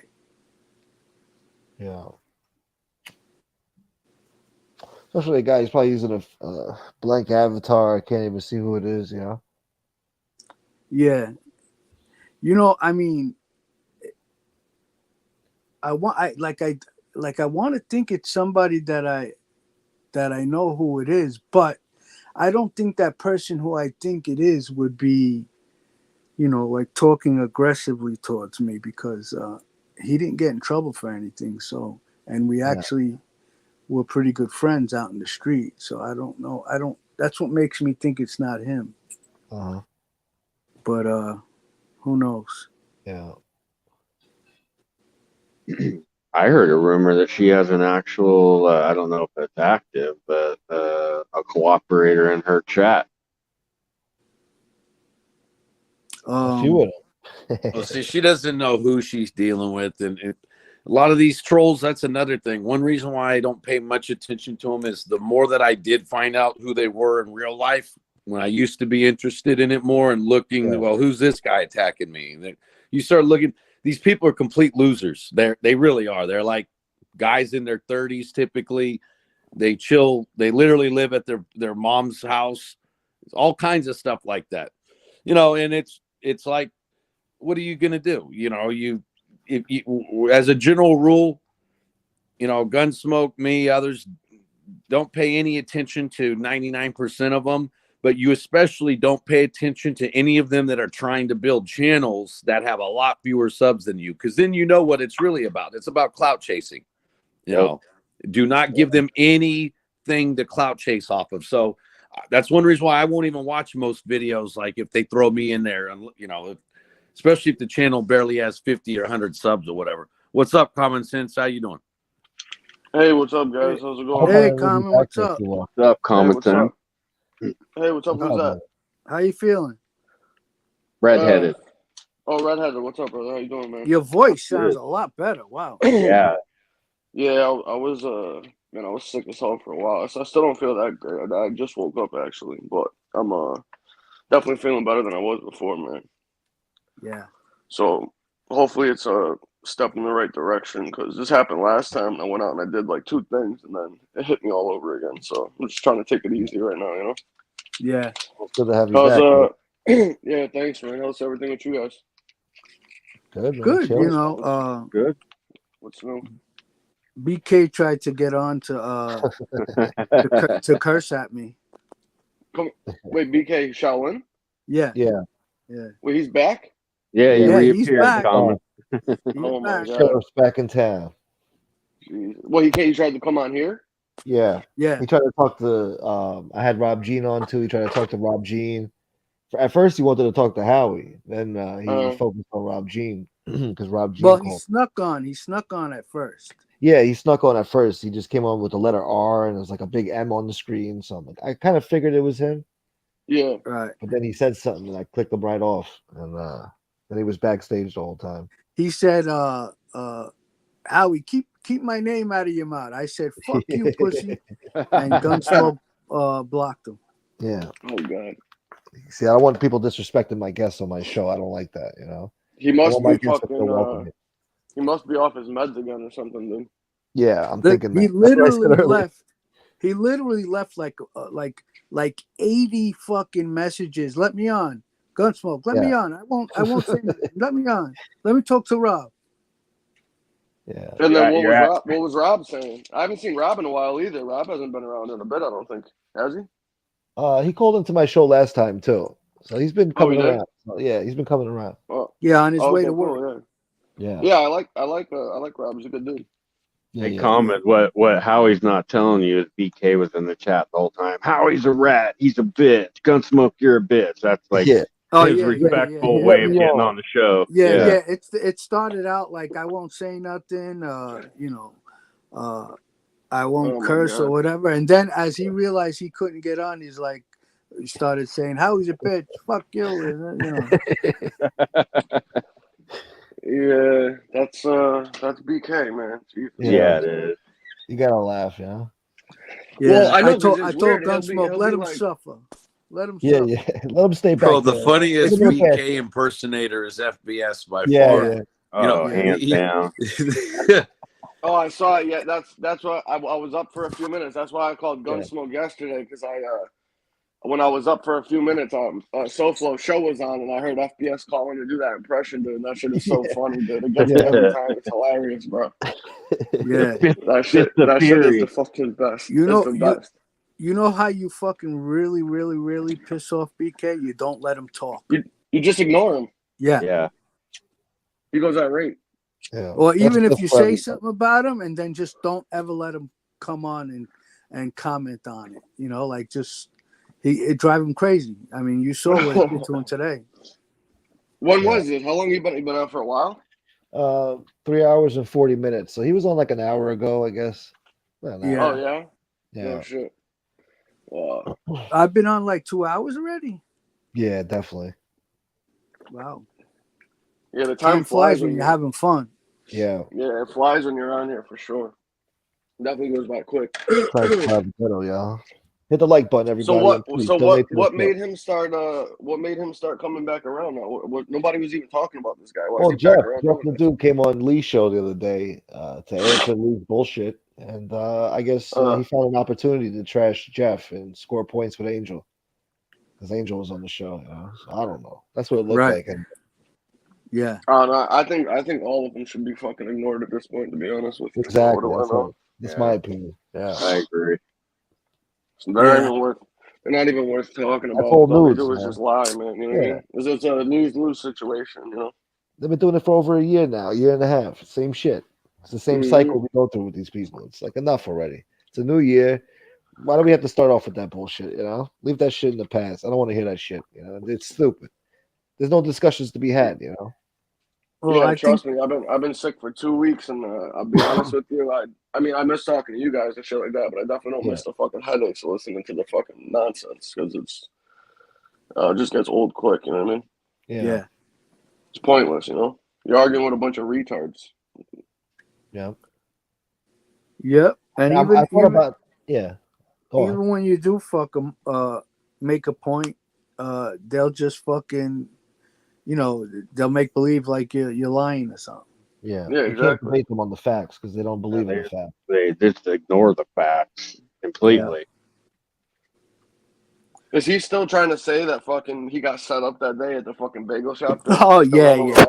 Yeah. Oh my god. Yeah, he threw that in the chat as well. I'm sure that's what he was going to talk about with Rob Jean. That's why he wanted to talk to him. I was kind of tempted to bring him on, but just for the entertainment, But, I don't want him insulting my guests and stuff, so it's not even worth it. There's nothing going to be accomplished there. I heard when he first when he spoke to Rob Jean in person, I heard he was like a little cupcake.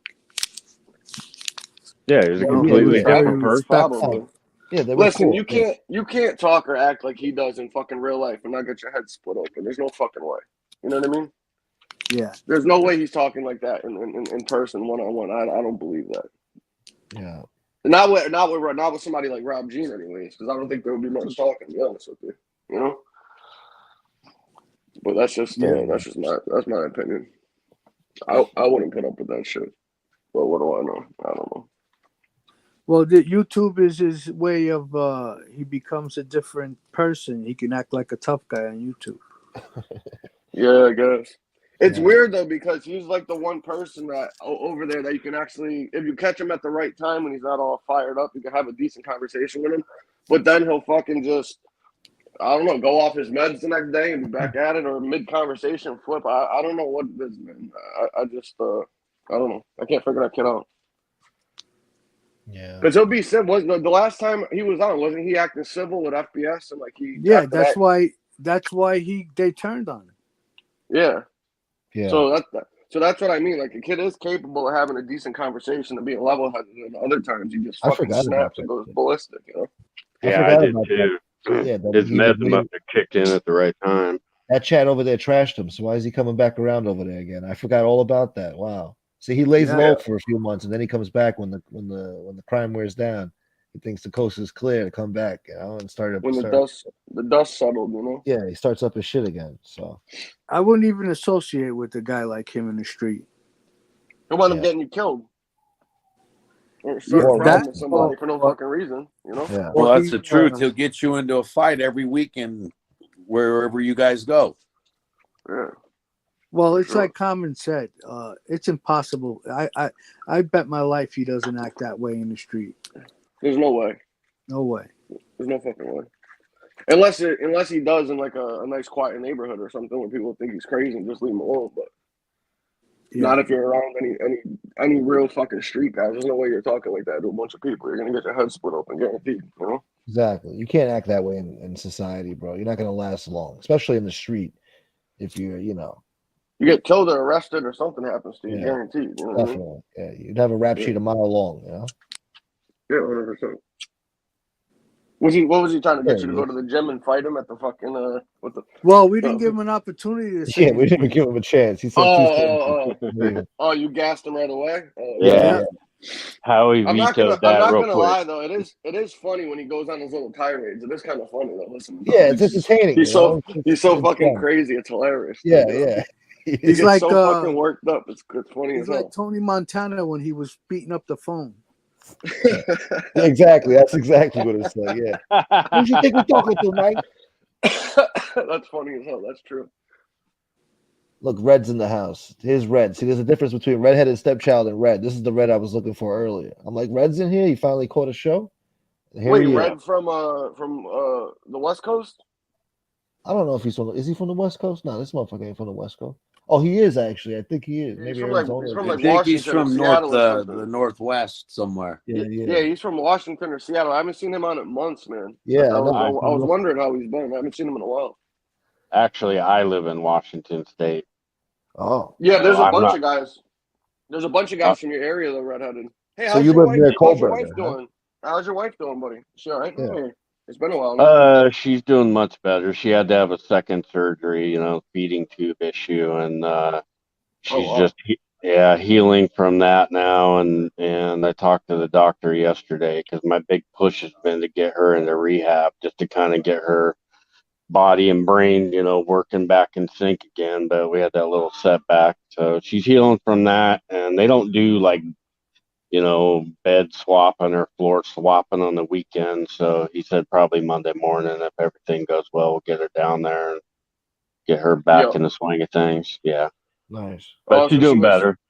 That's good. Then she's still having issues swallowing. That's why they got the feeding tube in there. Yeah. Well, the feeding tube originally was in her nose, and it was causing issues because she's had, stuff cauterized up there, and she has sleep apnea, so she's already got restricted airway. Yeah. I had to them for a couple days to get that out, and so they did the feeding tube in the stomach, and she's starting to swallow a little bit, but with respect to talking, we're not there yet. Gotcha. Oh, I got back. Hospitals call me right now. I'll be back, guys. All right. Hey, what's up? What's up, Nightmare? How you been, buddy? I haven't seen you in a while, man. Happy New Year. I don't think I've seen you in a few weeks, but that's thing. Yeah, Red's redheaded stepchild is from Washington, Red. I just turned the chat on. I just seen him on there. So, what's up, Bobby? Frankie Rizzo, how's it going, guys? Ishmael. I DM'd Angel telling her to stop believing everything the trolls say. Yeah, she I don't even want to talk. She's nuts, man. Yeah. I don't know what the latest is, but I'm sure it's something, That's another thing. The trolls go to them, tell them shit, and then these people make threats and shit. The biggest troll is fucking Paps. Paps is the biggest troll of all of them. Yeah. He fucking intentionally starts shit. He's a real stuff instigator, out, and yeah, he's a real instigator. That fucking guy, dude. Should take out Whitney. I can't believe that fucking. Hey, what's up, Jesse? How you doing? Yeah. Good to see you. But yeah, I can't believe she I can't believe she associates and talks to half of the people she does on here. It's fucking mind-boggling, man. You know, it really is. She's using all of them. Well, that's what it is. I think it's a game between them. Like who do they think they're getting away with shit? Who's using who at the end of the day? You know what I mean? Because they're all trying to manipulate each other. You know. Yeah. And it'll be funny in the end to see who winds up on top over there, because they'll wind up going at it at some point. Trust me, that's only a matter of time. Absolutely, yeah. That's only a I matter have of no time. doubts about that. Yeah. Listen, our same group of friends and people that we've been on since day one. We've always been together. We've never had any problems or any issues. Those guys, every fucking month, it's something new with them. You know. Yeah. I don't know All how right, you don't I'm notice back. that by now. You know what I mean? Hey, what's up, buddy? How's it? Is it a good phone call? Or? Yeah, that was actually. I heard a noise. I'm like, "What is that noise?" And I'm like, "Oh shit, my phone's ringing." But yeah, that was her doctor, and he said he went in there this morning. She's been getting Dilaudid for her pain, so she's been kind of going to her happy place. But he said he didn't wake her up, but he said medically everything's good, just waiting for that to heal. And I forgot about the long 3-day weekend, so sounds like it might be Tuesday before we get into rehab. But that's fine. It allows her time to heal. So doing good. You don't want to rush it either, though, and then she's not ready, to actually go to rehab. It's just going to be tiring when she gets in there and tries doing that stuff. It's draining. I went through all Yeah. that.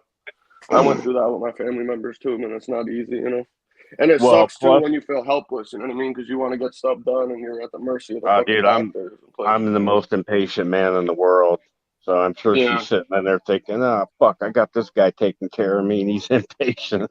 But Right. one thing I did learn is the floor that she's on now, they're medically equipped to deal with infections and things of that nature. And the inpatient rehab floor, which is one floor down, is not. So any patient that goes there has to be medically stable before they can go down there, which makes sense. So, Yeah. yeah, hopefully Tuesday morning. So, but other than that, neurologically, she's coming around. Her writing's getting better, and Awesome. giving me thumbs up. Great. And I leaned in to kiss her last night, and she was able to kind of, move her lips a little bit to kiss me back. So I just watch for little signs like that. I've been kind of keeping an eye on her. Yeah. Well, that's So, good, and you know her better than anyone else, so you'll know when she's getting better or back to normal, because you know her movements and how she is. You know what I mean? So. yep.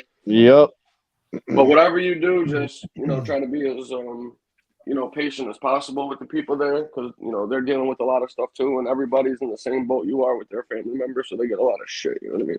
Yeah. I was Oh guilty of that yeah. too when I was in there. Trust me, I'm an impatient motherfucker too. I want answers and I want to get shit Yeah. done, and you wind up Right now. driving yourself crazy and them crazy at the same time, and then nothing gets done. You know what I mean? So Yeah. Oh, it's they a know my tight line name to walk. well. As soon as I show up, literally within like 2 minutes, our doctor will be in the room, and then they're calling in their door. They just want to get me out of the way. So they're Well, like, "Oh, her I'll husband's tell you here." something.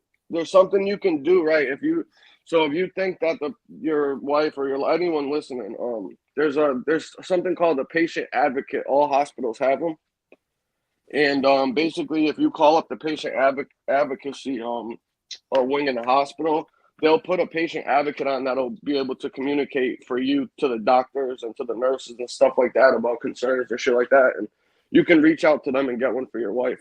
If you think that they're not doing what they're supposed to, or you're not getting answers, or progress is getting made. So that's the best way to go about it. If you think that there's stuff that needs to get done that's not getting done, is to speak to a patient advocate, because obviously your wife right now isn't able to speak up for herself at this point. Dude, So she they'll won't kind of even be push her the mouthpiece. button. You know what I mean? I had to have a talk with her because they'll come in and they'll be like, "So what's your pain level?" And she'll hold up like 8 or 9 fingers, and I'm like, "Baby, why don't you push the button?" And they're like, "Oh, she's the best patient I've ever had." I'm like, "Yeah, because she's not pushing the button, so I'm gonna push it for her." So she just doesn't want to bother anybody. But yeah, you're right. I'm better now, Common. There was a couple things that took place early on that really got under my skin, and one of them was she was in a double occupancy room, and they kept on bringing RSV positive patients in there, and Oh wow. so yeah, the doctor made a comment to me one night, something like, "I know it sucks, man, And I just thought to myself, you're a fucking doctor. I don't want to hear that shit. And that's when I snapped on him. And to his credit, he got her own room within like 30 minutes. So she's been in her own room since. So I'm happy with that. But they're doing the best they can, dude. The healthcare system's in shambles. So, Yeah. you know, I'm not too hard on them. I'm respectful. My sister's a nurse, so I know it firsthand. So it's all good. Right, right. Well, that's Yeah. good then. Yep. At least they recognize that, because they shouldn't be putting people with that, you know. That's why you got to open your mouth sometimes. If you didn't open your mouth, they would have never got her own room. Oh yeah. In fact, one of my best friend's wife is a nurse for the company that, you know, runs the hospital that my wife is at. She told me, she's like, you know how hard it is to get your own room up there? I'm like, well, I guess, you know, having a little sidebar with him and speaking up and letting him know how I felt about some things that were going on at work. But Well, they're yeah, doing. especially if they're immune compromised too, and they have underlying stuff with all the COVID and RSV and all that shit going on right now, you think that they would be a little bit more proactive and not put people like that, you know, in the same vicinity as her and give her own place, going through all the shit she's going through. That's pretty ridiculous, to be honest with you. I know, and that's where my frustration comes in. I'm like, because, you know, I go into that, why the fuck am I having this conversation right now mode? Like, why am I bringing this up? Why do I even need to? But Yeah. getting back to the patient advocacy thing, I've come a long way, Common. I'm good now. I'm not. Things are looking better, and I'm trying to be positive, and I'm not trying to upset her or anything. So everything's on an even keel, and you know, just progress moving forward is how I'm looking at it. Gotcha. Well, that's good. Yep. Sounds like things are moving in the right direction, and she's on her way to you know, recovery and stuff like that. It's going to be a long road, though. You know, she went through a lot. You know what I mean? So. Yeah, that's what concerns me, because you really don't know what the long lasting effects are going to be for really a long time, you know. So, but Yeah, exactly. it's all good. All right, let's get back to some mob stuff. Gotcha. Howie, who are you going to pipe? You looking to pipe somebody? Who did it pipe? Yeah. Now, my piping days are over, buddy. I don't remember what show it was, but I remember you like, back in my day, I would have just piped him, and I started laughing my ass off. I can picture Howie getting out of the car with a pipe and running some dude down on the sidewalk. Yeah, I picture that too. I picture him like stopping some fucking old Buick in the middle of the street, hops out with a gun, like, come on, motherfucker! Starts busting off shots at the other guy and shit. How'd you That's how I know it always was a picture Buick? Is that for real? Because I don't know. I I'm just have dead this sense of serious. It ear. was a Buick. Yeah. That's how I don't know. That's how I imagined it. You know, I have this sunk of the Yeah. ear thing. It was actually a Buick LeSabre. I was using it because my car was in a shop. Yeah. Yeah. Was it blue? Dark blue? It was black, I believe. Oh, it's black. All right. Dark blue. What was this? Huh? What was this? What was this about? That was when we went after Ronnie G that day. Yeah. Oh, gotcha. Yeah, we cut in front of his truck. I was driving a Buick. Yeah. Yep. Well, you know, like all of it back then, like all of them GM cars were basically all the same, just different names. You know, Cadillac, Buick, Oldsmobile, and they were all almost like the same shape too. You know. Yeah. Well, if you're gonna pull off a hit, might as well use a Buick. Yeah. A lot of hits. A lot of guys use Buicks for hits. Yeah. Need that trunk space. Yeah. Yeah. This was actually when they made them smaller. Yeah. You know, there was a little. Remember when they made the Cadillacs real small? In the mid Well, '90s. like the CTS ones and all that. You mean? No. The Cimarron.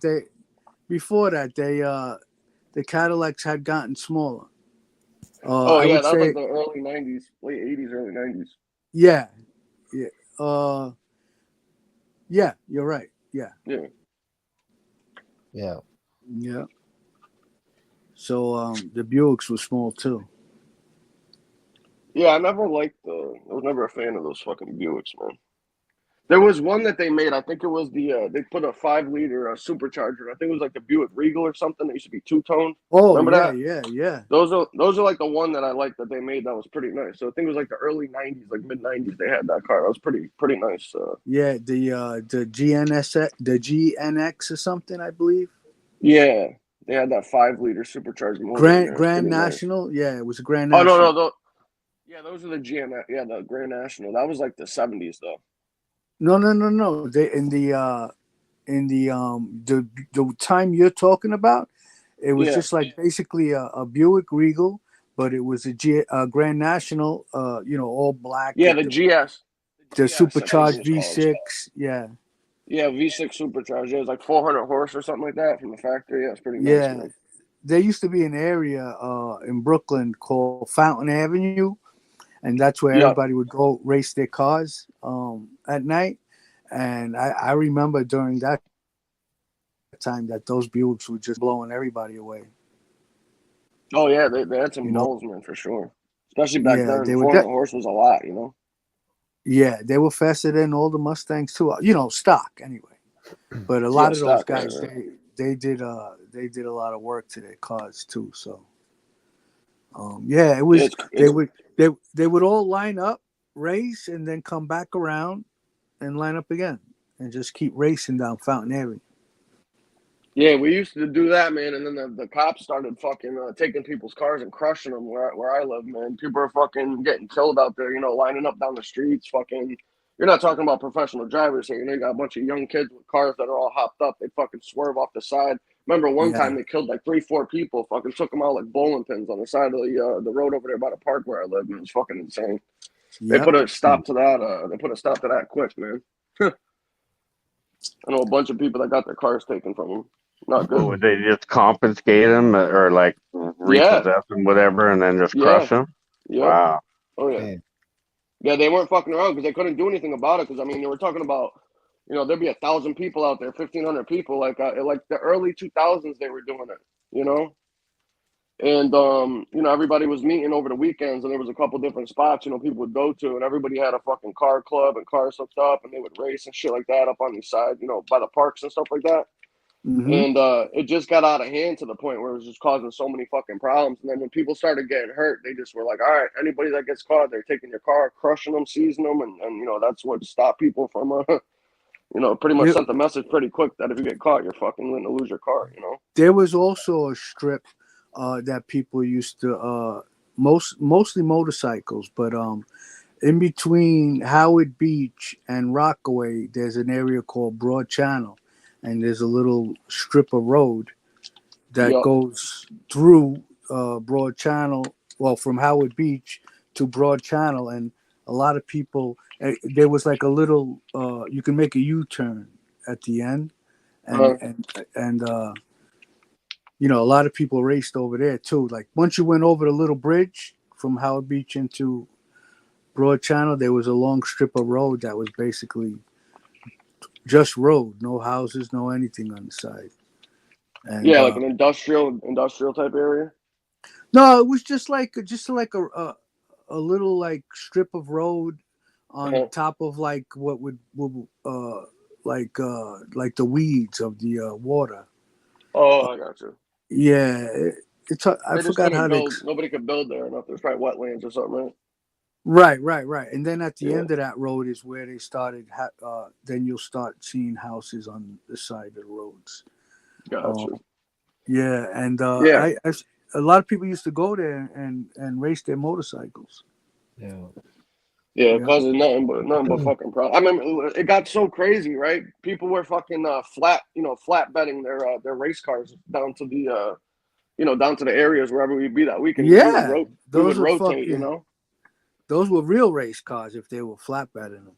Oh yeah, for sure. I mean, people were betting money, putting their cars up. I mean, it was big, man. Like I said, from like 2000, because I was like a senior in high school, like 2000 or like 2003, 2004, around there. Man, the scene was crazy, man. There'd be so many cars and so many people, and they had that shit was literally big over here too.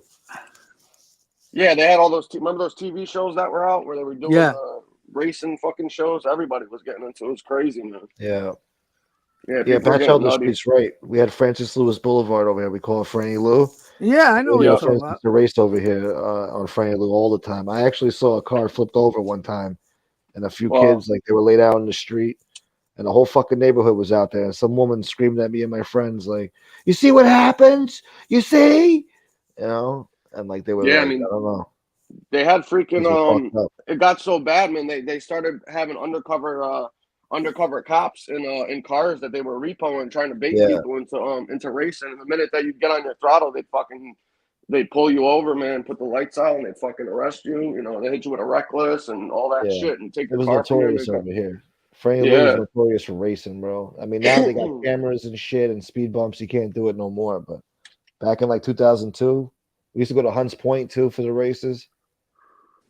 yeah. See, Yeah. if it wasn't if you didn't have so many idiots and they weren't so dangerous, it was more like organized. It wouldn't be a problem. But so many people. I'm sure it happened where you guys are too. People just be getting hurt, man, from idiots Yeah, driving like man. maniacs. Yeah.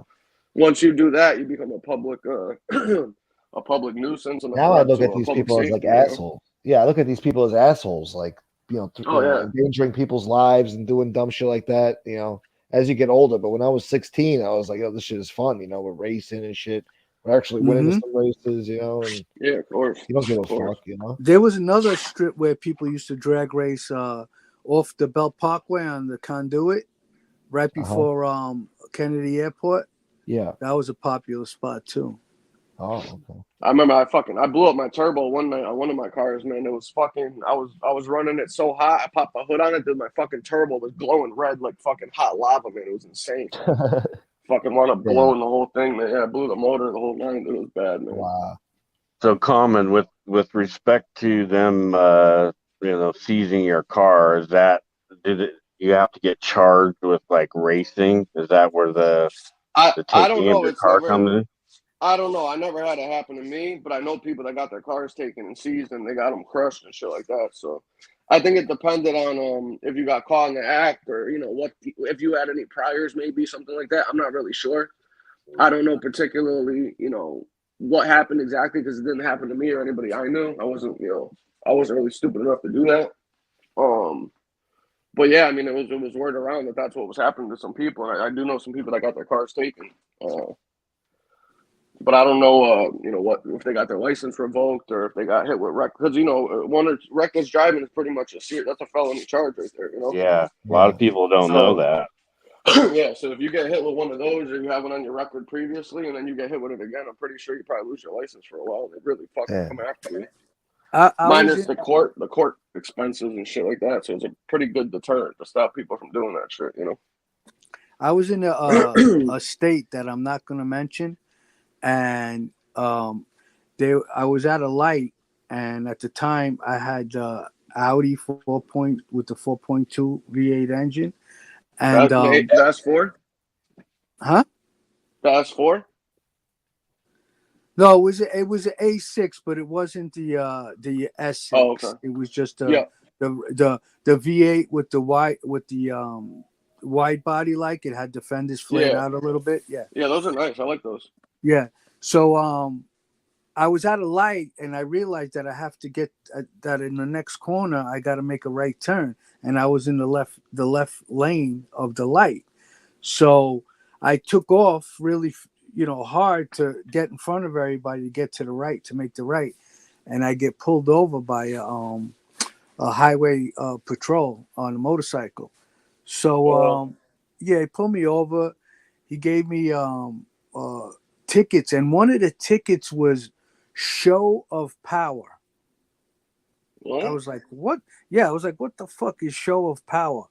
Evidently, fucking giving your car a lot of gas, and when you have an exhaust on your car, they can give you a ticket for show of power. Show of power. Yeah. Really? Was that like a noise complaint? Yeah, I'll tell you guys what state privately. I think I know what it is. I never even fucking heard of that. Yeah, powerful engine I've never there, heard buddy. of that either. Yeah. I got pulled over for fucking exhaust shit all the time. They would fuck with you for anything they could, man. Yeah. Then when they started doing, they got that tint box they put on your window now and shit like that. Remember when they came out those things? The what? The tint The box. window tint box, the one you roll Oh, your window yeah. down, they Oh put the little yeah, thing on there. Yeah. Oh man, yeah, they would yeah. fuck with it. They would fuck with everybody. We had to start getting my buddy that did tents. They give you these like stickers. They're like you're supposed to get it checked at the like the Department of Motor Vehicles or whatever. Yeah. Like in They the get the inspection. wherever they do inspections, Yeah. they give you a little thing you're supposed to put on your window, a little sticker, like a hologram Inspection type sticker, sticker. certified. Yeah. You know. Yeah. But no, they had one specifically for your tents though. Oh. It wasn't just the inspection; it was for your tent. So you're supposed to have that on your window. So if if a cop drives by or something, they won't pull you over because they'll see the little Yeah. hologram sticker that is certified that it's underneath the 30% tint or 30 the number tint, whatever it is, or whatever. And Right. one of our buddies had a tent in place, and he would give us the things or whatever. But it worked for a little while, but they would eventually pull you over and be like, Well, "That's bullshit." you could have always put the 35% tint, get the sticker, and then have your friend make it darker. Yeah, well, yeah, that's Yeah. kind of what I was getting at. Yeah, they would give you the Yeah. they would know though. You know what I mean? When they're dark, they're dark. There's nothing you can really do about it.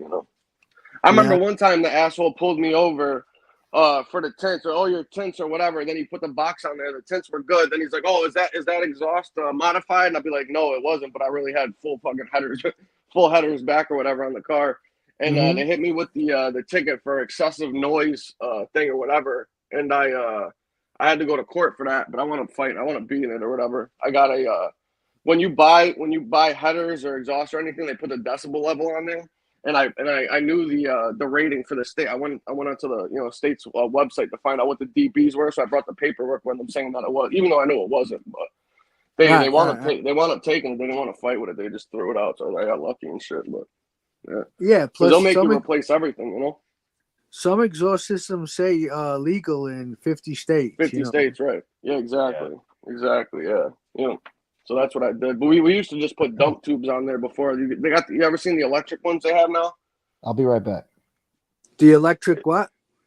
It's like an electric dump. You hook it up right Oh after yeah, your yeah, cat. yeah, yeah, yeah. Yeah. It closes and it goes straight to the back, and then when you open it, just comes out from Exactly. right From the behind side. the engine. Yeah, exactly. So we would just put those on there, and you'd go to the DMV for the inspection. You turn it on, so the shit would flow out of your muffler. They'd give you the clearance, and then you just slide the thing off, and it would dump out the side of the car. So we got Yeah. away with that for a while. But then they started putting your shit up and using these fucking mirrors and cameras underneath it because they started catching people with them. Just fucking. Yeah, They'll get yeah, you. yeah. They'll get you for anything, man. It's such a pain in the ass. Dude. Anything with the DMV motor vehicle department's a fucking nightmare. I hate that fucking place. They're the worst. Yeah, it's just another government scam, is how I look at it. Any little thing to get money out of you. Oh, I Well, know, it's terrible, man. a lot of these motor vehicles now they have facial recognition. So. Oh, really? Yeah. No Happened shit. to Oh, me. for people trying to get like fake IDs or fake licenses with other people's Yeah, shit or yeah, something. yeah. Really? It happened to me one time. I was trying to get a license in a state, and my picture came up matched to a different name. And Oh. I had to call up my agent to bail me out. They were going to arrest me. Oh shit. Yeah. Oh, because they thought you were trying to get a fake ID because you were already in there as another name. Right. Exactly. Oh wow, that's crazy. Yep. I know they got those at the fucking casinos, man. The ones at the casinos are no joke. Those You know things are what's fucking funny? crazy. You know what's funny is I guess the agent must have told him, hey, he was a witness and he had a name change, and because when they hung up with him, they started treating me a little bit different, like nicer. That's funny. Oh god. But I They're saw they're where probably we were scared to going. death. I saw where it was going, so I head them off at the pass before they put the handcuffs on me. And Oh, it I got gave. serious like that? Yeah, They're gonna arrest you the whole nine? they Oh, called wow. me and they have the motor vehicle that I was dealing with. Yeah. They had their own little police office in the back, like motor vehicle police, and Really? yeah, because evidently a lot of illegal aliens have been getting ID, Yeah. and I was gonna say driver's you're license. probably one of them border fucking states down there or something. where like Big Tex lives, they probably got some shit like that, you know? Exactly. And yeah, so once they asked me to come to the back, and I went into the office, I saw the desk. It had fucking handcuffs connected to them. So I was like, oh, something's going on here. And I just knew it. As soon as they started asking me, well, have you ever had a driver's license in a different name? I knew exactly what was going on. And Right. I just said, here, I'm going to make a phone call to the FBI, and I'm sure they can clear this all up. And that's what I did. How long ago was this? Was it recently or? This was back in 2015. Fairly recently, then, yeah. I was gonna say they must have a lot of issues with that, with people catching a lot of people in certain places, you know. Yeah, I'm sure it happens all the fucking time. I mean, basically, they have facial recognition, and your face is going to come up under whatever names you've been in there in the past, you know. And Yeah, that's crazy. I didn't even know they had that. I didn't either. And Well, you know what? My agent didn't know it either. Oh, really? Yeah, he said he knew they had shit. facial recognition, but he didn't know the motor vehicle departments were using it. I didn't know that. That's crazy. So evidently, they didn't start using it in New York yet. At that point, you know. Right, Yeah. right. I'm sure it's expensive too. I know. That's why I know that obviously the military's had that for a long time, and then casinos, because they have the money for like security reasons and stuff like that to do it. But I'm surprised these smaller government agencies. But I guess with the DMV, it's probably important, because if you get a different ID and you have credentials like that, you can probably get away with a lot of shit until they fingerprint you. You know. Especially now, when you get a driver's license or an ID, there's like this little star. Like they make you produce a little bit more than just regular information, and you get a little At the DMV, star. you mean? Yeah, at the DMV is a little put a little star on the top of your driver's license, and You're talking about the certified yeah, IDs now. Yeah, you got to put your. yeah. They want people to bring your passport now. I think I heard something like what you're talking about. In the next couple of years, everybody's gonna have to get these certified IDs where your passport and everything's linked up to your actual and your license. birth certificate and everything. Yeah. So they're gonna be making everybody do that when you have to go get your renewal done over the next 5 years or whatever. So yeah, I just read that on that comment. They pushed the deadline back to like May of 25 for that. But yeah, you're right. Everybody's gonna need that. Some states do have it, but already. Yeah, some do. Washington Yeah, State some does. do. Yeah. Yeah. I was Ryan just gonna say, I think it. Oh, sorry, Gunsmoke. Go ahead. I'm sorry. Let me just shout him out real quick. Ryan Morrison, thank you so much for the 449 pounds. Thank you. All right, go ahead.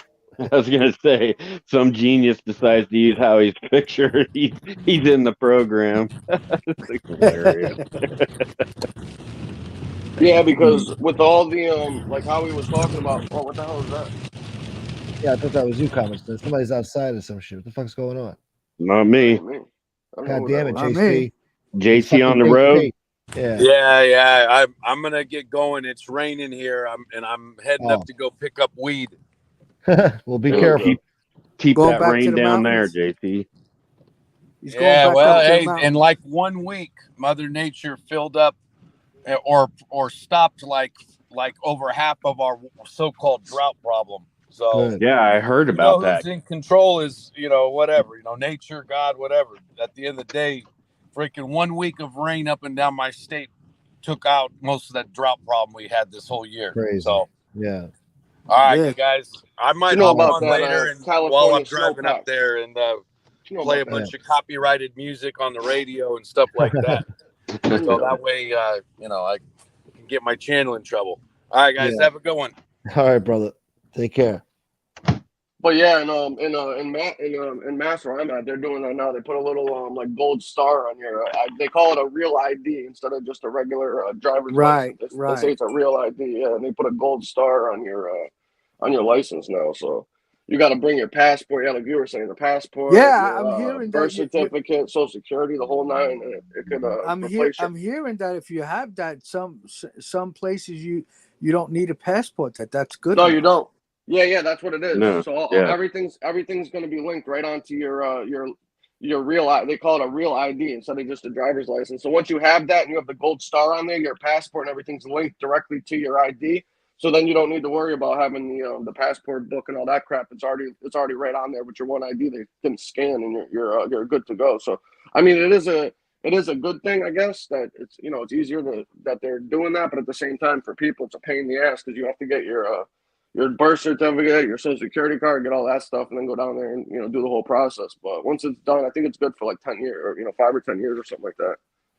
So I guess it makes it a little bit easier for people, once you get that, I guess. But I know everybody's gonna have to do it in the next 5 years, though. I think they moved the date back from what it was originally, but yeah. It's like May of 25 now. is that what they're saying? So Yeah, 2 years? I looked it up Okay. recently. Yeah, Yeah, I got mine done, so yeah. My Yeah, I wife got has mine her. too. yeah, I was up. Mine was up, so I had to renew it. So it was just easier to do it all then at that day. Yeah. It's a little bit nicer, I guess, a little bit easier to do with, but whatever. It is what it is. I, Just something else I, to make some money off and charge you for that yeah, that's shit. exactly what it is, Common. Exactly what it Yeah. is. I want to go up into Canada, so I'm just because I've been holding off on getting mine, but I'm just gonna get mine done. I want to go up into Yeah. Canada. I can never go to Canada. They're fucking strict. If you have a DUI, you can't even get into Canada. You know that? Yeah. That's I had crazy. a customer of mine back in the day. He was a race car driver and packed up his whole trailer with his car and family and got to the border to cross over into BC to go to some race, and Yeah. they ran him and said, "Well, you can't go, but everybody else can." Yeah, it's So crazy. yeah, We tried to go like, I don't know, 15 years ago, 20 years ago, something like that. I forget exactly. It was a long time ago. But we were going to go up there to Vermont, up that way for snowmobiling and shit like that. And we had all the sleds packed up. We went to go over there, and one of my buddies had a DUI from like years previously. And fucking, they were like, nope, you can't go. We're like, what the hell? We didn't even know. Like, that's yeah. crazy, man. I was tripping because this guy was like 30. I mean, he's an older guy, and he was like 30 years clean and sober. He's like, I got my DUI in like the late 70s or early 80s or something like that. I was like, wow. Yeah, they don't even care. Yeah. No, they're Well, strict, now man, next real time you strict. go, you know to put the guy in the trunk. Yeah, right? That's funny. I don't know if I listen, like guys, Howie talking about trunks. I'm gonna shut the show down, guys. I Yeah, want to thank you yeah, guys for coming on, man. It's been Yeah. Yeah, over no 2.5 problem. hours. absolutely. You're welcome. Sounds Yeah, good, man. Thanks for having me on, Gunsmoke. We're back in yeah. a little bit back in action, sort of, It's I good to guess. have you I feel a back. little bit Yeah, better. I'm glad you're Yeah. feeling Nice better, to man. hear you doing better, Common. Yeah. Yeah. Yeah, thanks, Uh, man. I appreciate it. take care, Appreciate redheaded it. stepchild. Common sense. Yeah, I'll talk to you later on. Yeah, yeah. Howie, Hit me Common. up. Hit me up, Jack. Yeah. Appreciate it. All right, Redheaded. Good luck with Yeah. everything with your wife too, man. Take care Yeah. of that. So Thanks, talk guys. soon. Gunsmoke, as All right, always. It's Gunsmoke. honor to be on Man, panel with bro. you. I appreciate it. Thank you for being here, brother. Yep. I'll talk to you guys later. All right, fellas. All right. All right, well, there you have it, people. Another show in the bucket. Hit the like button on the way out. It's never too late to send donations and support to help the channel out. I appreciate you guys. I love you guys. We had some good numbers today, some good views. I'm happy with it. And thank yous all. And I hope you guys have a great weekend. Enjoy yourselves. I'm sure I'll see you later on FBS's show or whoever. I don't know. Maybe SoFlo will come on later. And yeah. Let me just say my goodbyes to you people. Casey, salute. Bong Funk. Chris Capello, my brother. Chippy. Yeah. Peace out, War. Trevor. Danny Santos, good to see you. Thank yous all. All of you. Shouts to Otis out there. Antonino, Ridge. All of yous. Keith. Yeah, the real gangsters, y'all. Ryan Morrison. Who else? There was a few other. I don't want to forget you guys now. God damn it. Yeah, well, you guys get the point, all right? You get the point. You know I'm grateful, all right? Falconetti, you too, brother. Peace out. Yeah, the real gangsters. You shoveling horse shit. Must make a good living shoveling horse shit, huh? Denise. Thank you, sweetheart. Jesse Roth. Thank you, sweetheart. Thank you. Hopefully Miss Can't Be Wrong is doing okay out there. I haven't seen her in a while. I think somebody said she's sick or something in the chat. So I hope she gets better soon if that's true. And yeah. Anyway, guys, have a great day, all right? Thanks for watching. Hit the like button. And I'll see you guys later. Peace. Yeah.